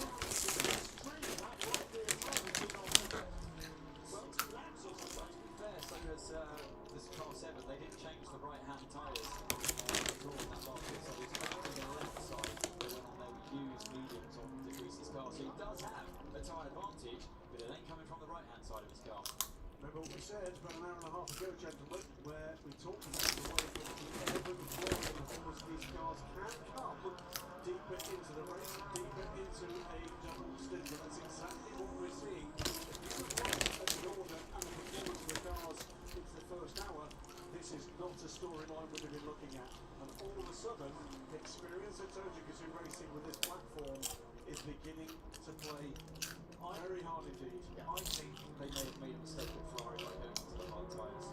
As it is, the track more and more into the use the medium tyres. The window gets wider basically on the mediums. It makes complete sense. Everything I've learned in my career, that's always been the way. So I do feel like maybe if Ferrari switch back to the mediums, maybe the car runs them differently and it's too harsh on the mediums, but that's not what we saw at the start of this race today. Current gap 6/10. Causing more degradation at the start. They had more performance over Toyota. Well, they have the option to go back to mediums. In fact, the 50 car is running what the yellow car, the 83 car, ran at the beginning, which is 3 mediums and a half right rear. And in terms of pace, they're in third place, 155.1 compared to 153.1 for the 88. So that's just on the last lap. You have to look at the averages, and also car 50 hasn't been in it today. Okay, Nick, 15 laps to go. 15 laps to go. Next up, on your tires. You can use your tires. A good radio call for the driver who's on the attack here. Next challenge for this pair, and by the way, if they aim at pace and as has been through that GT traffic, of course. Now the traffic ahead, as well as GT cars, includes hypercars and includes the 13th place Lamborghini. Nick Ahead of this pair. Vries looking back in here, the driver at work. Look at the concentration on his face. You see the eyes focused on the corners, on the apex, and the car in front, literally just there. Look, the yellow Ferrari battling through the yellow GT3. Goes to the inside, Nick. Yes, we're not going to get through the Ferrari there. And that was the right decision to go to the inside. And I love you can see how hard work it is. Remember, no air conditioning at all in the Toyota as well. No aircon, no cool suits. Yeah, so burn your tyres, try and get the lead because it's going to be dragged out of the car in a sweaty puddle to hand it over either to Michael or W. Ashley, not quite sure which. Don't be about over top of the island, we've got about 2 hours left to go by now.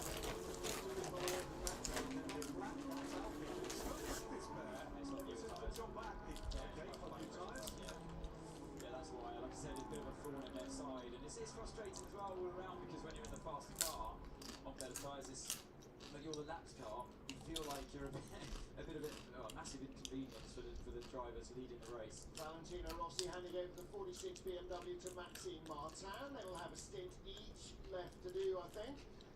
Also in the pits, Proton competition, the 77 car rather, Ben Barker taking that one over. Sadly, also confirmation on timing screen for the retirement of the 777 Have to wait for the GT pit differential to pop up, but at least with starter motor, something arrived to the point that they cannot fix that car.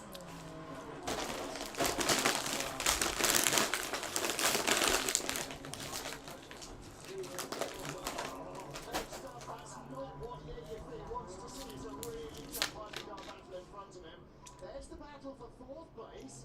Alex Lynn ahead of Robin Fries. Fries in the BMW. Lynn with the blue nose on the caddy. Of course, it was last week that Cadillac will have a 2-car program in World Endurance next year, run by Hertz Team Jota. So we'll go from Hertz Team Jota Porsche to Hertz Team Jota Cadillac. Massive result for the little team from the south of England. Yeah, the little team that can. They dream big, and boy, they live their dreams. Yeah, your face still hanging on, and you're right about the Alpine now trying to put a lap on the. Is that the position of Peugeot in front? Yes, it is. So that's 36, Matteo Baxinier, and Jean-Eric Verne in the background. Baxinier on the inside, up to the top of the hill. Hold the shot, got through. It's French Civil War, this, isn't it? Probably tucked him up there, didn't he? And by the way, that's in the realms of where the Manufacturers' World Championship points are. Both teams. Both Alpines were ahead of both Peugeots. So yeah. There is Alex Lynn. Robin Fries very close behind. Yeah, Alex Lynn, he's on lap 20 of his 32 lap stint at the moment, and Robin Fries has done 14 laps. Just seeing the number 12 car is left the pits again. We then have double yellows at the start-finish line.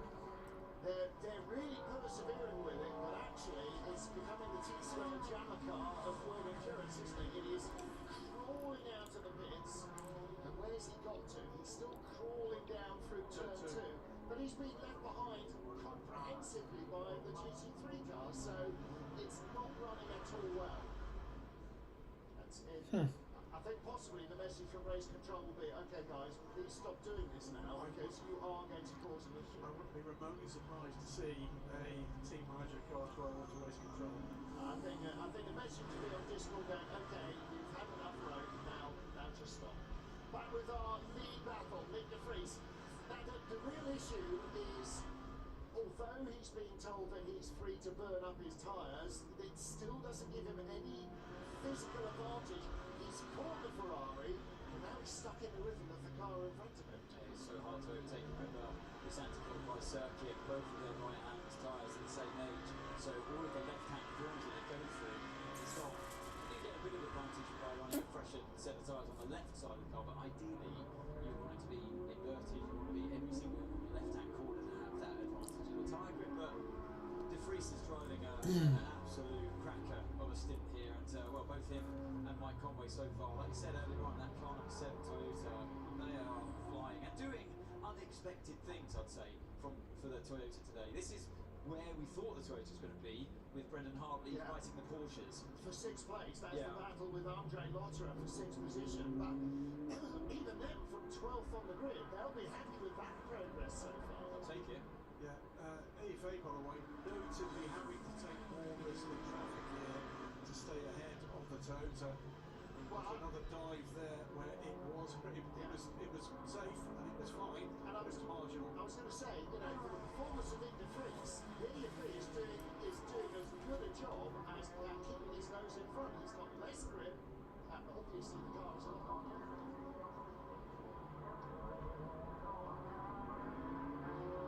Sandbagging anyway. A very slow run from the number 12. We passed on the back stretch, and I should think by the time he gets back to the garage, Renato will probably be saying, okay guys, I've had enough of this is really dangerous and I don't want to do it anymore. If you want to send the car out again, how about you get in? Yeah, it's frustrating, and it's a little bit dangerous as well. It must be nerve-wracking. It is, you're in everyone's way, and you're not in the race at all, and you're a huge inconvenience then too. But it must believe they're fixed it. This is their big, but clearly there's something that is giving them an indication it's fixed, but then it's failing again. Here we go, Nick de Vries. He's so far back. He's not lunging this. He's close enough to follow. Can't quite get there. Well, we just saw Valentino Rossi getting out of the 46 BMW, hot and sweaty. He knows this track. What's he made of the race today? Valentino, a very strong run. Unfortunately, a little penalty, which happens, contact, but easier on 4 wheels than on 2 wheels, I guess. Yes. I mean, I was behind the McLaren and I have to try to overtake because I was a bit faster and I have to do a good riddance. But was a great battle because we try everything. We touched to a few times, but at the end I lose a bit of lap. But at the end I was able to overtake and I can do some lap alone, and the pace is not too bad. Now we see, because our strategy is a little bit different than the other, so we need to understand if it's the right idea. Watch the Okay, well, good It's a luck. harsh Very one. happy So to see you rules. having fun. Watch that. Thank you. Ciao. He is having fun, isn't he? Isn't he though? And he always talks and he always declutters the race in his own head and gives you chapter and verse really clearly. The battle continues. Alex Lynn in the Cadillac in 4th place. Is he closing it all on the number 50 Ferrari of Nick Nielsen? They're 9 seconds apart. It's pretty close. He was a little quicker on the last lap, so certainly there's still half a dozen cars that can easily be on the podium. Whoa, that was scary. 50 Ferrari has done on the odd occasion as we get them separated here around the number 92 car. He is being closed down by Robin Fry. There's no doubt whatsoever that there's a battle now for 4th place between the Cadillac and the number 20 BMW of Robin Fry's. FAA, just again, a go-through traffic is working for him at the moment, fending him off. Leader in GT3 on pit lane now. Well, Daniel Mancinelli has just done his double stint. That means All right, harder racing cars in the pits. I doubt anything crazy happens here. in I'm not saying GT is locked up. I'm just saying, you know, they've had control since lap 1. So as long as there's no accidents or, you know, they don't lose the lead that they've built up for some reason or another. And so everything crossed because the Heart of Racing in the US. It's a US flag team.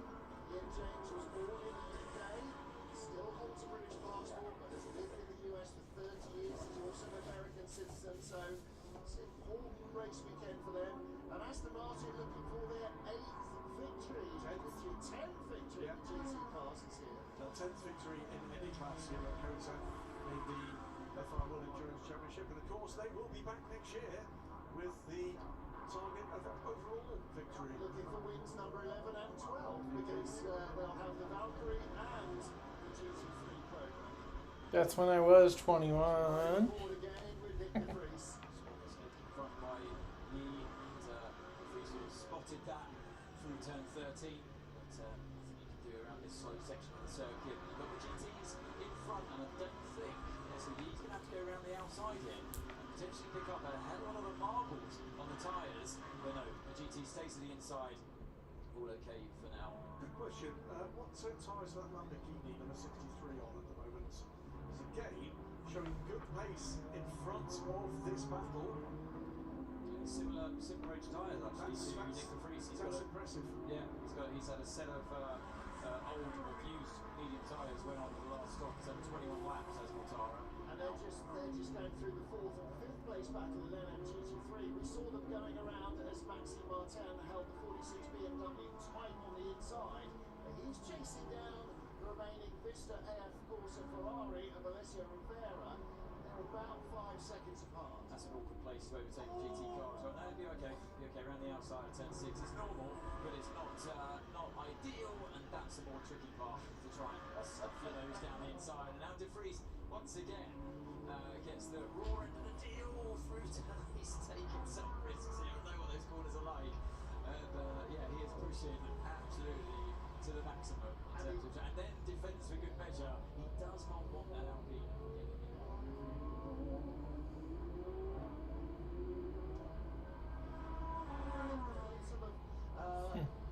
died a death on tyres early on, and they're trying to keep fresh in tyres for the last couple of hours. BMW's going to do it. He's flashing, he's going to the inside. This is not what de Vries wants. He doesn't want to be defending. He wants to be attacking. This is the lead of the race. But the Alpine's trying to get back onto the lead lap. Exactly, and you've got to respect the race lead. Yeah. And de Vries must be getting blue flags as well, because there is a quicker car behind trying to get by. No, he's the race leaders.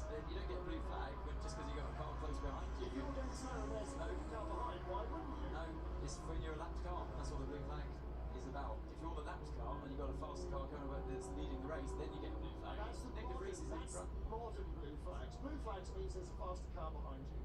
No, this is all helping. We spent too long in F1. This is helping them, by the way, an under siege AFA, and the gap over a single second for the first time in several laps. And he's doing, by the way, as we've been talking about the advance here on Nick de Vries, we should respect and reflect too. This is quite some drive from AFA in defence of his lead against a rampant Nick de Vries. Definitely, and he's blunted the attack of de Vries, and de Vries is running out of tyres and is just stuck behind the Ferrari. Catching is one thing, but when you're then slowed down to the pace of the car in front and you're in the turbulent air, it makes it doubly difficult. So he's got to try and really just pile the pressure on in the hope that at some stage the lack of grip on the back of the Ferrari is going to tell, and yeah, he's going to slide wide. And similarly here, we've got Brendan Hartley, Lotterer. Lotterer's got by. I know, was he? He was ahead, wasn't he? Yeah, he was always in front. So Brendan's still trying to do the same thing. And this is the issue with them cars are so similar in pace that you've just got to try and bludgeon a supremely experienced driver like Andre Lotterer into giving the place away. Well, the remarkable thing about these battles up and down this field at the moment, as we've seen the lead battle, single second, in splendid isolation, 11 seconds behind is Nick Nielsen, a very lonely part of the race. Then we've got the battle for fourth between the caddy of Alex Lynn and Robin Fines. Further back, then we've got nose to tail the pair we're watching here, in their battle for 6th position. We've got these kind of battling pairs up and down the field, and it's almost the entire top 10 is battles. Yeah. And again, it's the same reason, is that the cars are so close in performance. Within a few hundredths of a second per lap in terms of their lap performance. And so it's the vagaries of traffic and how your tyre choices play out. And I think you're right, Anthony, that going harder might have seemed earlier on in the race to Robert Kubica a likely way to go, but it doesn't seem to have played out when the wall was Mistake went in a bit wide.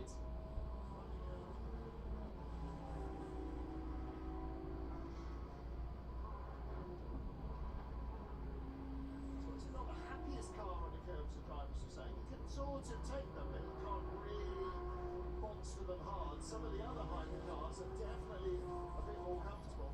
And we saw real discrepancies in free practice between how some of the GT cars can really straddle curves, and some of the others are sort of, tentatively wheels on and not looking that comfortable at that either. So what do you do if you're Toyota? I haven't seen the undercut actually be that advantageous in this race because of the warm-up problems that they have these days. So maybe if you're Toyota, as they watch on there, car 8 of course with Sebastian Buemi, but if you're Toyota, do you go longer and do the overcut? The 2-lap undercut worked in the first stint. Whoever did it was 83, did it? Yeah, you've got to be confident though in the traffic, because that's the main thing that's going to win or lose you the majority of the lap time.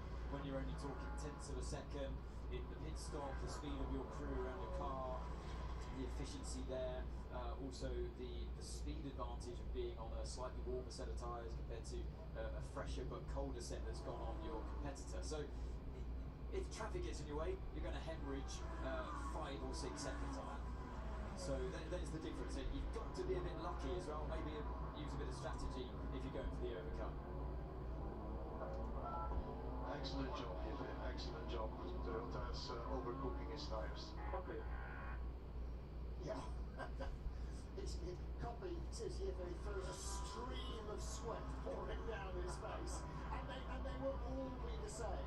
Yeah, overcooking his tyres is still 8 tenths behind, mind you. So it's I mean, if you're going to try and boost your driver's confidence as much as you possibly can, he basically, De Vries made the mistake in turn 1, and he's still suffering because of that. But it doesn't look to me like he's overcooking his tyres at all.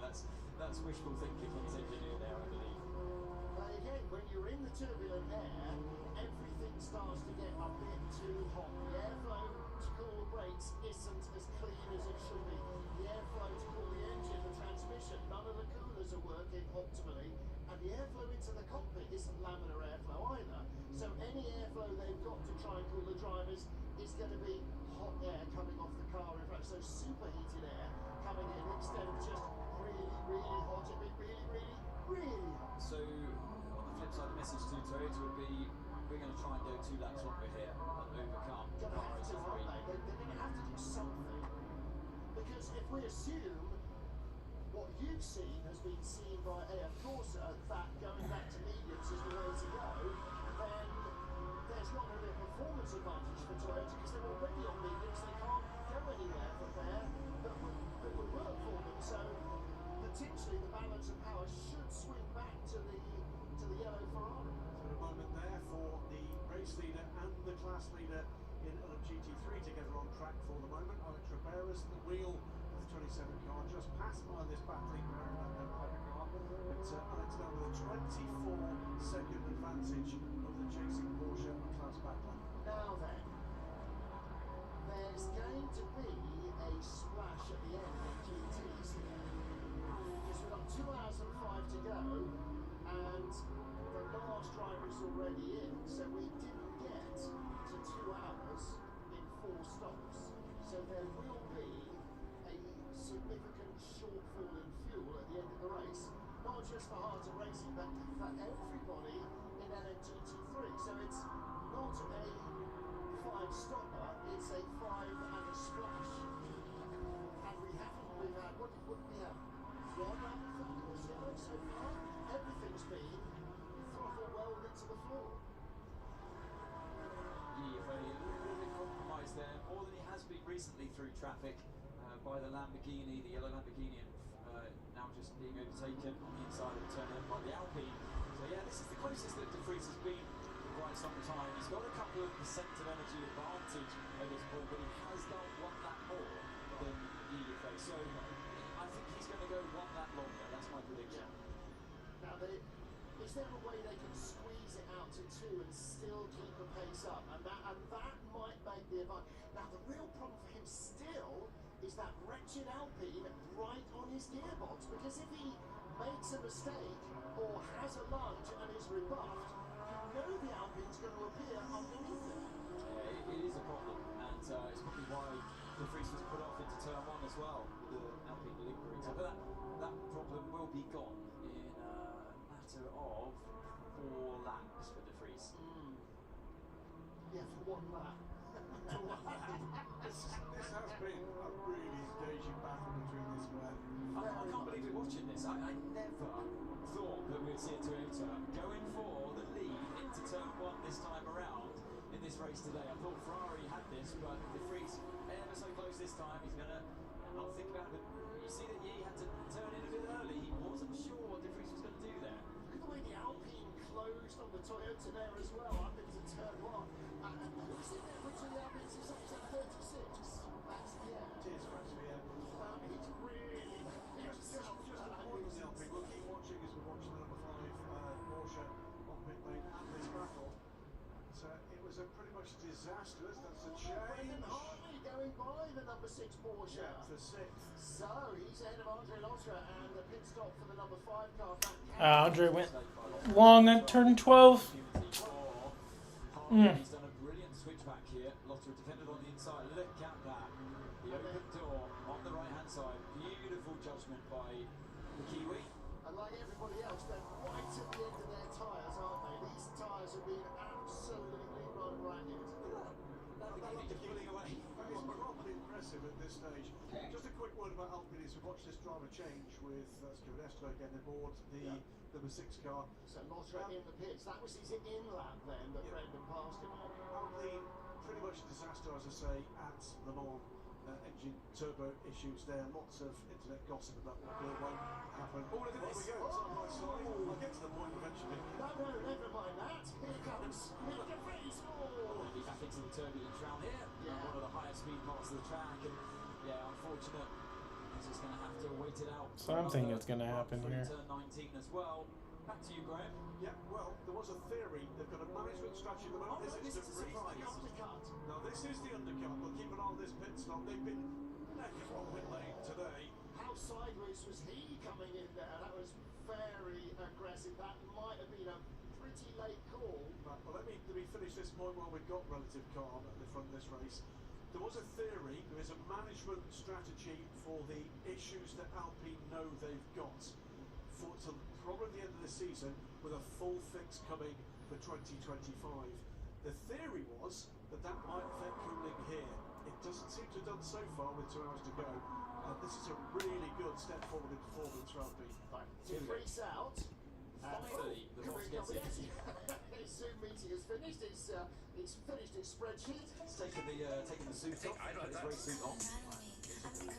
Right, 83 Ferrari has had less fuel or less energy remaining than the Toyota, but they've decided to go for the undercut, and this is going to be real pressure for the 83 car, because Kamui will have his tyres fully up to temperature when the final driver, Robert Schwartzman, comes out in the 83 Ferrari. He's going to be losing out on this lap on cold tyres.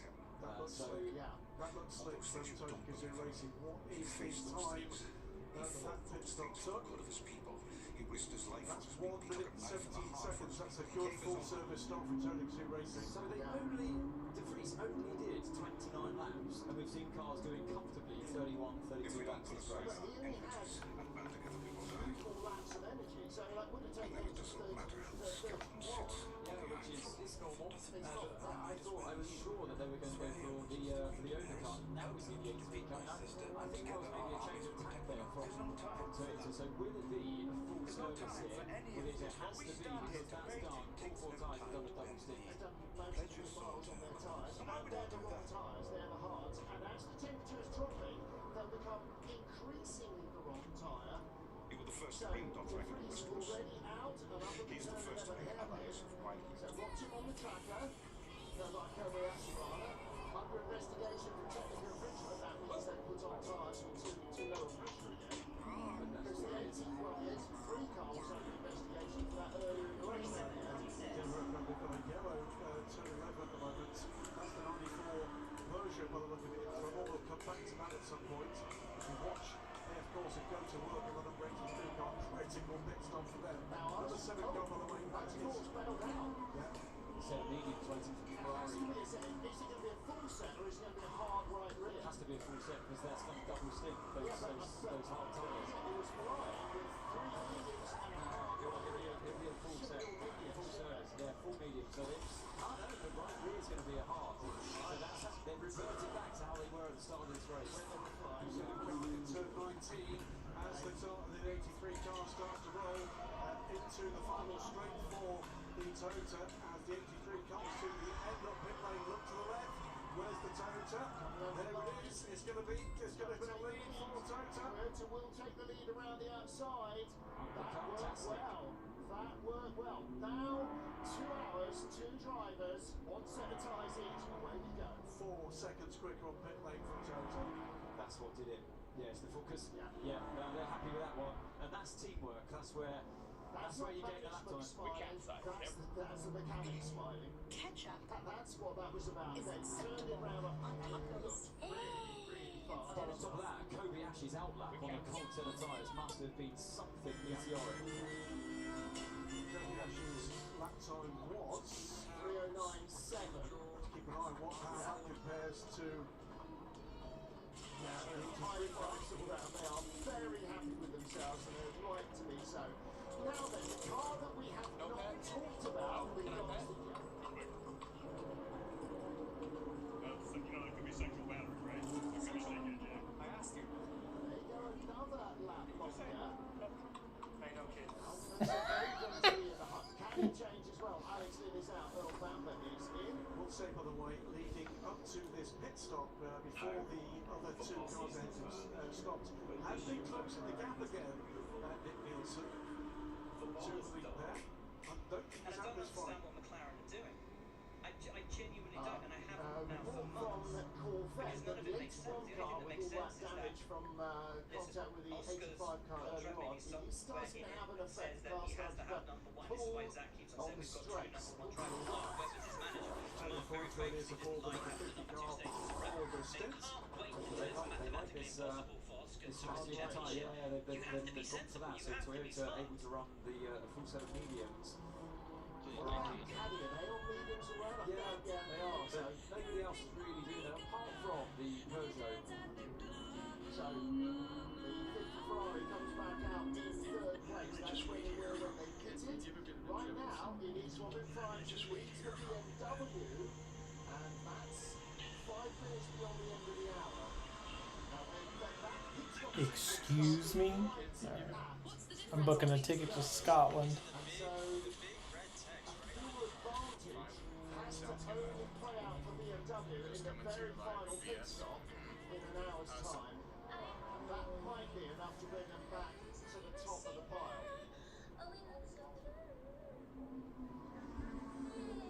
Nick, you pulled out a really, really strong drive, back to 2nd, and then you just made the undercut, and it worked. Yes, we made it work, but obviously it's still almost 2 hours to go. It was a good stint. I was just a bit frustrated that I couldn't get past the 83. I really tried a lot, but yeah, it was not enough. Okay, but still. Full course yellow. Because we did not expect to see you so strong coming back up. Peugeot's out.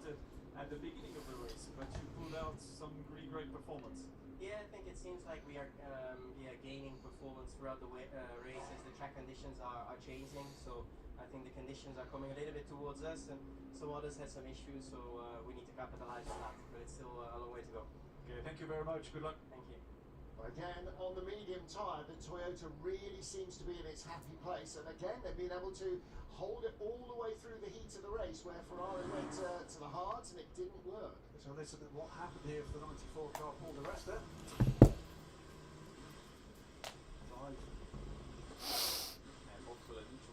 But don't forget, both cars retired or failed to finish FP3 with clutch issues. Puff of smoke as well. That was from him locking up the brakes. Come on. Of the car, I noticed as it pulled up to a stop. He hasn't jumped out. I think he did. Yeah, No, they're touching the car, so it's Okay, not we're back. a car, so it's not a hybrid issue. Well, it could just be, no, it's not like it, yeah, it's not like the car's unsafe, but yeah, it could be a braking, it's certainly a braking issue, because Di Resta wouldn't have had a monumental lock-up like that, going into turn 11 all by himself, and then stop afterwards. Where is the BMW? Oh, turn 11. So they're not stopping yet on the full course yellow. They had the opportunity just as they were calling the possibility of full course yellow to pit and did not take it. Yeah, because he's done 27 laps. Yeah, so he's got sort of 5 in the bank, and they probably don't want to burn them yet. They want to save that time advantage for the final stop. They'll be counting back as well at this stage. They'll know where they are and where that safety net is going to be for them. It wasn't quite right. Could very easily have fallen beautifully for them. Well, the problem is if they stop now, yes, relative to everybody else, their pit stop will take less time, but that 5-lap fuel advantage disappears. Yes. And that's the end of the race. Not the end of the race, but they have no advantage, which is their advantage here. Their advantage is somehow keeping pace with the front runners and going all the way through. Well, if that was a hybrid issue, that's one thing. If it was a clutch issue again, then it wouldn't be the first time this weekend. But that means that the 94 car is out of the race for Peugeot Total Energy. The second one, car number 93, John-Eric Van, Jeff still in 10th place. Of course, yellow wins very 20 much. seconds. As far as Ramsey, We will remove full course yellow in less than 15 back to green seconds. flag racing very shortly. 10, 9, 8, 7, 6, 5, 4, 3, 2, 1. Full course yellow removed. Now, we haven't heard the voice of Eduardo Freitas this weekend, our FIA race director. He is here, but he's using his deputies to do donkey work to get onto the radio as he can concentrate on other issues. So, hour and 51 minutes to go. Robin France leads the motor race at the moment, but on a different strategy or fuel strategy to the cars behind. As I say, he pits now as the race goes back to green. That's an odd choice. Yes, we that just is an odd won choice. lap. That's an odd choice. And how many laps did he have left? Like 4 laps or something of fuel. There's another odd choice. We heard from the Toyota drivers pretty much all the way through the weekend that they would be single stinting. That has been the case for car number 8. Okay. But they're single stinting in car number 7. Full course yellow's off. Who it would seem is in until the end of the race. So they're double stinting Kobayashi, maybe only because it's a little bit less hot. Maybe. They were complaining. So we haven't got any aircon, we haven't got any cool suits, and we're in a black car. And by the way, for the moment, Brendan Hartley leads the motor race. So Brendan Hartley, in the brake car 4 now, leads, but will require a pit stop pretty shortly. He's on 7% of energy, more than a rate. Yeah, the biggest problem for car 7 today, if they do win this race in Toyota, all of the Toyota drivers, they're never going to put air conditioning into that car if they win. They're not going to put air conditioning in anyway, are they? Come on, how long have they been racing in World Endurance? 12 years? Well, 30, 40 years. Ugh, why does it keep putting me in these games? Hit a guy back here.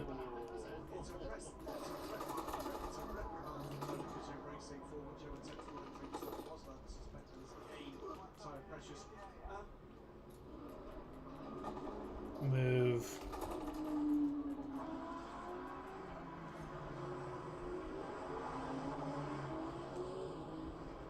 So thanks a lot on that point. The number 7 Toyota has had a win this season. This is race 6. We've had 5 different winners so far. Unfortunately, the 3 managed to get home ahead of the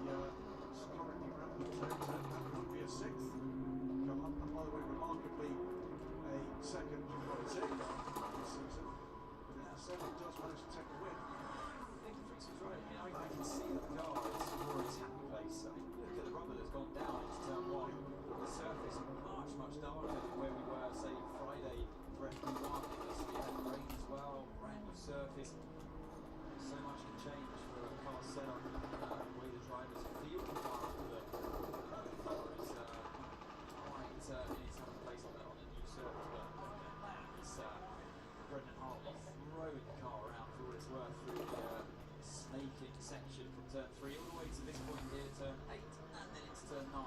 How have they gone so long? And then just out of sequence with the system car. Remember the 7 car did come in early to try the undercut. Yeah, so Brendan's now on lap 32, and we know that De Vries pitted on lap 29. So, Yeah. So why did the BMW come in? I don't know. What I don't understand is why the BMW didn't come in when they had the opportunity to gain an advantage from full course yellow. The full course yellow timing had been announced it was coming, and they were right where they needed to be. The only thing I can think is that maybe they're so close to having to have a splash of fuel at the end of the race if they were to do that. But that's the question. So either you do a fuel stop early and you're on the same sync as everybody else, and it costs you less time because everyone else is going more slowly, or you go to the full distance of your tank of energy and gain some laps, which pays you back in the final stop because you've gone much longer towards the end of the race and you have to fill fuel for a shorter distance. But they didn't do either. They went in the middle again. Like in the first stop, they didn't use their laps advantage. They'll have their reasons for it. It's a Yeah. crack team, isn't it? WRT, they know what they're doing when it comes to strategy, and I'm sure they have their reasons. Brendan Hartley down pit lane from the race lead at the moment. It will be Kimi Kobayashi in just a few moments' time, who cycles round to the lead in the sister Toyota. Also on the pit lane is Mathieu Bactelier, who's just brought in the number 36 Alpine, which was doing what just before the number 7 car stopped. So it's going to be very interesting to see where it cycles back out of the pit lane with regard to Kimi Kobayashi in Toyota number 7, whether it's right up behind him and being very annoying, just like it was for Nick De Vries. As always with these races, there's a whole range of things you Where did that watch guy and come you from? talk around during the race. But for me, one of the biggest things from this race is this is really encouraging for them this season. And it's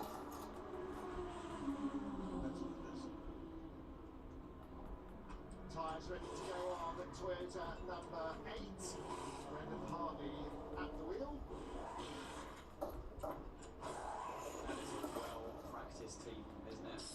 You know, over 10 years advantage over the rest of the competition. Yeah, okay, not in the hypercar category, but it's what longevity gives you. If you stick around as a manufacturer, it pays dividends long term. listening to what's going on with Robert Schwartz, who just put in the fastest lap of the car race. Okay, Robert, at the moment all okay. When we can keep the gap around 2 seconds while saving the tires, we have a shot. The other point to make, by the way, you're absolutely right, and Davidson, as indeed is the tradition in this competition. 1 minute and 16 seconds on the pit lane for a full service, a second quicker even than the leading car. Wow. Third quickest, Alpine 118 there last off. And the fastest of all, 1:50. Is that Alpine as well? No, that's the Lamborghini team who plonked Mirko Bortolotti in with fuel and tyres in 1:50. That's Alpine. That was a big shoot out this car. Schwartzman gave up a little bit of lap time there in turn 16-17. That fast right-hander maybe hasn't been watching the cars quite as closely as he should have, because in the fight that we saw with Yi and Nick De Vries, they were overtaking the GT cars around the outside every time in that high-speed right-hander, and Schwartzman decided to sit behind the GT just then of the Mustang. Lost a lot of time by not just committing to the outside. Now there's two things going on with the 83 Ferrari versus the number 7 Toyota. Both Toyotas said before the race they were going to single stint their drivers because it gets too hot. They've single stint. Rear bodywork. Oh shit, the 8! Left rear tyre is completely destroyed. They just had a tire blow off the wheel. That's number 6. It's the championship leading Porsche. What are you doing, dude? When he was desperately trying to get his position there. That's what you get! That's what you get, Bwimmy! That's what you get! You're trash! Points challenge. That was his outlap from the pits, and he's coming back in with a flat left rear. Just to put that into context, 7th place at the moment, but on the same lap, and all these cars are going to go back. This is going to put him outside the top 10 and out of championship points. And as he says, yeah, out of championship points, and the fight was with Porsche, wasn't it, for the championship? That as well. I didn't mention that already, but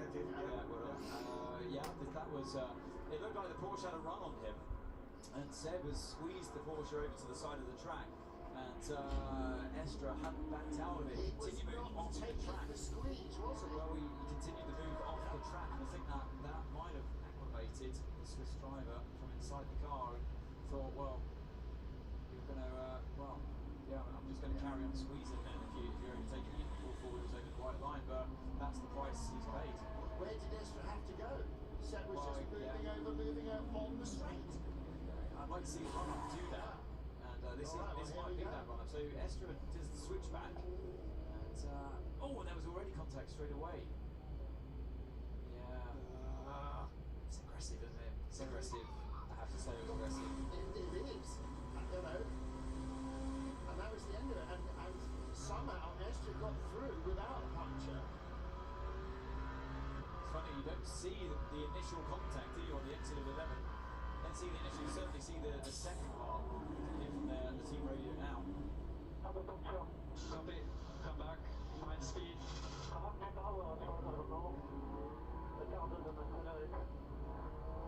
Played havoc with the diff as well once you've lost drive on that left rear tyre. But It's not to the one wheel, isn't it?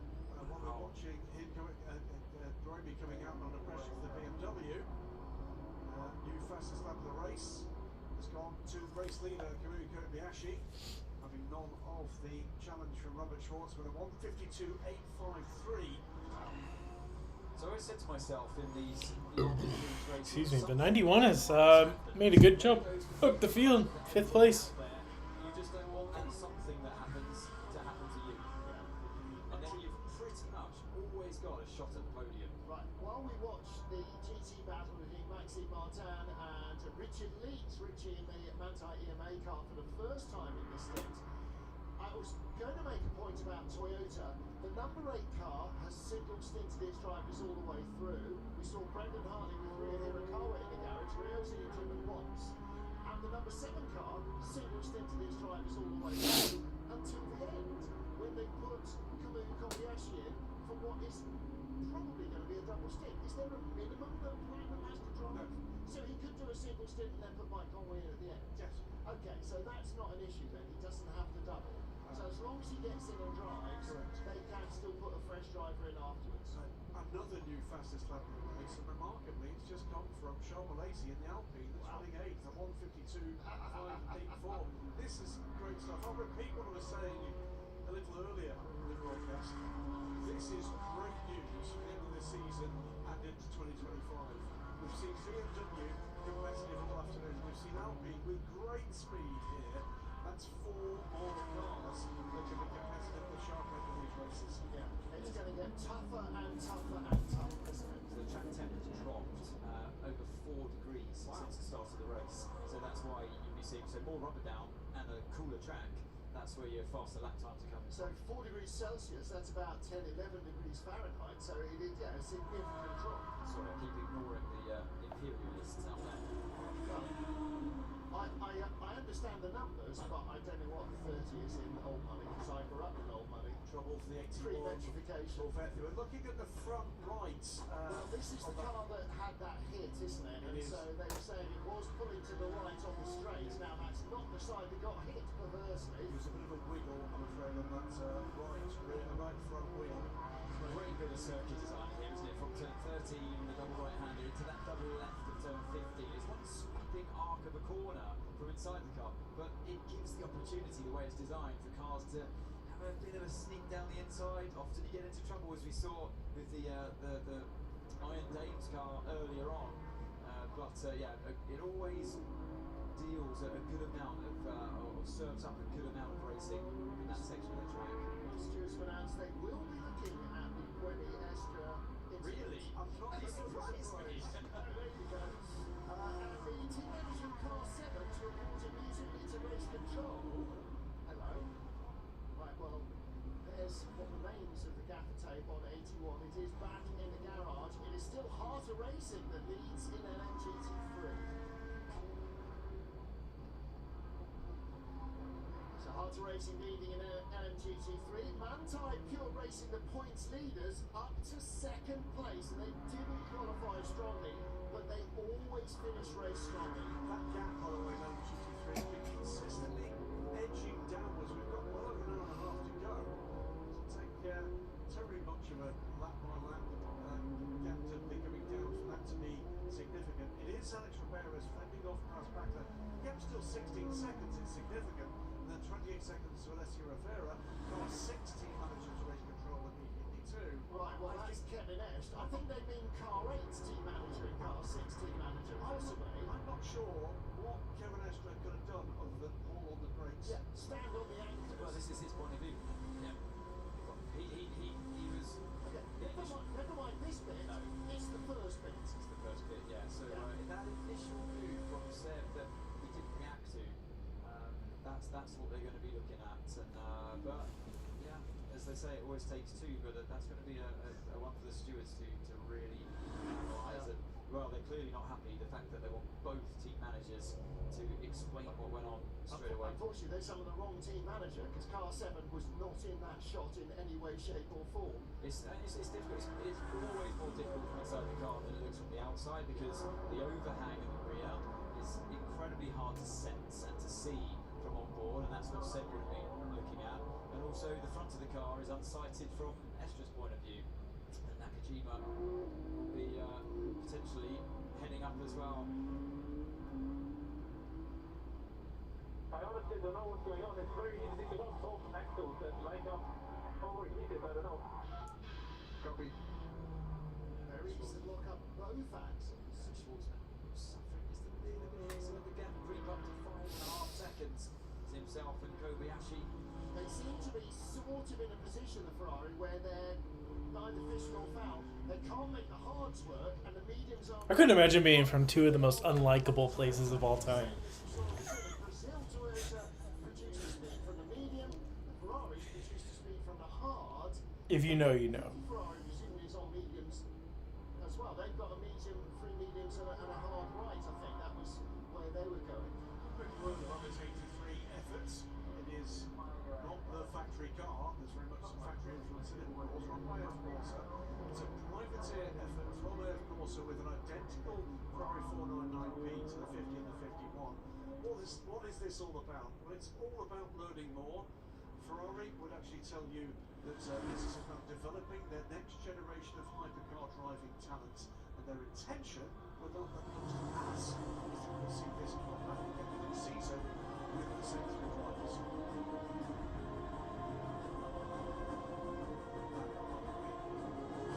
So it's closing in on to what would be the final podium position.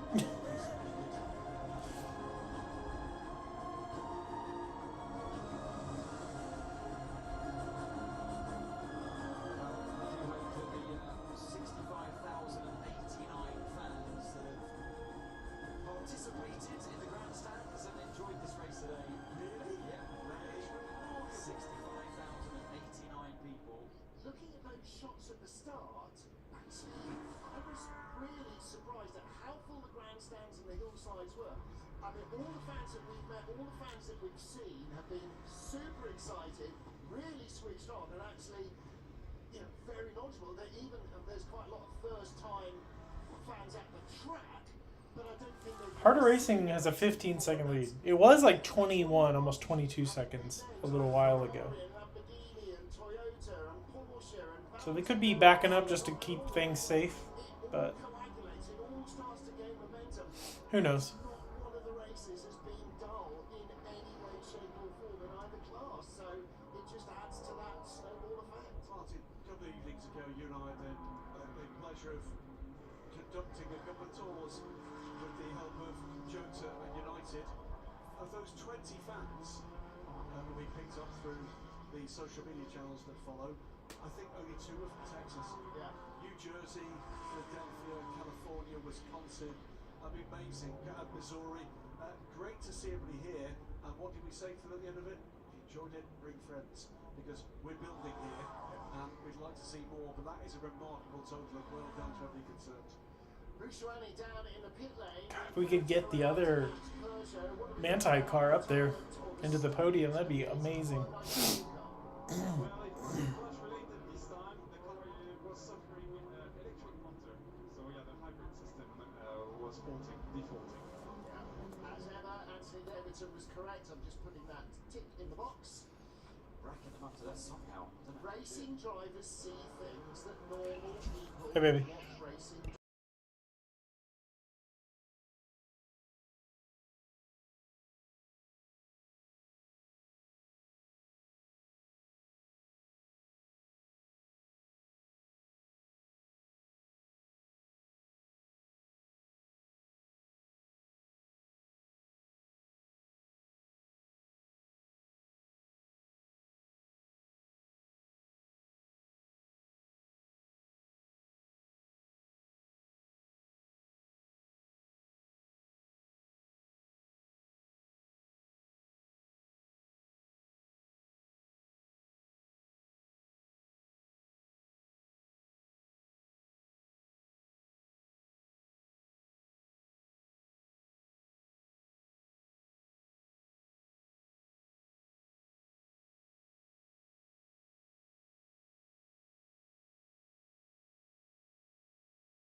Okay, I'm back. Sorry, had a phone call. Looks like the 20 just had a drive-through penalty. So that puts them behind the 6. The 6 got moved up to 5th place. Let's go.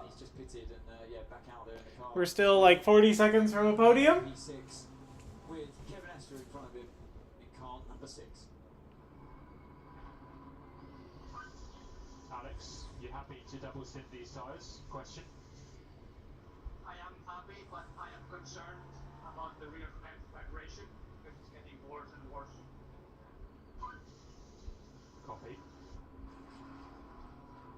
Gap was, unfortunately, the Manti-Pure Racing Porsches has just pitted, so I've lost that gap on the screen. But the gap was about 20 seconds. I think. Okay. They can afford to spend the extra time in the pit lane and give him fresher tyres. Brilliant feedback from Alex Riberas, wasn't it? Yes, I could do it.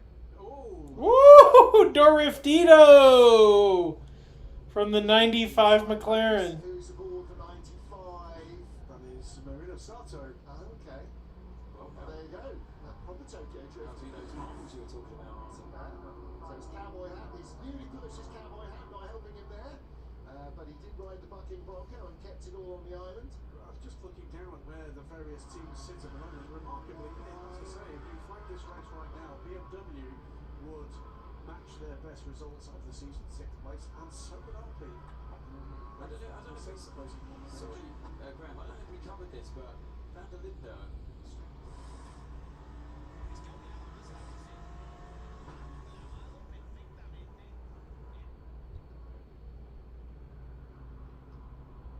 There's a drive-through penalty. Well done, yeah, possibly by that. And I think that was track limits. In fact, for BMW, car number 20, they were 10th in the season over in Qatar, which we thought was not bad at all for a brand new program. 6th in Imola, where both cars look competitive, and then nothing since. Yes. They've been in the teens. And it's fair to say that the weather conditions in Imola are rather flat in a number of cars, but this has been a competitive run for the BMWs all race. So here comes Alex Riberas. Now, are they going to go out there with all 4 tyres, or are they going to change one? That's exactly what I was saying. There are tyres there waiting, lurking by the car. Well, there always are, because you don't want them out the back and then suddenly go, yeah, we need tyres. What do you do here? Do you take the tyres if you've got them? Yes. So he's got that vibration on the left rear. Is it? I mean, we didn't hear maybe the end of that radio message. The right thing for the engineer to do. Yeah, there is. Just here for Bruce, they are. You can see that left rear. There, and actually maybe just the whole left I side. got water all over me. So that wasn't the left tire. They're going to do both left sides. I mean, 9 seconds more for a full 4-tyre change than for no tyres. That's worth it, because you get more than that advantage out of a new set of tyres. They've got left sides only. And more to the point, we know this is absolutely critical. I'm sure Anthony will tell us exactly how and why. The confidence he's got in the tyre he's got underneath him. Yeah, he's taken now. He knows he's got that vibration out of the way. Super cautious there into the hairpin. Didn't want to spin with somebody coming up behind him, but there's the danger. Manti-Pure Racing. What a season this team has had. Obviously, the Porsche, especially in GT3 form, is a well-understood machine, but they have just been absolutely. Yeah, they have. There's no question about it. They've been really in top form all season long. This is not a team that lacks ambition. Watch this space.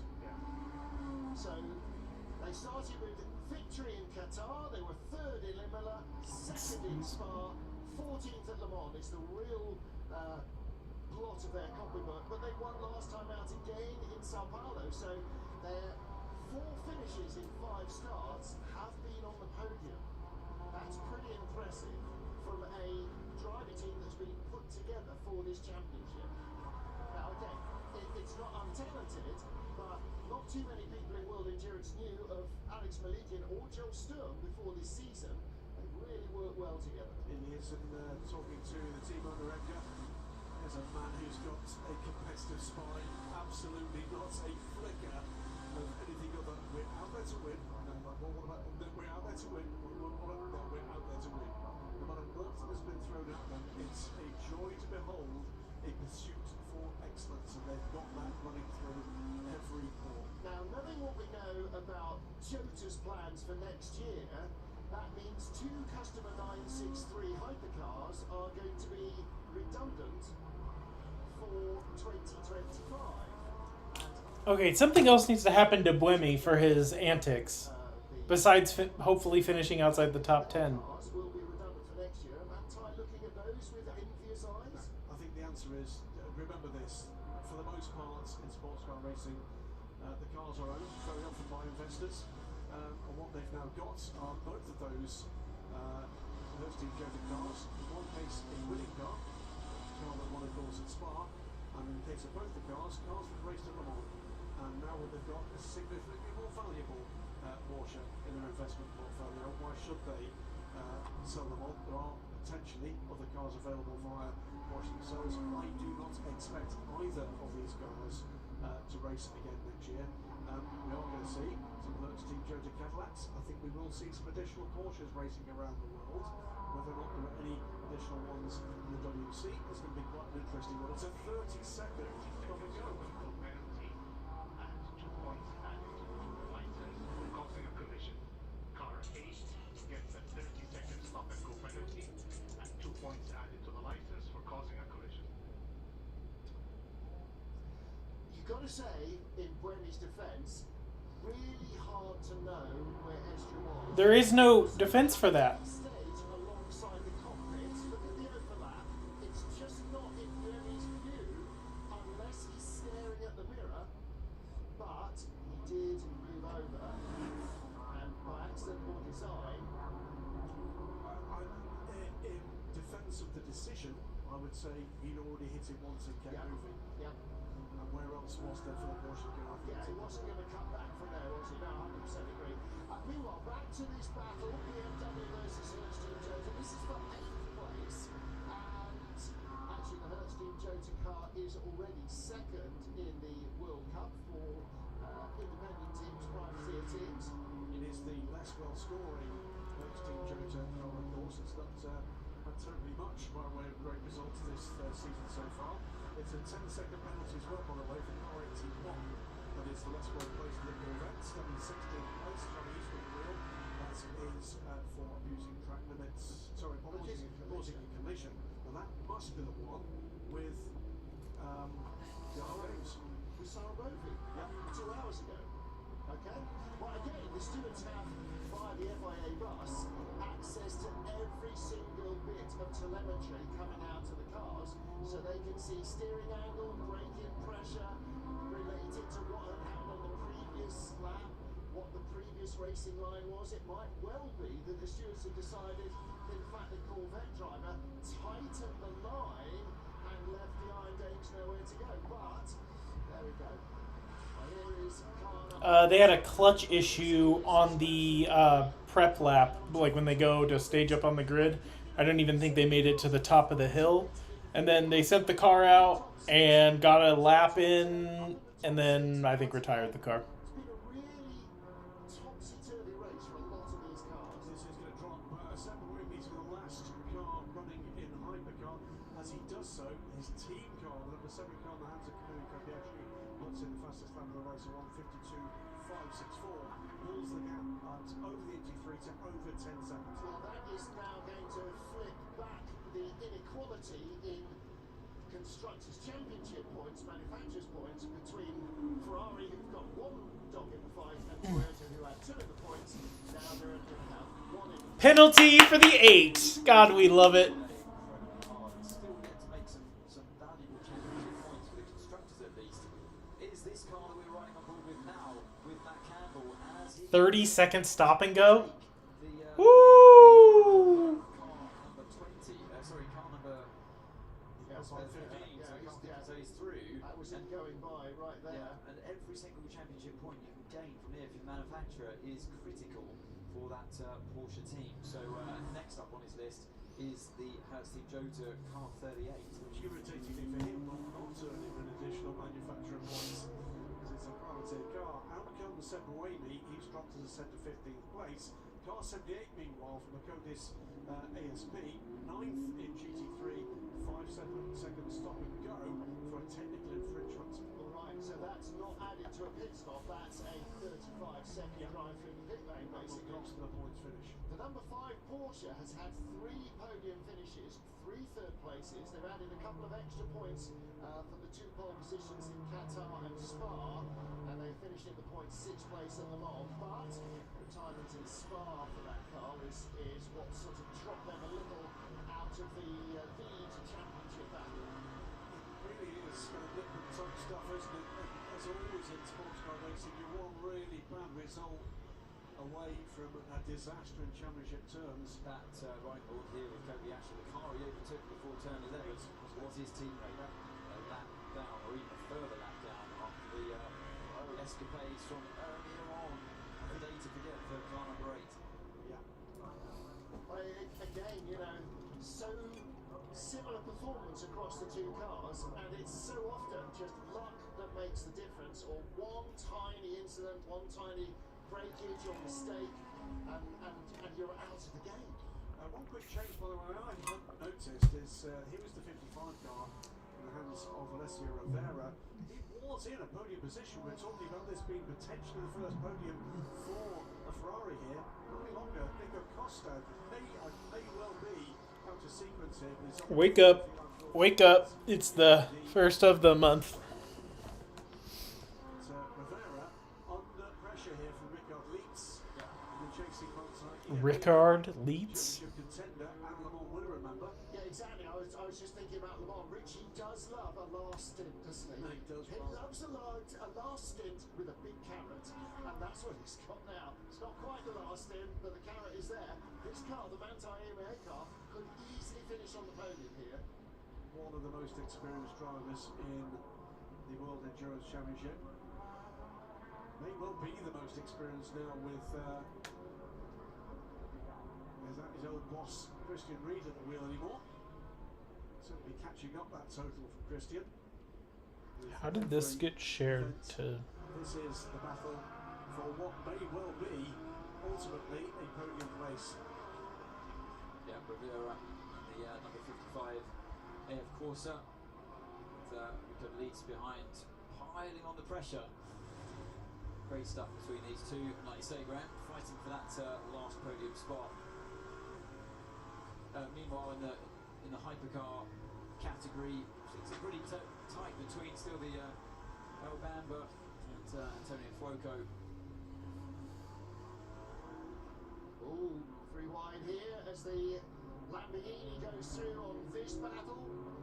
82-87. This is the battle for 12th. Where's the other Lexus? Okay, never mind. My dyslexia was kicking in hard there. Riding the curves. This Lexus really likes to attack the curves. They really straddle them well through those. Neil Charlie still at the wheel. That's Julian Andlauer now in the 99 car. Yeah, all the LMGT3s can take way more time. Yo! It's okay. They're still an hour and 3 minutes, so it's the best out. It's oh god, that's so scary.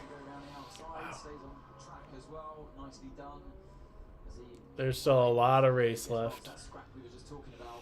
Couple more rounds of pit stop, or one more round of pit stops probably for everybody.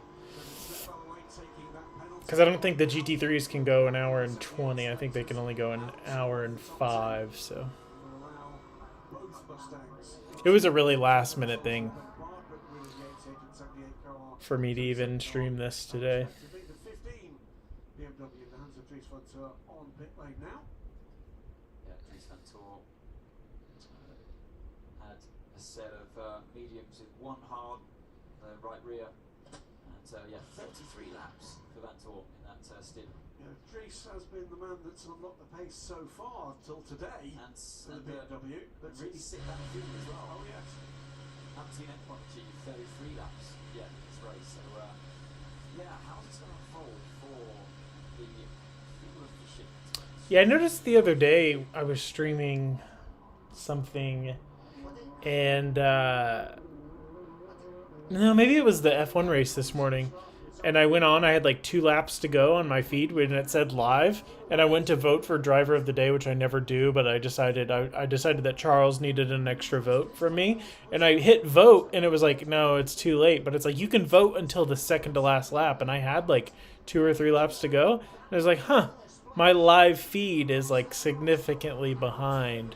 I think there's something to that. It happens a lot when I watch like fights and stuff too.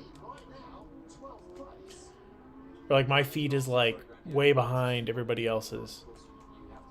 But it says live. So your fuel stop is way shorter and can gain you some advantage that way. And if that helps to eradicate a splash later on in proceedings, then it's still a win. Fastest lap of its race for the number 2 Cadillac in continued pursuit of the 3rd place number 50 Ferrari, surviving factory Ferrari. Still 3.5 seconds the gap as Cadillac Racing target their best finish of the season. They've had a podium. In fact, their best finish of the season of the WEC this year is 7th place. So at the moment, they are significantly ahead of that curve. Kamiko Bayashi, leading this race, isn't far away from lapping the Porsche number 5. Such has been their pace today. And yeah, it was a bit of an odd drive strategy, wasn't it? With Mike Conway and Nick De Vries jumping in one after the other, and we were waiting for Kobayashi, but he's putting in a mighty stint here. So pulled the gap over now. It was a change, but then it was the other couple back insert. So Rivera. Richard Leeds really wants 4th place, and he's gonna push this Ferrari the whole way. Well, they left the cap on the top of the 5 car, which was the car that qualified best, and it blocks the speed tube because GPS doesn't work on these cars because they move so fast, and so they have to use this tube on top of the car to figure out how fast they are going. And it's a little green cap. It's like this big. It's magnetized to the roof of the car. They left it on, so he had to pit like lap 1 to get that off. And it's just been a battle all day. And then the 6 car obviously didn't qualify as good, so they've been battling back all day. But, I mean, they've definitely shown pace. The 6 car is in 5th, and they started 14th or 15th. And the 5 car is in 9th, and they started 5th or 6th, but obviously they fell way down the order. The customer cars have had kind of a poor day. The 12 Joda is like falling apart and been restarted, but not working. The 38 is in 8th, and the Proton car is in 14th. So, but other than that, I mean, the Manti car, the Manti Pure Racing car is in 2nd in GT3. So, keep their championship lead going. Yeah, Charles, man, that was magic. Why they pitted Oscar will kill me forever.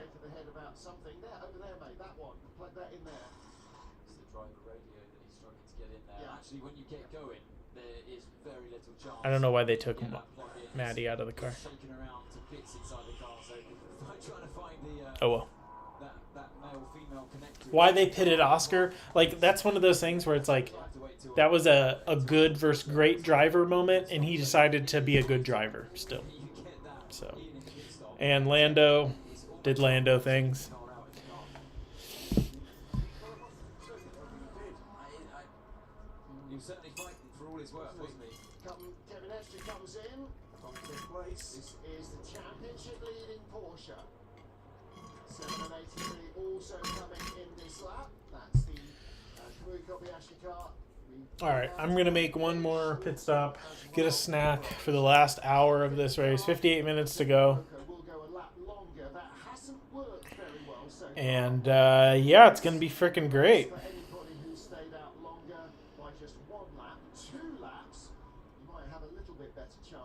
But this should be it. So, Robert Schwartzman's average lap time this stint has been a 1 minute 56 flat. Kobayashi average lap time 1 minute 55.6. He's on pit lane, as is Robert Schwartzman. So the top 2 cars in this race, with 57.5 minutes to go, on pit lane together. Was that a net gain? 4/10 a lap over 20, over 30 laps. So that's why the gap. Kobayashi. Yeah, that's why the gap went over 11 seconds at one point. Yeah. Cool as ice. Kobayashi still with the visor down, despite it being incredibly hot. No air conditioning, so he wasn't suffering at all. Must just be the strategy that they decided on, and he's going to do the double stint himself. Wheel here as it stays with 57 minutes to go.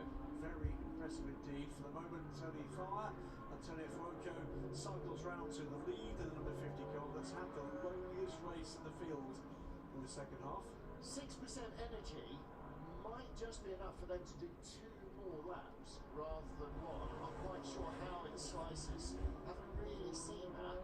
So 2 more mediums go on. That's the final 2 tyres of your 18 allocation for a 6-hour race gone on to the car 7.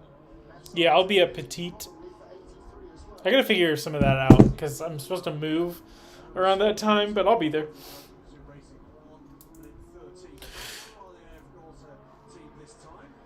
Oh man.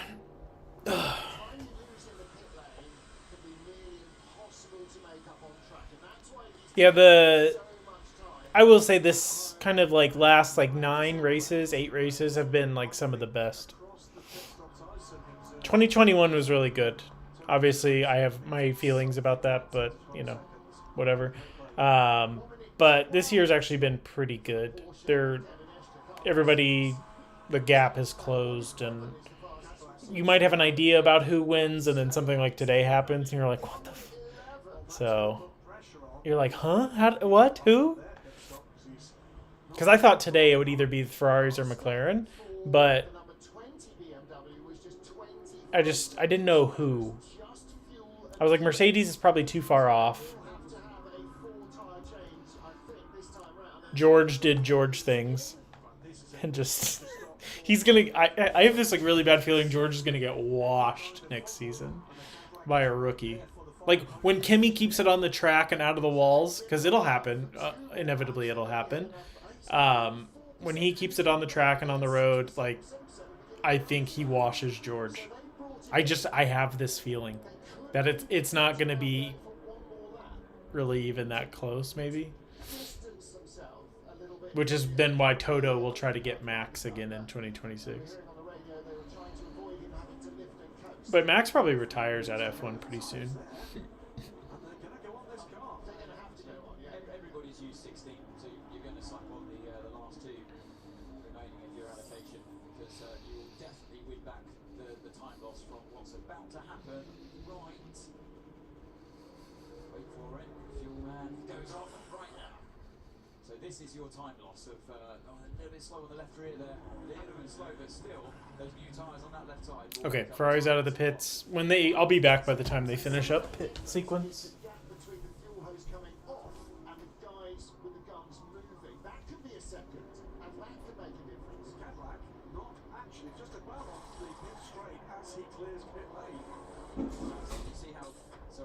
See how that is almost a moving target, isn't it? The car goes up on the air jacks, so that the wheel gun has to locate as the car's going up, and then once the wheel's off, then the next person putting the tyre on, the wheel on, has to also, as the car's rocking around from the other tyres going up, has to deal with the car moving the whole time.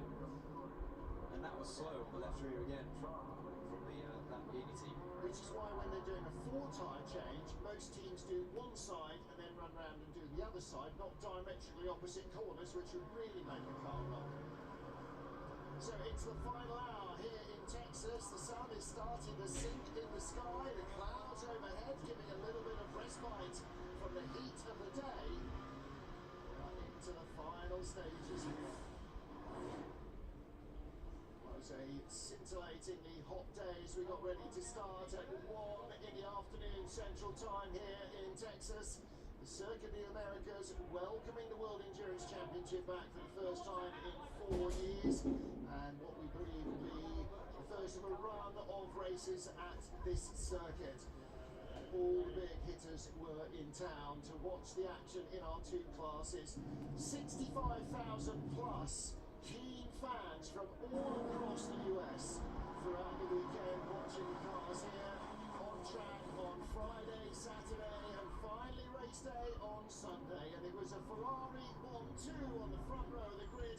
But a great start from Ferrari number 50 from row 2 of the grid. Saw them maneuver to make it a 1, 2, 3 for the Scuderia. And then the trouble started. Contact on the opening lap between one of the Alpines and the number 2 Cadillac. And that dropped them down the order, having qualified again on the second row of the grid. An early stop for car number 5 to remove a safety cover from Hito tube and a puncture. Contact between one of the Jota cars, number 38, and the 94 Peugeot. Okay, we're back. Hello, hello, hello. Sorry. Oh, they're playing highlights. They started talking about punctures. I'm like, whoa, whoa, whoa, whoa, whoa. Oh, man.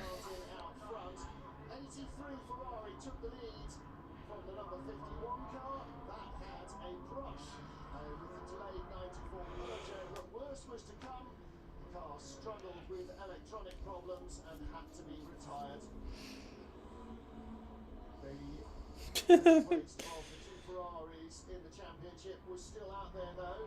In LMGT3, contact between the Iron Dames Lamborghini and the 81 would have long-term Okay. penalties for I've had so much water. Okay, can we be done with the highlights? We're so close to the end. Just wait to show all the highlights tomorrow morning on YouTube, please. Cheers, everybody. Rice Krispie treat. Cheers.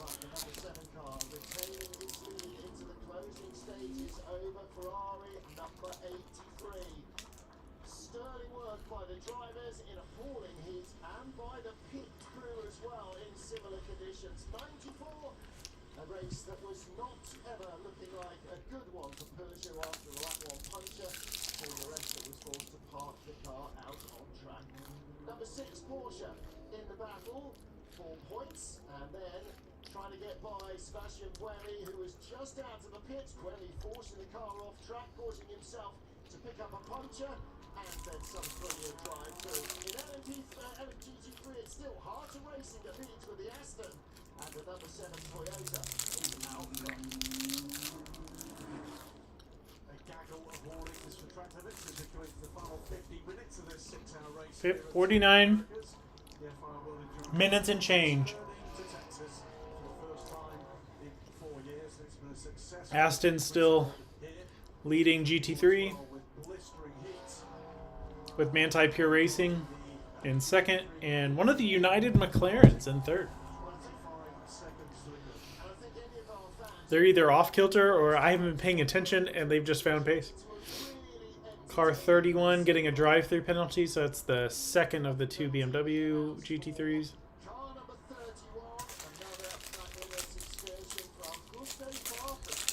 Augusto Farfus. Dude. Car number 8, drive-through, not respecting blue flags. Sebastian Buemi, you suck. As he emerged from that drive-through penalty. Still going on now, though. This is Alessio Rivera and Ricard Leeds. So we're going to have to just double-check there's no tow bar between the two of them. It's a very short piece of elastic. Richard Leeds in the 91 car, Manti EMA, that's second in the championship points. Alessio Rivera, the 55 Ferrari. He, Francois Heriot and Simon Mann are in 5th place in the points. They're only 6 behind the 27 Aston. That's going to move ahead of them. And we'll start to close a little on the BMW and the 2 Porsches in front. So our race leaders in LMGT3 lie in 4th. Well, guys, I think we were all wrong on this poll here. We've had 55 votes on the poll. Oh, no, I did put Toyota. 9% voted for Toyota.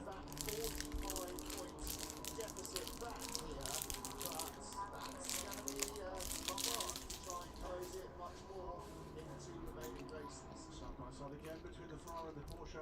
While you're just going through highlights there, what you possibly missed on screen, Martin, was it's another penalty just served, by the way, for Sebastian Buemi and the number 8 Toyota, this time for ignoring blue flags. We saw that investigation earlier. That was dealt against him. He has served that drive-through. Emerges now. In fact, he's going through now. And dropping again to the back of the field. Great battle here. Okay. 55 to 91. This is still not, still the fourth, by the way. I'm expecting to see Nico Costa, as I say it, the United Autosports car pits. This is going to be for third position as this battle makes its way back around the end of the lap. Fortunately for the leads there, the rear view shot of the AF Corsa from Rivera. Okay, I'm done. Leeds was All right. final corner, a little bit of artistic license I think going on there from behind the wheel, but yeah, this shot that we were looking at before, all four wheels on the white line. I'm hoping.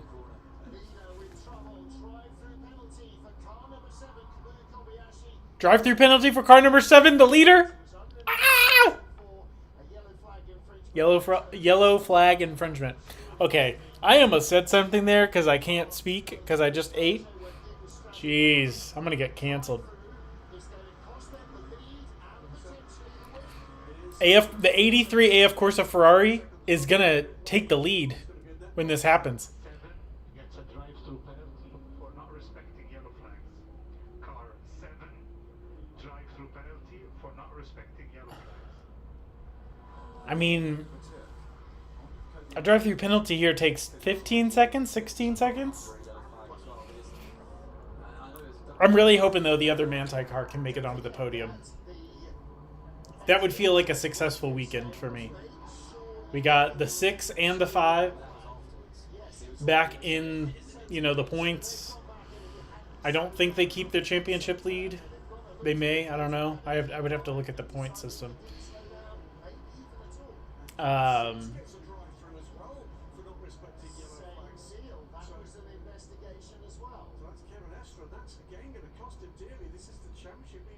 Car 6 got a drive-through penalty. I'm gonna freak out. Ah! The car that will move up to second place, which is the 50 Ferrari. Wow. So, here are we going to get a 6th consecutive different race winner? And is it going to be this car, the 83? I'm sure it will be because, 11 seconds or 10.8 seconds it is at the moment with Kobayashi leading Schwartzman. That gap has remained around 11 seconds throughout. Penalty for not respecting yellow flags. Car 6 gets a drive-through penalty for not respecting yellow flags. The key gap is number 7 to number 50. Correct. And that means probably the Toyota will drop behind the 50 Ferrari and maybe the Caddy. You think it'll take that long to do a drive-through? Penalty. This lap drive through the pit for not respecting yellow flags. He's going to come out probably about 10 seconds behind Schwartzman. Which means behind the Cadillac as well. No. Behind Schwartzman. Okay. He'll be... Yeah, I was like, what are they talking about? The 50 Ferrari's like 30 seconds back. Stopped, so he'll lose. He will certainly be out of Schwartzman, but he will not be far enough back to be troubled. The 5 is 2 seconds behind the 38 Jota. If we can move up the 5 car one more position, that would be nice. That'd be really nice. So he could be in danger of dropping between the 50 Ferrari and the Cadillac. If not, he will certainly have the 50 Ferrari very close behind. Excuse me. When we talk about pit lane loss, that is literally the car as fast as it can go coming into the pits and then out of the pits with no stoppage. And they calculate that time. It's done in free practice, and so it's always around 23 to. Oh, he hasn't come in. He hasn't come in.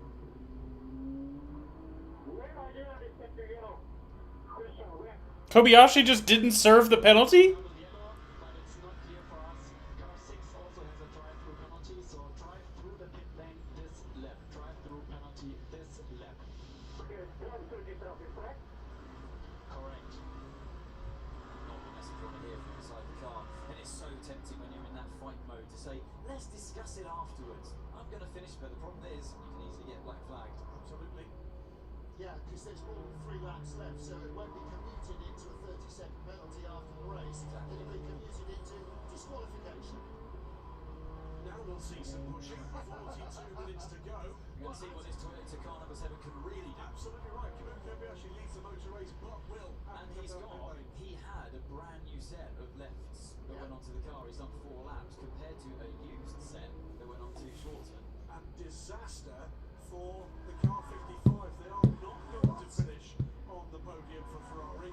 It's 100 seconds stop and go for a technical infringement for the 55 Vista AF Corsa Ferrari. That's going to put the second Porsche into a podium position. Yes, all right, the other Manti is going to get a podium position because the 55 Ferrari has a penalty. Martin Racing's Aston Martin leads from Manti Pure Racing. Vista AF Corsa will be down pit lane with their remaining car for 100 seconds. Kobayashi's taking maximum risk now. Maximum risk. He's extended the gap just in that one lap from 10.9 seconds to 11.7. I was going to make the point. It's all when you're going in the pits. It's all about in lap out lap because the time in the pits is almost always governed by. He's got basically he's got 41 and a half minutes to try and gain. Fires that car into the pit. I thought it was going to go straight on there. That was immense speed. He's got 41 and a half minutes. Car 7 got a drive-through? Oh, sorry. It's like they have it up there because they're serving it. I was like, why did they put it back up on the screen? It's like they already have one. This is the moment. Double wave. It was for the Peugeot. So that's when it was. It's a straight line. Yeah. Maybe he just didn't. Maybe he accelerated at the normal rate out of the corner. I think that's harsh. He's in a straight line, totally safe. The car was well off the track. But if he came around that hairpin, saw yellow flags, he wouldn't have known what the danger was because it was not in his line of sight. All right, so the 5 and the 6 have a 9-second gap to each other, but the 6 has a 9-second gap to the BMW in front of it. So maybe we can recover 6th place still. It's going to take a lot. Kevin's going to have to do some Nürburgring 24-hour type driving here. That's not what the gap is. That's what the gap was when Kamui was driving through the pit lane and Schwartzman was going across the line. See, this commentary team drives me crazy. They just say things. And then one of them's like, no, that's not true. And it was like, oh, are you sure? And it was like, yeah, I'm like looking at it on the screen that we all have in front of us. Kamui can still do this with a gap of 9.5 seconds, 40 minutes to go. And he's got the tyre advantage and the speed advantage in the car. And I think Schwartzman's going to win the race. That was exactly my next point I was going to make.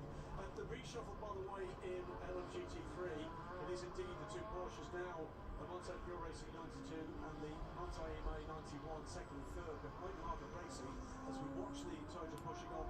The two BMWs now, 4th and 5th, then the two Mustangs, 6th and 7th, with the 55 car on pit road. I think it's going to be overhauled by at least one of the United Autosports McLarens. There's another drive-through, this time for the 87 Akonis ASP Lexus. One other benefit for Kamui Kobayashi is the car immediately behind him on the track is also black. It's car number 8. And that keeps him safe from attack from behind. So he's now free. Just go. He's taking the second out of Schwartzman on that lap. so the silly thing with that, right, I mean, if you go by the letter of the law, sure, give him a penalty. The really silly thing is, though, if you just, all he needed to do, like the engineer said, is if you just lift off a little bit and then back on, you don't really lose any lap time at all. You don't decrease your speed of your car at all. But you've been seen to acknowledge the fact that's knowing how it works inside the car. That's why I say it's a little bit of a harsh penalty. Because really, if all he had done is just lift and back on again and decrease his speed by 1 kilometre an hour, it wouldn't be under investigation. Right. So clearly he came out of this hairpin. Yeah. So he's come in, yellow flags, he's just accelerated and waited to see what the danger was. That's right. Look at this. Well, I really said that thing about the pole that we weren't right about Ferrari today, and then look at it, they're in the lead. The gap is 9 seconds flat right now. On the back straight, 9 seconds. So. The answer, I believe, is this. It's not for the driver to determine what the risk is. It's the flag that tells you the risk. You don't know whether or not there's any other intervention going into that incident site. You've got to lift. I just think if it was that serious, put a full course yellow out. It's, you have to take the responsibility away from the driver. They're not to be trusted. We're crazy. We're mad. We drive these cars up 200 miles an hour. We're not to be trusted. You're going to take 100% risk, and that's why we've had fatalities in the past, we have to. It's like the same way as a kid. You have to hold their hand when they cross the road. It's your responsibility to look after them. Oh, 88 Mustangs off in the S's because it's hazards on. Well, but it's you put the full course yellow out there, and then you force them to press the button, and everybody, you know, everybody's doing the same thing, and it's That is not a good place for him to be. Make it safe. Don't leave anything into up to chance. Dennis Olsen here. In 7th place. Now, The Mustang 6th and 7th at this stage. got the hazard flashes on that car. We didn't see the incidents. I just hit a button. Indeed, but has not restarted that car at the moment. That is going to move Marino Sato in the 95 in United Autosport McLaren up a spot in about. Well, Greg Saucy has already got by in the first of the two McLarens. But keep your eye on the 88. Wow. It still has not moved. Are we going to get an intervention here? In which case Gap is 8.185. In which case the gap closing will be abated for a moment for Kamui Kobayashi. Let's hear from the Mustang team. We are on the edge of points.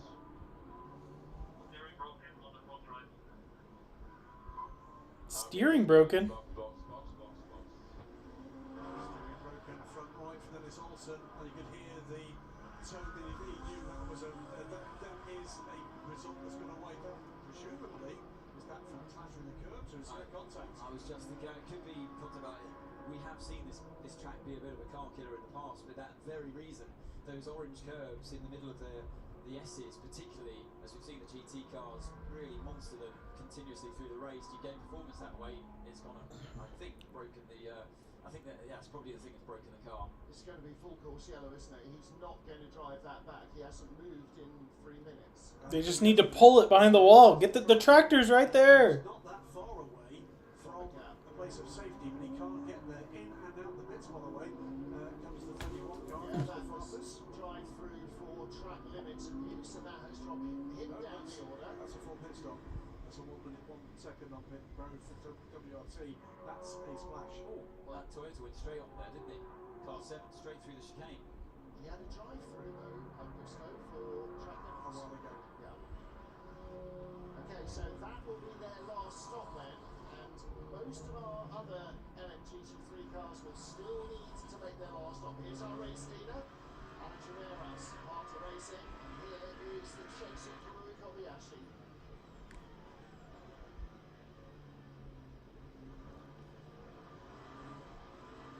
So 9.4 seconds now. 9.4. And there's a way with Burnley for him.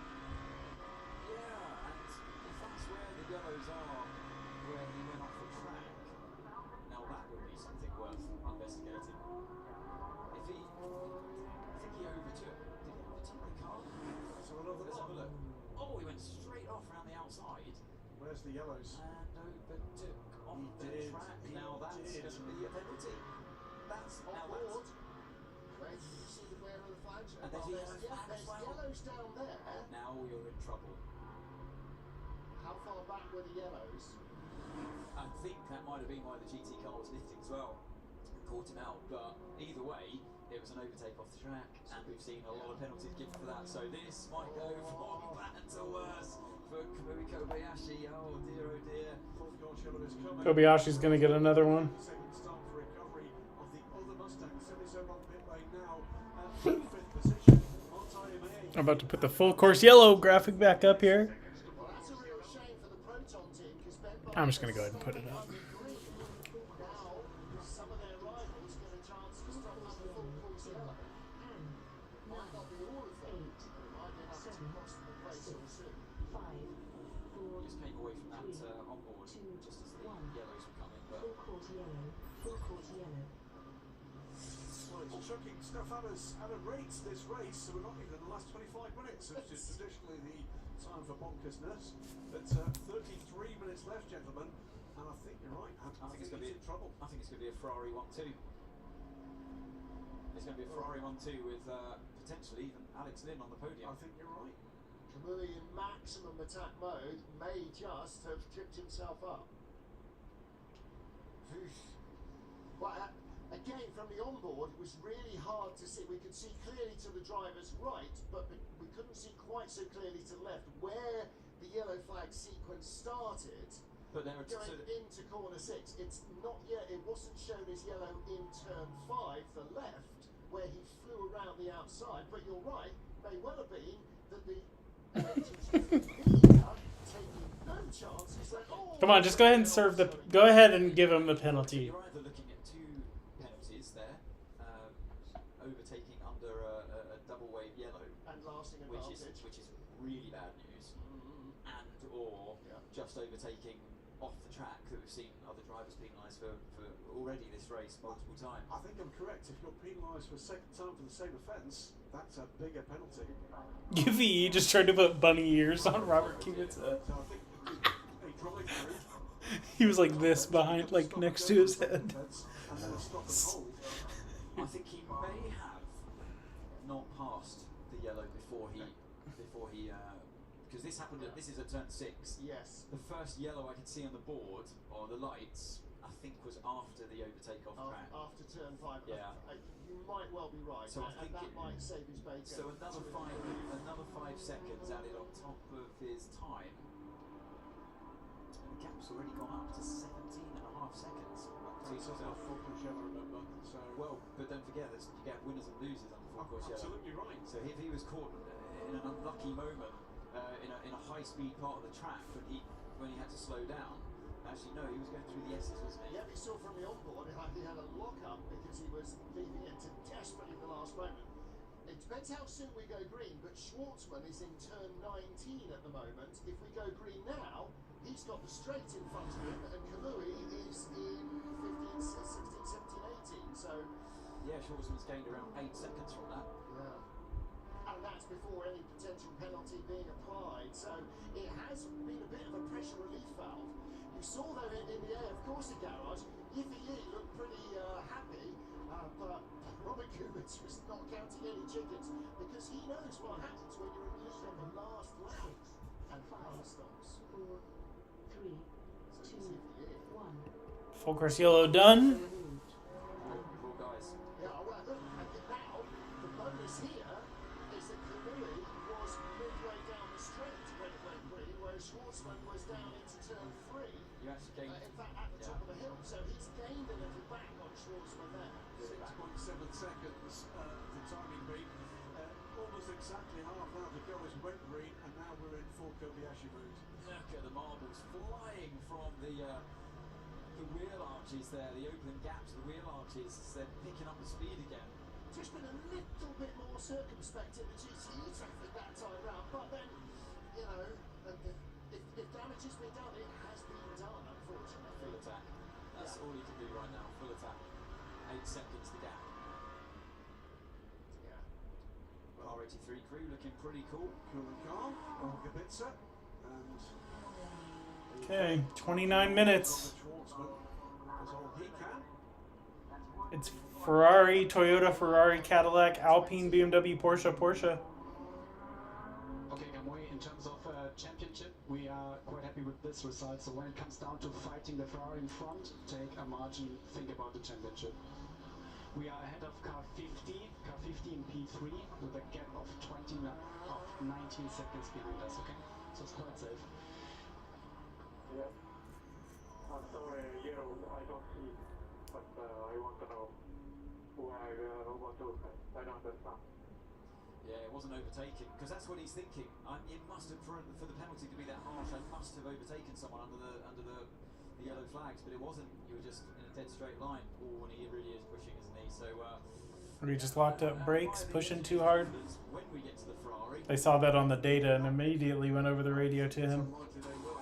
It's the straight answer, and I think it's unlikely to be allowed to. I think he's going to have far more troubles from the 50 behind than he's got from the 83 ahead. Whew. I didn't mention the potential troubles from upstairs in the steward's room. So we'll leave that until the sword of Damocles can hang there in perpetuity, or it can fall. And right now, I'll be in Denver. Well, I'll say right now, by the way, classy from Kamui Kobayashi. He apologised for his previous indiscretion. He's a professional driver. He's the team boss. That's what's required. It's a team game. he's just completely perplexed by it. You can tell he's probably thinking back in the memory bank as you have inside the car. You record everything that you've done, what people, drivers you've been close to, potential contact and flags you've been looking out for from inside the car, the marshalling system, and you're racking your brains at high speed, thinking, where could it have been? How can I stop that happening in the future? And most of all, as a driver, people who have done you wrong. And you know, gaps that closed when you thought, why has he done that? You know, cars that you think you can trust that suddenly become less trustworthy, particularly when you're in traffic. You start to have that, oh, okay, little moment, I'm catching this car, and the last time I did, the gap closed right down. Well, there's the Harter Racing team. Ian James closest to us, Danny Mancinelli in the middle, watching Alex Riberas.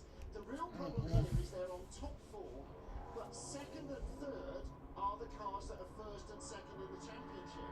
And that's really going to be tough. Now, they're going to close on the 31 BMW, which has not had the greatest race, but they won't overtake them in the championship either for third place.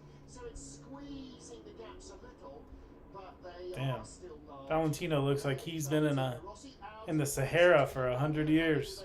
He's done his final stint. And it was all sunlight the whole time. Vincent Voss had gone over to have a chat. Vincent Voss is basically the guy that runs WRT, Hertz Racing Team. Although he looks after the hypercar program, and it is Kurt Mollikens who runs the GT3 program. So I don't want to put the jinx on this, but it's been a pretty perfect run from Harter Racing to this point. I don't want to put the jinx on this, but I'm gonna. But it's my fault. And he goes, Just done it. 25 minutes to go, and Alex Riberas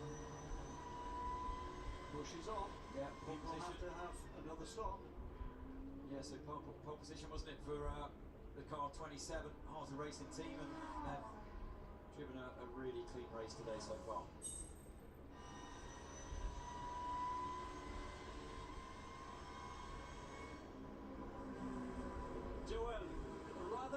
Joel. What a strong race you had. You started far back down and steadily back up. No mistakes at all. And you're there in P2 at the moment.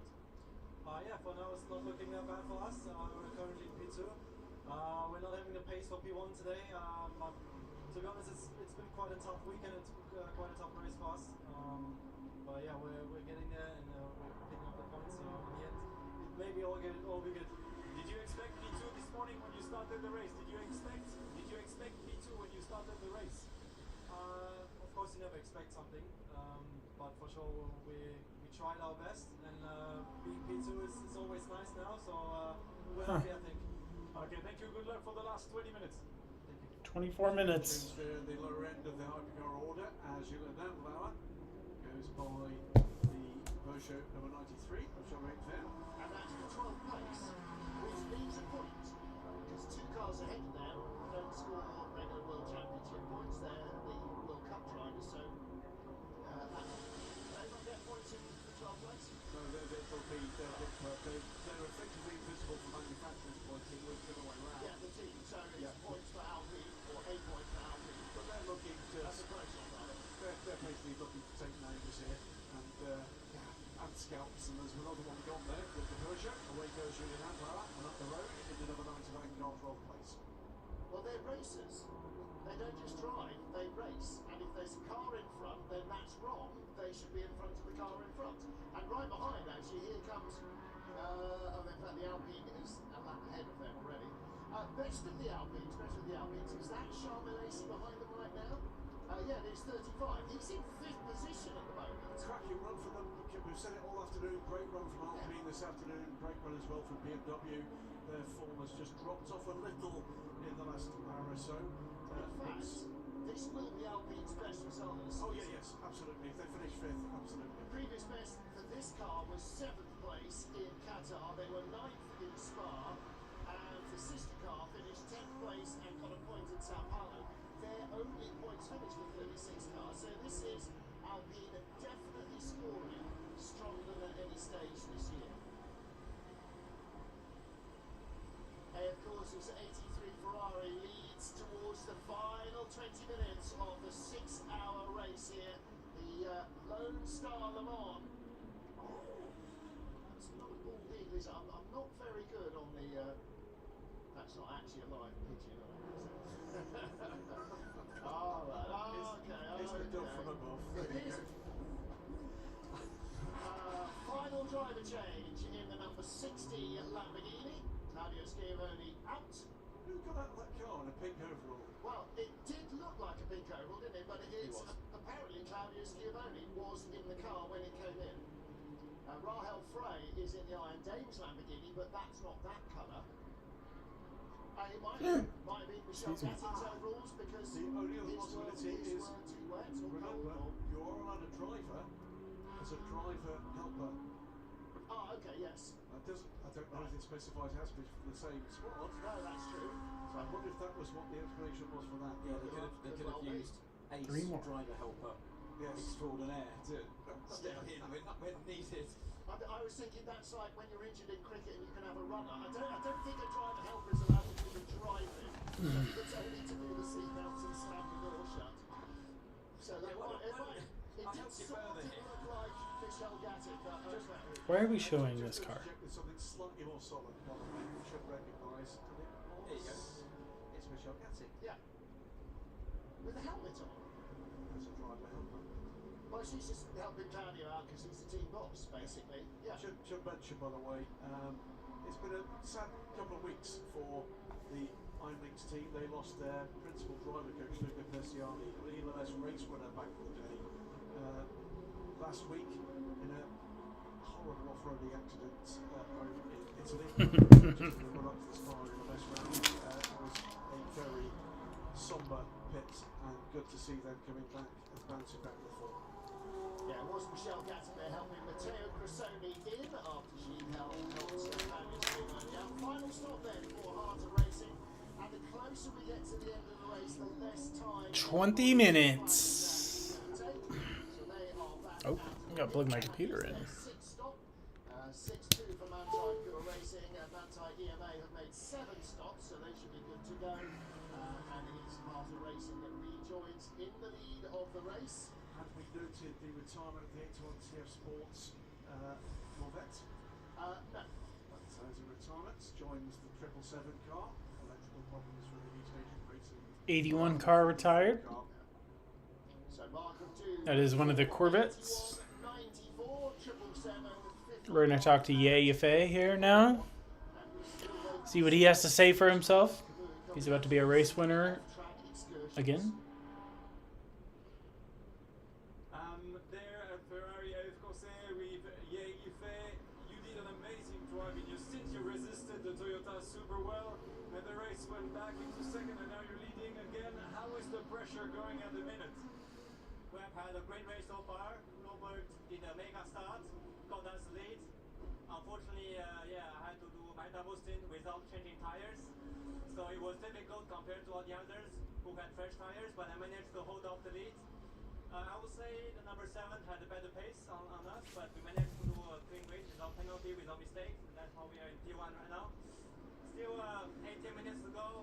We keep our fingers crossed. I have been in this position before, leading the race just shortly before the end, and we know everything can happen. So I just hope that, we can keep it clean and we can bring home the victory for the Tifosis. Okay, we keep the fingers crossed for you as well. That's it. He went like full Italian there. That's great. There's some real stories that are going to be written about that young man. I still can't believe they let him go out of the Porsche factory driver program. Around the likes of Andre Lotterer, what a career he's had and has still got. But the great thing about this hypercar class is we're seeing new talent emerging as well. Rahel Frey said this a couple of years ago when we were looking at hypercars starting to grow in the LMGT3 company. She said, what a time it must be to be a young driver. She's not wrong. Now, Team WRT's car number 46, Maxime Martin, shown as stock. I think that has to be a glitch. Well, 88 is definitely stopped out on circuit, and that's pretty much gone. Dennis Olsen in that 88 car. His first Team Jota retired in the garage. It hasn't ventured out again, so we've lost 6 cars. I think that's a big glitch. What I'm looking at is track limits, notation on timing screen, but with no time next to it, so I think that's a transponder issue. I don't think the 46 with Maxime Martin and more crucially potentially Vale Rossi is in trouble. I think it's just a timing glitch. I think Dina's disappeared. Yeah. So the seven cars have stopped. Car 85 receives a drive-through from using track limits. That's Rahel Fry in I'm afraid a lonely 14th place, the last car running. Last, as we prefer to call it in the trade, yeah, so it's going to get worse for them. Well, there is the 46 BMW, not online and not going fast. That is not good. Yeah, dropping down the order, P6 now. Yeah. Give the bits. They're low on fuel. Yeah, might well be. Everybody needed a splash at the end, and they just crept a little. They just pit like 15 minutes ago. Potentially, the winner here is going to be United Autosport's second McLaren. They're climbing up the order in this last 3 minutes. So Kamui Kobayashi, by the way, 5.5 seconds now back from Robert Schwartz, but we've had nothing yet by way of notation of the problem. Wait, are they retiring this car? They have had a horrible season. Yeah. Well, not entirely. They had a good time in Imola, but there you go. Jean Van with a warning flag for abuse of track limits, but end of the road, it looks like for 46, only 16 minutes remaining. If it goes in and comes back out, it's not going to come back out in a points-paying position. That might be the end of it. And trouble for the remaining two. No, the 12's off. Is the 12 again on his outlap? Why is the 12 even out? I can't believe that they keep doing that. What's that, the 5th time they've sent it out the pits and it's just crept round?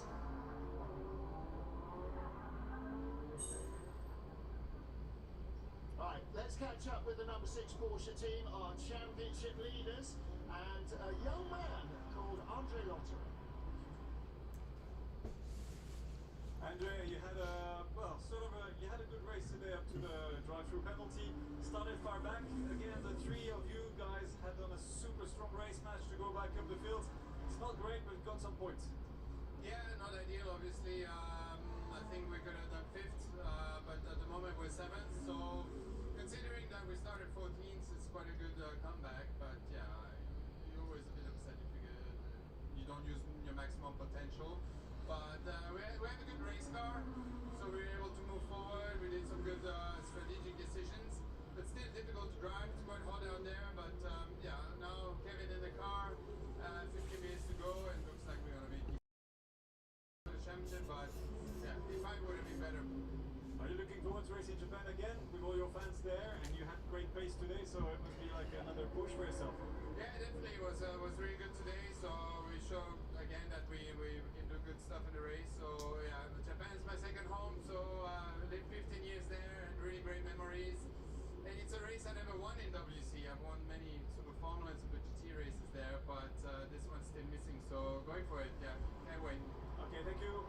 Well, that would be a nice little bit of history. It's only just Oh, that's right. The race in Fuji is in 2 weeks. I'll be gone. No live stream for that one. Won't be here.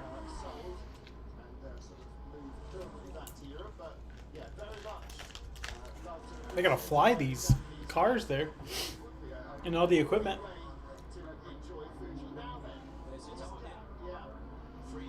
3.8 seconds is the difference between the 7 Toyota and the 83 AF Corsa Ferrari.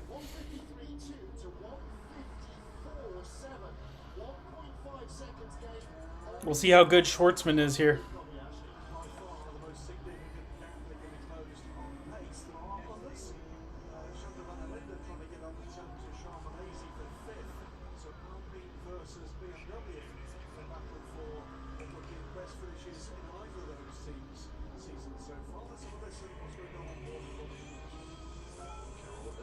Let's push. A little bit tense on the pit wall at Ferrari, but to be fair, he's had a much better lap this time around by the looks of it. And it must have been a bit of traffic getting in his way the lap before. He is pretty much managed, give or take a couple of tenths that lap around, but nowhere near the advantage that we had the lap before. Another battle on the way for significant points in LMGT3. Ben Barker closed out Marino McLaren for 6th place. Team WRT, by the way, still in the pits with the engine cover off on the 46 car, and I think that does look potentially turning on. It's already down to 13th, and it comes out now. There's only one other car running behind them. That's the Iron Dames. They're a lap behind, so one more lap they will be down to 14th place. And there's nothing to be gained by power steering gearing is the problem for the 46 BMW. 3.6. I think they're going tough. I was going to say hydraulics maybe, but I think they're going to electronic power steering. I think most people do, don't they? Because it's easier to fit. Sorry, do you see your face? See Schwartzman really pushing and overslip in the rear tyres on the way to 3.8. and the Lexus turns in, it looks like, into turn 13 as well. This is getting really tense. And Kobayashi's going to catch them on the straight pretty much, so he'll have a much easier way through. He hasn't talked there this lap. It stayed at 3.8 seconds. Yeah, so we get into the two left-handers, and then the long right. Schwartzman has got clear. Now Kobayashi won't be able to get by them here. Might be able to. I don't know what the camera guy was doing there. It's like, look at this cloud. But you lose time by doing that as well, and he definitely lost time in the S's through. He had to overtake a Porsche, the GT car, on the outside of turn 8. Oh yeah, I wonder about that. Coming onto the straight as well because he was stuck behind the Lexus. And now the gap is out to 3.9 seconds. Ferrari's Antonio Fuoco with, it would seem, much more usable energy than is required. We sort of get to the end of the race like this and we say, how come you've got 15% energy left? What's gone on with that? Robert Schwartzman, meanwhile, closing the gap to the 15 BMW. That's 9th place overall, to put a lap on the second of the BMWs. Wow. So he's already lapping Schumacher in 10th place in the Alpine. Sventor. Again, both Ferraris with that hard right rear. They're the only team that have persisted with that. BMW have gone away with that and gone to the medium right rear. So mediums all round for everybody. And Melinda, the BMW shoulder brand Melinda under investigation for a tech infringement. 6 laps to go, gap 3.8. You go all in. No lift and coast necessary. No lift and coast necessary. Okay, so win it or bin it. Trophy or trees, one of those. He's managed to retain the gap. Yeah, 3.8 seconds this up round. Still 3.8. 9.5 to go. Previous time Schwartzman's driven here, FP1 for Ferrari in Formula 1 last year. Now he's trying to win the first race for this team after the end of the 6-hour race under pressure from a charging and frantic Drew Kobayashi, which is a high pressure situation, do you think? No, this one without question. This one without question. Especially on the day where, sorry to spoil it, if you haven't seen the Formula 1, cover your ears now. Especially on the day where Ferrari had won at Monza as well. Can they complete it and have a Ferrari domination day on either side of the pond? It would be unique in motorsport history that Ferrari win a Formula 1 Grand Prix and a World Championship endurance race on the same day. In fact, 2 FIA World Championship races on the same day, I think would probably be impossible to have done before. So, Robert Schwartzman, the young man in the team, mind you, Yegufei's barely a few months older, but he is the guy with perhaps the least experience, and he's only in his first race season in the World Endurance Championship. Kobayashi once again really bonked by the car. He hasn't had the lock on his side in traffic. That came down from 3.9 to 2. 3 seconds. Back out to 3.0, so it's fluctuating in traffic with every segment of the race. Well, he's got the speed, naturally he's catching on pure pace, but the problem is, it's not on his way that lap around in the S's. 8 to go. For Ferrari fans out there, when was the last time a World Championship race was won by Ferrari? They're down to fumes on energy, virtual energy. So.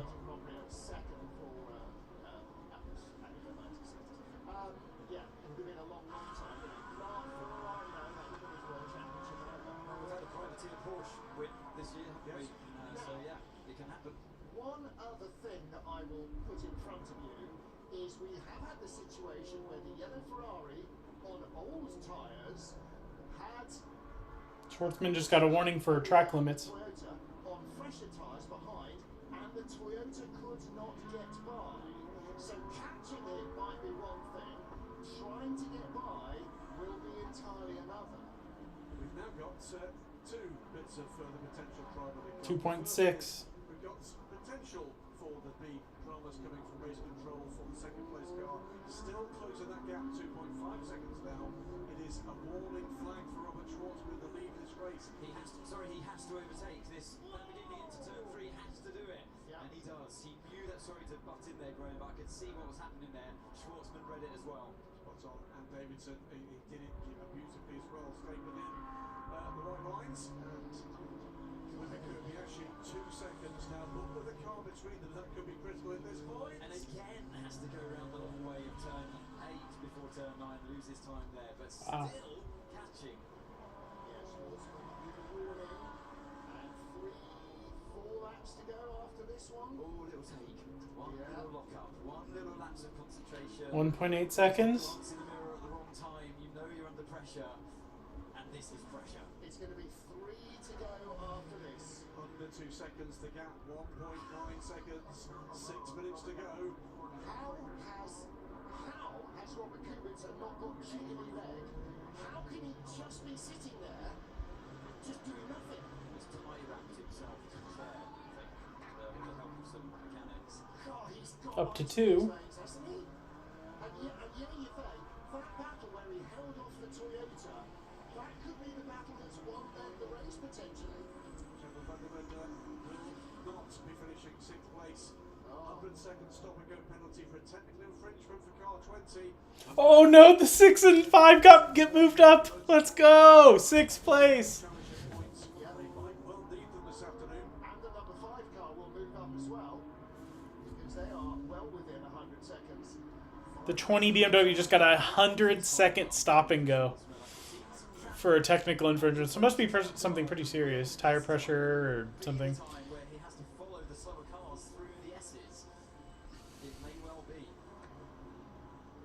2.2. 5 minutes to go. 3 laps, basically. So we'll see this lap and 2 more.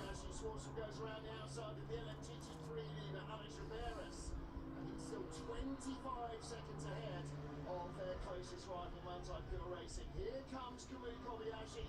Where's he going to catch the Aston? Straight line, well, pretty much a straight line. It's a flat out part of the track, okay. Gains lap time with that car. 1.8 seconds. Closing. This is how it works in the traffic. And you're analysing this from inside the car. You're thinking, come on, catch them in the worst part of the track. But when he gets to him, he must pass Schwartzman immediately. Immediately, otherwise he's going to be stuck. Schwartzman's going to catch these GT cars in a bad spot in some of the slower sections of the track. And the GT cars have really good traction out of the corners and good braking. So now you might catch him in actually a pretty decent spot here.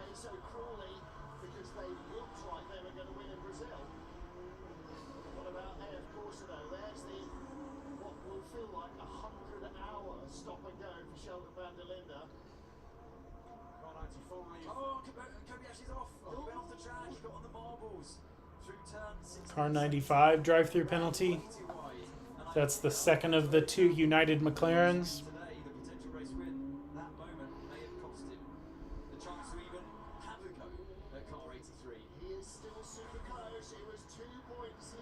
Two seconds.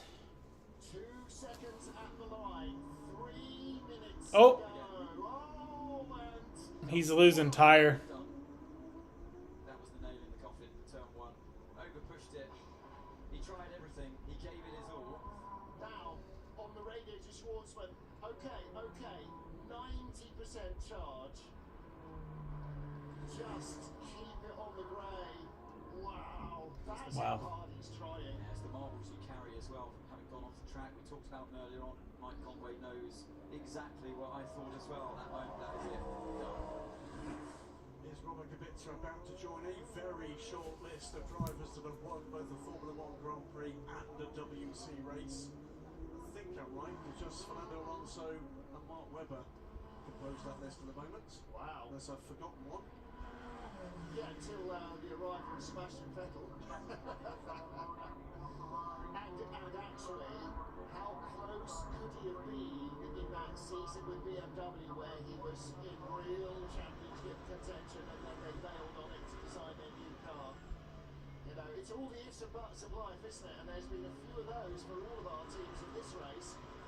2 minutes to go. All it's going to take, Schwartzman, just to have a moment. That's what Robert Kubica knows as well. Every single car you come up to and past them. It should be the second last lap that they're on currently. Oh, so precise. You can't afford to just completely back off. Because I don't think there's a +1 rule for this race. So. Things can always go wrong when you're passing cars. Yeah, if Senna can bin it at Monaco, anybody can bin it anywhere. Last lap. Yep. Okay, last lap here. Clear in front of him. The 15 car going slowly at the apex at the top of the hill. Now he's got a gap once he gets by the BMW G-Span Tour. He might not 2.8 seconds. might be going quickly enough not to be caught. 1:53.6 last time round for G-Span Tour. 1:53.8 for Schwartzman. So Schwartzman may not catch the BMW on the run to the line. But there are GT cars in front, only a couple, including he's just past the 27 car, so it is now it's just hoping that something happens for Kamui Kobayashi because he can't force the issue. He's not within shooting distance of the leader. Robert, the chamois leather Schwartzman, soaking up all the pressure. Oh no, that's his new nickname. No, chamois leather soak up the water. It's cushions that soak up the pressure. Robert the cushion doesn't really have the same ring to it. The chamois leather sounds like rubbish as well. Okay, we'll edit that out. Nobody will ever have heard it when it goes out live. Don't you worry. So, closing stages into the final right-handers. Under the tower they come. Just a moment, those fans up on the viewing platform will see the lead two cars. They'll be separated after 6 hours by less than 3 seconds. It is going to be AF Corsa into the last few turns. Traffic in front, the 77 Mustang. Schwartzman goes by, the BMW, Sheldon van der Linde stays out of the way. Checkered flag is out in Texas. It's the first win for the 83 AF Corsa. 83 Ferrari wins. Victory by under 2 seconds. Kamui Kobayashi, second for Toyota. And it should be Ferrari number 50, third with Antonio Fuoco at the wheel. But Yiffy Ye under intense pressure in the mid-stages, and Robert Schwartzman even more so at the close from the same number 7 Toyota. Both held on, both held their nerves, and that, along with a great opening run from Robert Kubica, has given them victory. And the car that's been in front since qualifying claims victory in LMGT3. Only fate could have stopped them. Ian James, Daniel Mancinelli, and Alex Ramirez. All right, everybody, good job. 83 750 is your podium. So Ferrari, Toyota, Ferrari. Porsche Penske finishes 6th and 7th. And Cadillac 4th, Alpine 5th, which is their best finish. I think it's not their only finish. I shouldn't make any jokes like that. We have in GT3, LMGT3, we have Heart of Racing, Manti. So great podium finish for the GT3 boys there from Manti. And, okay,